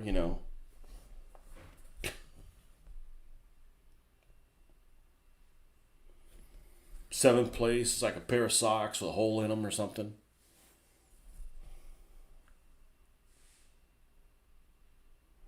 I don't know what they planned on achieving by doing that. What does this little clicker up here even say? Community. Community leaderboard. Oh, there's the experience. Well, Barnes has the same experience as Jeffrey. So why is... I guess he's the last one to comment. What's this question mark up here mean? What's the leaderboard? All right, let's read this. It's a place for fans to stand out in the community. The top 3 get special badges in live chat. It resets every team, so you can always try again. How do you get on the leaderboard? You'll need to collect experience points. Here's how you get them. Send live chat messages, send super chats, and super stickers. They're stickers, but they don't stick on anything.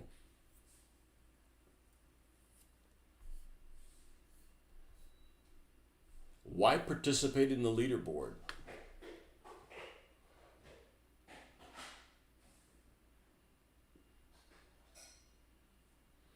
You can be one of the top 50 fans in a live stream. Opting out. Oh, there's a way you can opt out of it. Is there anything you can do with the experience points you've earned? The top 3 earn a badge. Ooh.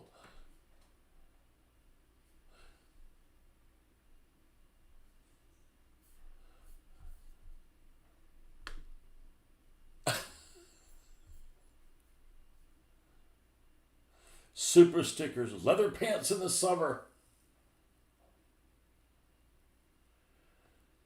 Do you get extra if you use the little here emoji? I don't know. Count back. Oh man, count back. Right, got it. I wish I could design what the little things were. I don't know. 4 you guys fighting and 6 people that are just going, what are these weirdos doing?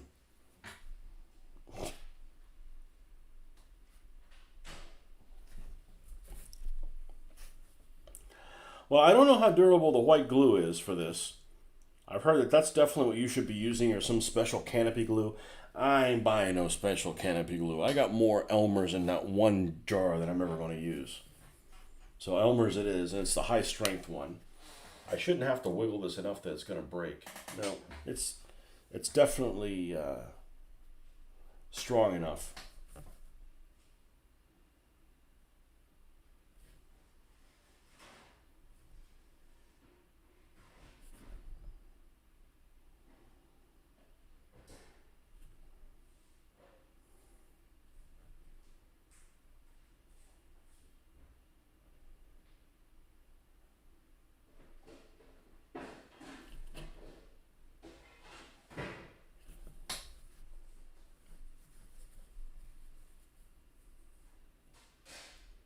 Better not be a red rose badge, or one that has red and white on it, right?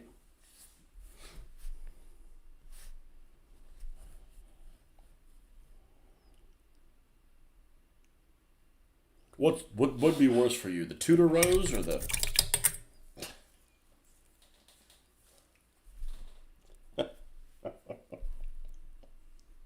My ancestors don't like the Tudor people. I'm just saying, you know.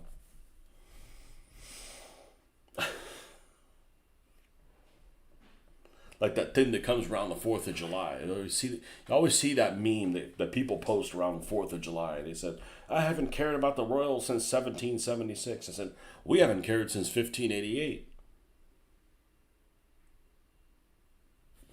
Just saying.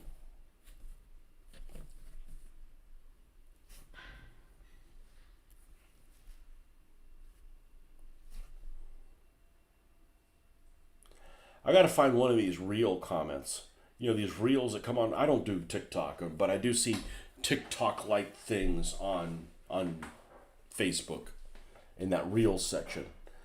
And you'll see some goofy ass, like there's, for instance, there was a goofy ass reel that came on 3 4 days ago, whatever. And it was this AI artwork of like all of these. It was like, looked like a Chinese Navy ship. And it was all manned by Asian women wearing like white dress uniforms or whatever. And they were like manning all these like little cannons and stuff. And it was like weird stuff. Like one of them was like loading a gun, and then the same movement, the next gun over, but the shells were in the middle of the air. And I gotta find these comments. I was commenting on it the other day to my wife and daughter yesterday, and I said, yeah, I like these comments that say, what in the AI? It's usually the first or the second person that makes this comment, and they use like, what in the? They use this out of context adjective to describe it that's really really funny. Like, you know, what in the? I'll have to find one of them. So I've been on the lookout for it. I haven't seen one in a couple days. I haven't seen one of these ridiculous things that are just like way over the top. Like usually like a fake plane crash or something like that. You know, red and white. I'm asking to talk to the manager and demanding a full refund.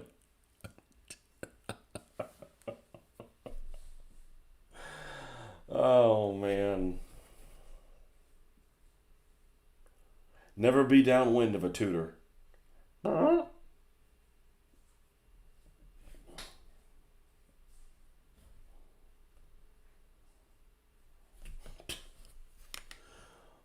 right, I think we got. Did we get this one too? I don't know. When in doubt, go over it again.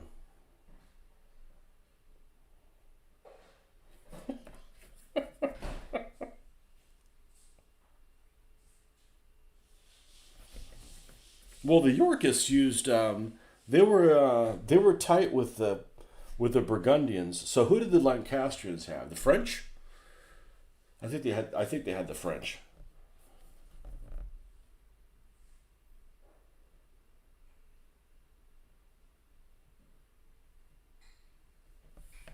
The other French. AI slop. Yeah, but it's this funny comment. These funny comments I see. What in the Huckleberry Finn? You know, it would be something like that, right? Like if you saw like if there was a fake AI video of like maybe like two people fighting on a riverboat, right, or something like that. And it was like way over the top. It was like riverboats with like lasers or something like that, right? And it was obviously fake. That you'd see this comment like, "What in the Huckleberry Finn is going on here?" Or it'd be more elaborate than that. Some of those are just hilarious. Those comments. There's some creative people that can post things. There's some creative people that can post things. So I'm looking for one of those to.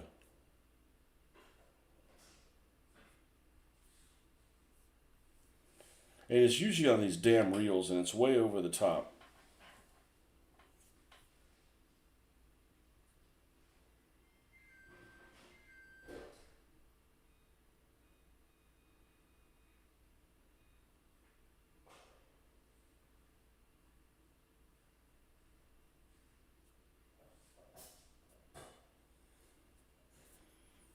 And I don't really know how to access that other than sometimes you're scrolling around and then boom. Oh man, this.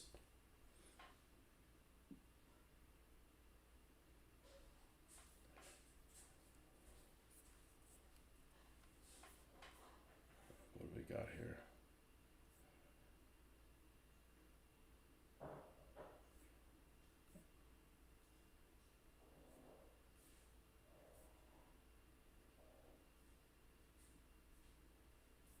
Yeah, I'll have to find one of those. That's it. That's just pretty freaking funny. But it's always a what in the blankety blank blank blank blank. All right, let's see how this thing looks put together.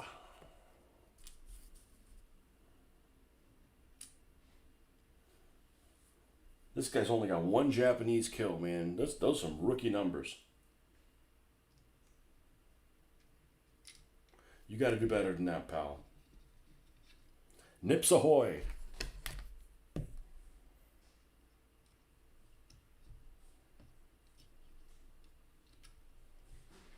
You gotta nip those guys in the bud.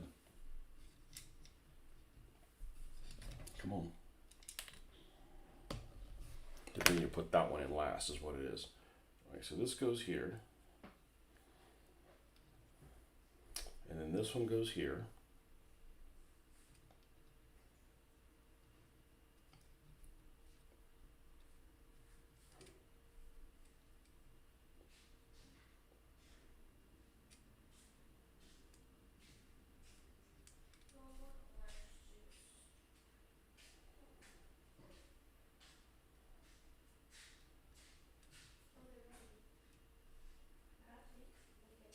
And then this one goes here.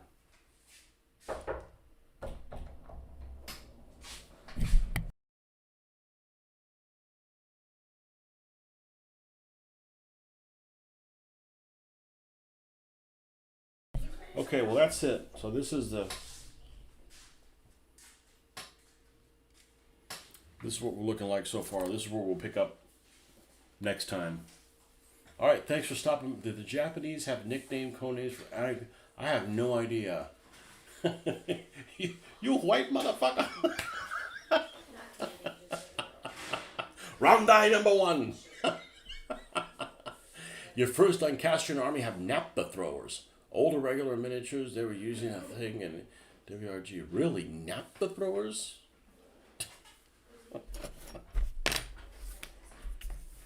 Mark 1 round die tank.